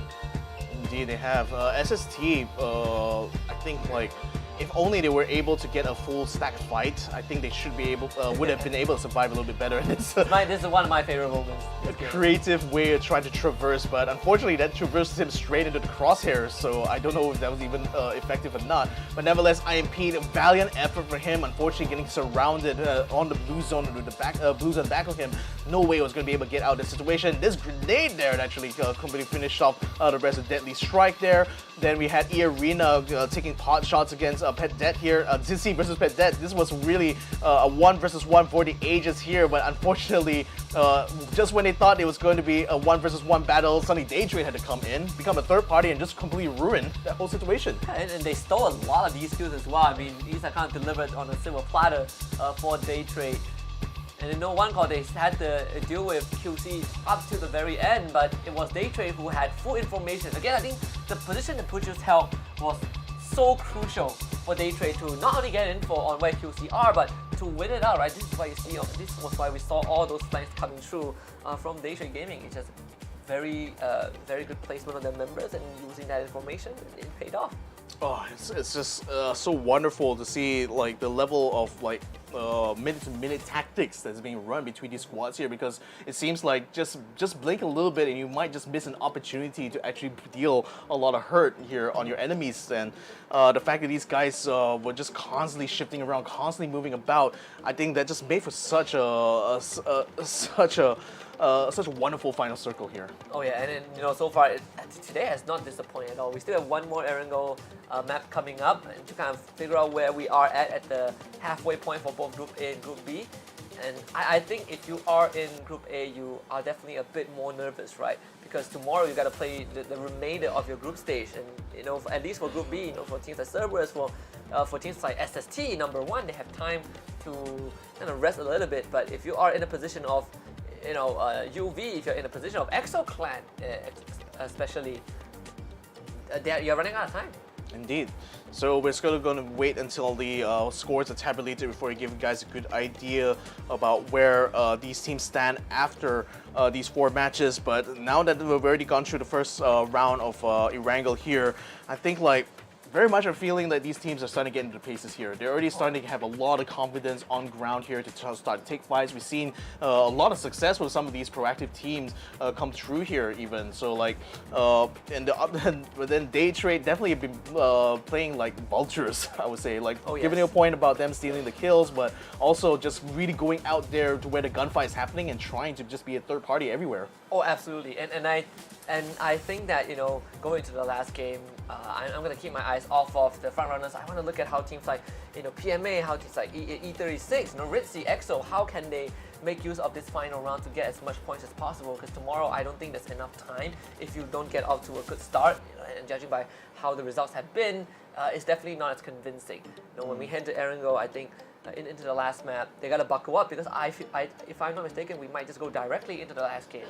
We just might. So, nevertheless, ladies and gentlemen, one more map still remains here. So make sure you guys don't tune away quite yet. We still have yet to see who has taken up the bulk of the points, though, because the team is still tabulating all the kill points, all the placement points right now to give you all of that information. But yeah, like I said, having seen these guys in action already for 4 maps in the running here, I get the feeling that we're starting to see a pecking order now amongst these teams here. I mean, the Thais and the Vietnamese, right? They are absolutely dominating the group stage so far. With Day Trade, Cerberus, I would put the Expendables, Q Confirmed, they're all doing massive work. I mean, NGE even also showing up big time in the group stage. And, one thing that didn't change was definitely which region is more dominant. I mean, everyone else is kind of struggling. In this case, I mean, even for teams like I would say Attack All Around, they are definitely not doing too bad, but I expected a little bit more from the team. Well, nevertheless, I think they still managed to try to find some fights for themselves, which is good enough. I think where they kind of falter a little bit, though, is being able to finish. They be able to start things on their end, but just not able to find a good position to hold down and nail down some of the teams they were trying to pursue. So maybe better luck in the next few days. It's still another day for them to try to improve on that performance. But granted, they are still, they only got 7th place in the Thai series from last time. So I think if anything, just being able to toss it up a little bit with the top 8 for this specific tournament here is already quite an achievement here for Attack All Around. Yeah, again, you just want to be able to get into a safe zone, qualify for grand finals, and then you have a couple more days off, right? And instead, if not, then you got to play 2 extra days of LCQ. That is absolutely brutal. But we will take a look at the match leaderboard for now. For the round match number 4, Day Trade getting 22 points out of that. One call getting 13, QC getting 10. Ritzy again, coming clutch with the 8 points. This time 4 placement points, 4 kill points. Very impressive compared to the first 2 rounds that we had. Exo Clan also faring a bit better compared to what we see. Indeed. I mean, also super impressed by Exo Clan finally being able to get themselves into a final phase fight, which is great to see. So at least they managed to get the single placement point, which is again, given that how much it suffered over the last 3 rounds, is certainly going to be quite a relief for them to finally be able to get themselves into a good fight. But nevertheless, we'd love to see them a little bit higher up on the board. In the meantime, the Expendables only being able to get 3 placement points, only 1 kill point for themselves. Nevertheless, they had a 7-point lead, after match number 3. So I wonder how this is going to affect their lead right now, especially with Q confirmed being able to get 10 points in this haul. That's certainly going to close the distance now between the two of them. And I think this definitely, when we look at the overall leaderboard, it probably would make a lot of these teams closer. I think even on that top 8, right? Because Cerberus was not able to perform. The Expendables as well, both only getting 4 points this round. Attack all around, that's what I'm worried about, because last we saw them, they were in 8th place, but they managed 0 points a day. They were the gatekeeper. 17 points, if I remember correctly, was what they had. Well, I guess they are going to be remaining at 17 still.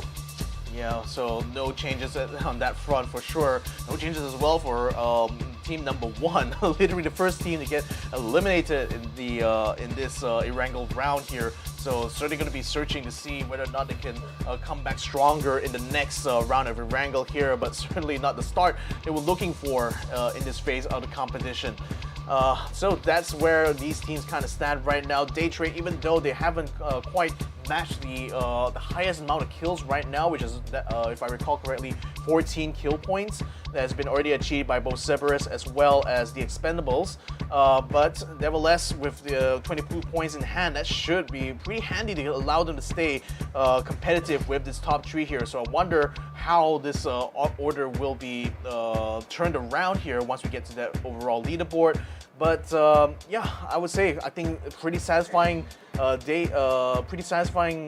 here on this round of Erangel. Yeah, pretty much. I hope this continues for the next round, right? Some of these teams will definitely need the points. We're gonna take a look right now. Day Trade now finally cutting into first place. You have the Expendables in second, QC, Q confirmed in third, Cerberus in fourth place, and now you kind of see this gap widening it just a little bit, with the first 3 teams having more than 40 points. UV is still there, E-Arena now maintaining in 7th place. One call makes it into top 8, as AAA, they got nothing that round, now they're knocked out top 8. Red Sea also, they are not close enough. They are there, but they need 9 more points to tie up with 1 call.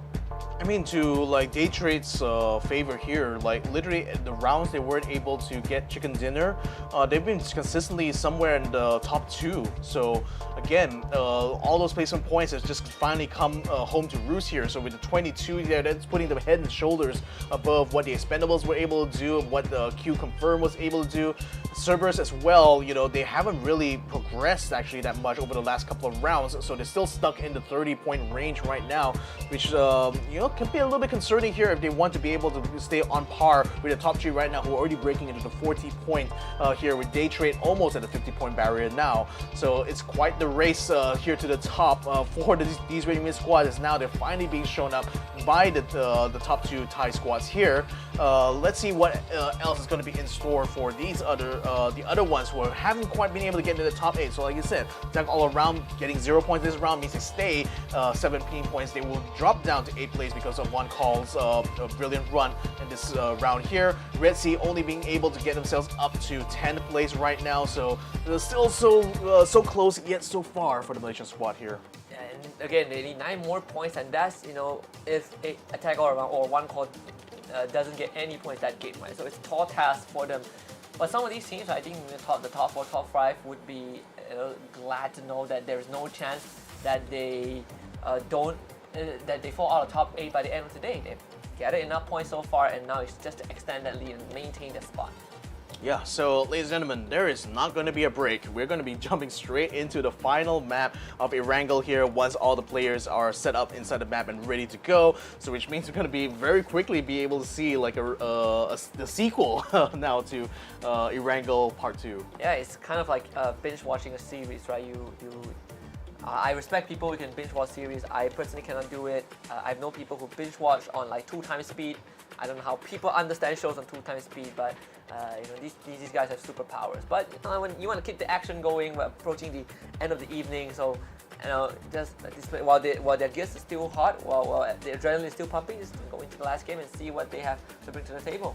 Exactly, and having seen the journey that some of the teams have gone through to get to this point here, I mean, I must say though, like the fact that these top 8 is so competitive is so rare to see, even in other games as well.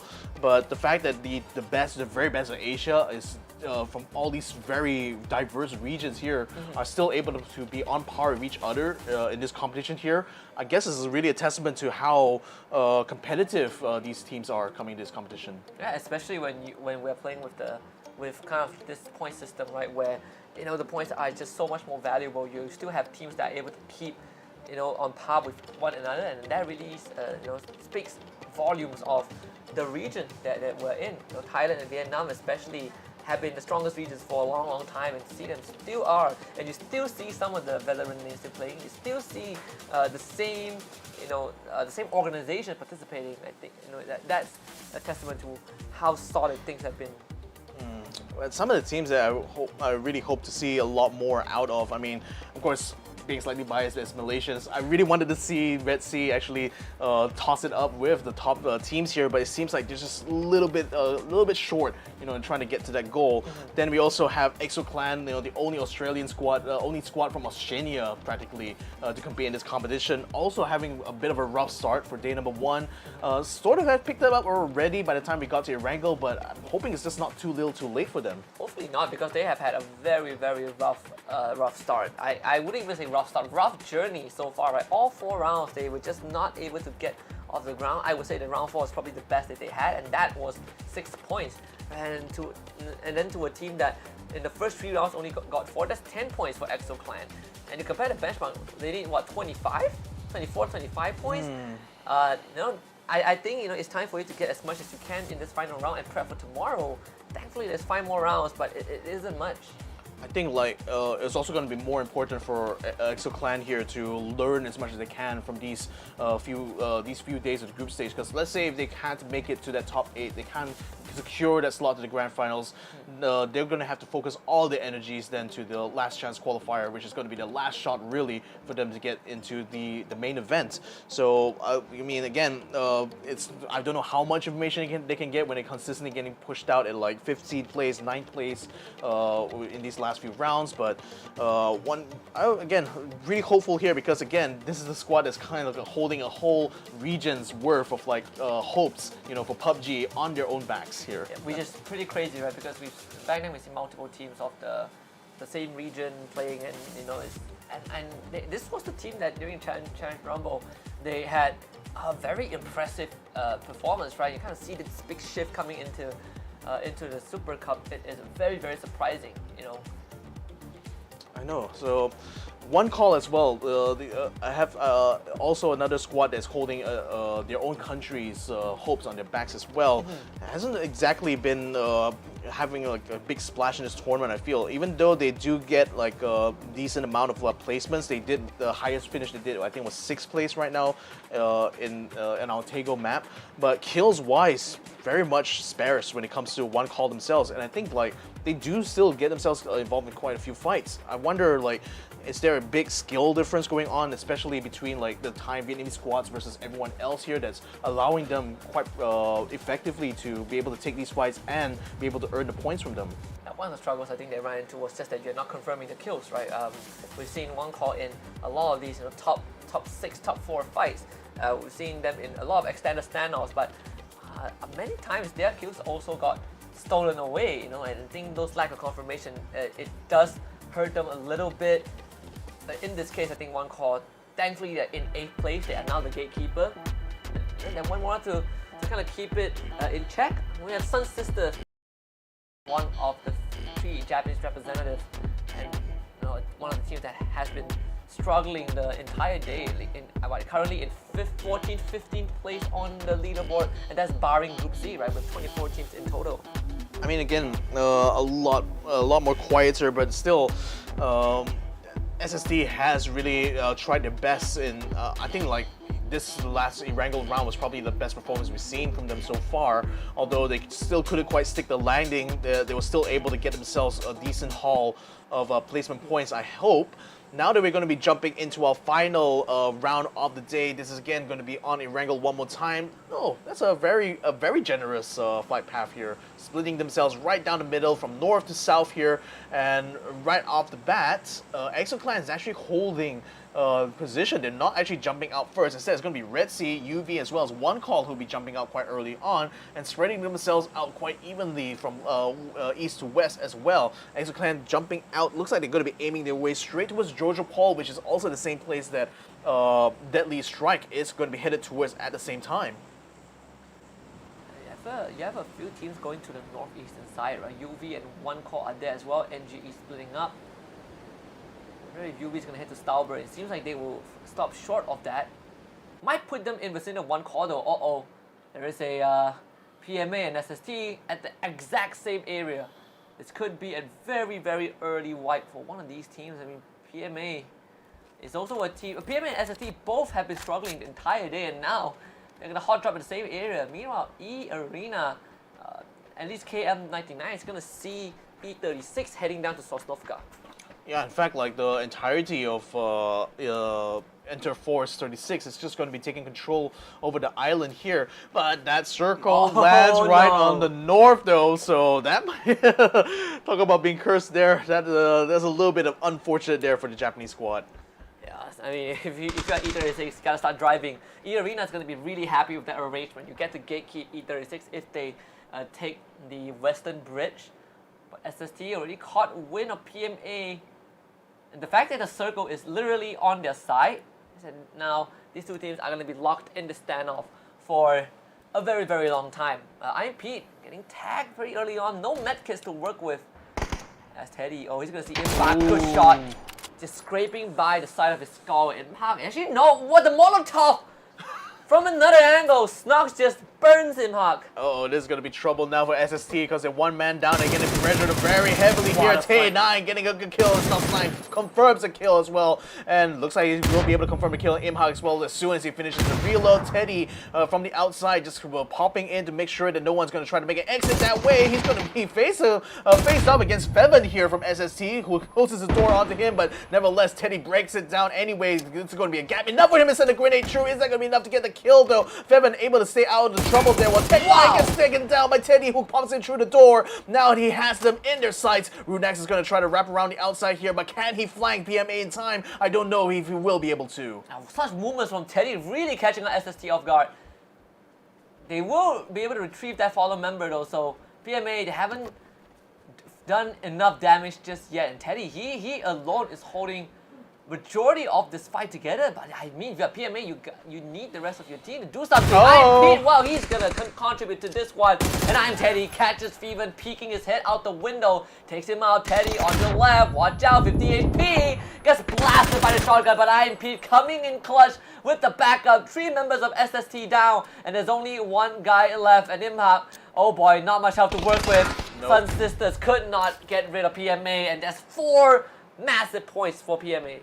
Oh, and then PMA only lost 1 man, which is going to be Snox29. Teddy will be able to be revived here, but that's 4 precious kill points here in PMA's hands already from the get-go. What excitement now for the final match of the day here.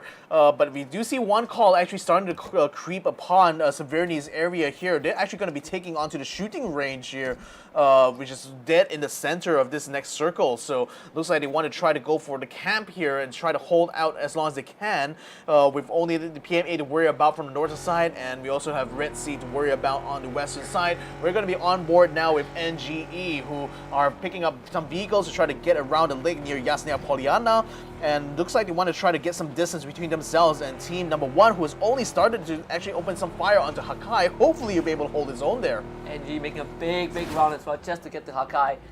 And oh, well, that's going to be a problem. Yep. Duck Juice, no problem for him though. Yeah. Taking onto the hills here with the big Jeep. Should be able to get his way into the circle now. No pressure whatsoever for them because there's no one within Ruin's Rosshawknor's school, which is where they're going to be headed towards. So there's no resistance for them, at least until they get to the river. And they're going to be hoping, I think, that the next circle is going to land somewhere southwest of this current circle here, and that will put them into a more advantageous position. That's one thing that I learned from PUBG is that inertia does not exist. Yeah. The brakes into getting out of the car, oh, so clean, so smooth. Almost feels magical to some degree. Well, you have Red Sea. It's just Dean alone going for seaside ride. Sightseeing just a little bit. Actually, they're going to take the edge of the map because that's where the circle is going to 100% end up at this point. They're going to put themselves right across PMA, and Dean actually fires a shot. Most in the gun of all things there, which actually deals some very, very good damage at range though. So he's hoping that to at least like catch somebody's attention there from the side of PMA, but doesn't seem like any of them are biting at this point. Not even any return fire in his direction right now, while the rest of Red Sea will be joining in with him. The deadly strike at the moment gathered up here in this position. How are they going to try to take this next approach here? It looks like they are at the very least within this circle zone here. They only have they have taken control over this nice hillside here, which should that to give them quite a good view of the surrounding lowlands here. And in fact, this ditch as well could be a good place for them to hide from cover. Not the best place if you're going to get dropped by grenades, though. Oh, definitely not. But thankfully, no one is nearby. I wonder what the time for DST is going to be. Are they going to travel on foot? There's a shack nearby that they could camp themselves in. QC, on the other hand, does have one of the attack all around members nearby. Yeah, attack all around is actually a bit split up as well. So that's only Oscarit as well as Jedi who are able to try to keep an eye on QC at the moment, while the rest of their team is actually down southwards, and they could even be potentially third party by Exo Clan, who are just camping out nearby to the west of them. So I don't think either side will want to try to open fire on the other first, barring any early engagements here. But QC in the meantime looking like they want to try to regroup together first, while the Expendables are going to be wrapping around and actually catches the attention of Earth Zapalui there. So let's see whether or not that's going to result in a knockdown. In the meantime, NGE's Neil T is actually holding out in this spot here, which is actually getting encroached upon by UV very, very soon. Just have multiple angles to watch out for. He is the first line of defense after all. M actually finds Yanku from AAA, so that's unlucky for attack all around, but UT now sees the truck. Again, first line of defense for his team. Able to relay the information away. Exo Clan continue to put on the pressure onto attack all around, and AAA have shown no intentions of fighting Amped. Or he sees two of them. That's a lot of intel given. And Exo Clan actually has someone nearby as well if they want to rush for it. But no, they're going to pull back. They're going to pull back and regroup together with Esquilusa down by the south side. No! UV! Ooh! Jiken! What have you done? He's already taken down two. Can he even find some more? Sapawa is going to try to run away while Ken is going to try to hold his ground, but that's going to be the death of him immediately, while Van takes him out completely. Kill confirmed here for NGE as they take out J-Ken and Cell right from the get-go here. So that's a terrible, terrible way for UV to actually get into an encounter here. Yeah, that was a 5v3. I didn't know that J-Ken was part of NGE in that exchange. Complete disaster with that nade. Pau is the only guy left alive. It's not even close to the rest of his team. And UV now will have to kind of take the rest of the round slow based off of that one accident. And mistakes have been like fairly uncommon here. We've even seen, like E-Arena as well had we've seen like two team kills. Yeah, this is the first one with a nade. The first one with a nade. You know, you expect they have a lot more of that given how many nades we had in that third round, but nevertheless, then this time around it's going to be UV that's going to be taking the brunt of that. Nevertheless, NGE very much going to be secure within their sector here. No one else to try to contest them in this area, except for maybe one call who is camped up on the western side, but they have the advantage of having some buildings to use as cover there. But Fab inside the warehouse there should be able to provide a good base here for NGE, unless this next circle is going to force them to move out of the way. E-Arena, wow, Sizzy is taking basically top of the mountain right now. E-Arena taking the edge of the safe zone. It's almost certain that it's gonna just close in and away from where they are right now. So this is just a bird's eye view for EA to kind of determine where they want to go next. Next circle still heading towards the northern side. We have 40% of the circle that is uninhabitable. And that circle has already put one call in the best position to gatekeep NGE and perhaps even E36 because they're stuck on the eastern side. And everyone else down south, you're going to have to make a cross across the river. Only Arena, I think, is the only one left that still hasn't made that crossing yet. Well, they tried to actually catch out Day Trade on the western side. Couldn't quite nail them down, though, as they were all fully locked into their vehicles and just basically pulled away for days. Now, PMA is going to be taking some shots from Red Sea. In the meantime, though, the center of the circle is looking very crowded indeed, as all these teams now are going to be gathered around here around the shipping range. All of them are driving in. Attack all around. They are driving by what, like what, 4 teams that can absolutely shot from left, right, and center. QC, or QC might get one. Yeah, they die instantly knocked down. They're also found out. I mean, it's a death sentence to drive into the crowd just like that. Attack all around. Another round where they get 0 points. That's just so weird. Why did they decide to try to push right through that? Especially when you have 2 full stacks quite literally firing upon each other. You're just quite literally giving them some free extra kill.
for a round, but they again had another round where he's not able to do much.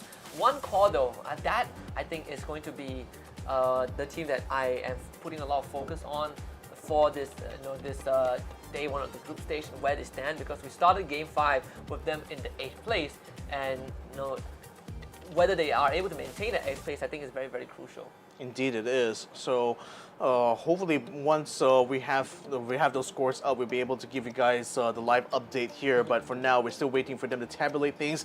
These guys can take a little time. There's a lot of numbers to crunch here for our crew behind the scenes here. Yeah, I can't deal with numbers. Numbers. What I always say is that the only numbers I need to know how to deal with is counting cash. That's the only numbers I need to know, like $100, $200. In this case, $20,000 for the champion. Oh yeah, $20,000. Remember, that is a prize that all these teams are fighting for here. So it's not just about bragging rights here between all these guys. There is money on the line. So that's why these guys are just fighting tooth and nail. Even if the fight is not going to be advantageous for them, if they know they can get at least 1 kill point or 2, I think they will still go for it, isn't it? Yeah, that's a lot of value. And remember, right? PUBG is a game. Battle Royale for this for PUBG at least is there's no if you go down, you go down, right? And there's no second chances, and that's why all these risk assessments are so important for some of these teams. And the format doesn't make it any easier because it really punishes you if you are just making reckless decisions. And this is why we kind of saw some teams really bomb out early on. Teams, if you are hot dropping other people, or you just happen to bump into a secondary team in the same area, you basically risk not having to play the rest of the round. I know. So. And speaking about like the new format, the new rules, I mean, I think is there kind of like impressions you can give about it so far? I mean, I think it's brutal. I think it's absolutely brutal. I think the point system itself is probably going to be the killer. And I'm not saying that it's a bad system. I just think that it is a system that rewards those that perform and really punishes those that don't, right? And it forces these teams to be a lot more cautious with their moves, and put a lot more emphasis on not just the gunfights, but how you make the decisions leading up to those gunfights. I know, and it feels like, because in the previous kind of rule set, I think a lot of teams can kind of bank on the fact that even if they can't really go out and get those kill points done, at the very least they could rely on a steady supply of placement points, a very consistent placement from round after round to kind of keep them, on the top. But I feel that now, if there's an opportunity to take a fight and you don't take it, that's going to be points you're leaving to other people. And in the end of the day, if you don't get into that top 8, you're not going to get any points. Yeah, I mean, this is meant for battle-hardened soldiers, right? Like if you are a deserter, if you're a coward, you just want to hide, you definitely get punished by the system, just in terms of points. And I think it's a good thing, right? You are just again forcing the balance of teams that in terms of strategy, and also in terms of how to practice those gunfights. I think you end up utilizing the entire kit, the entire set of mechanic that the game has to offer. So I'm very looking forward to see how this evolves. I think so far we're definitely seeing some teams that are taking advantage of it, some teams that are thriving in it, and some teams that are struggling.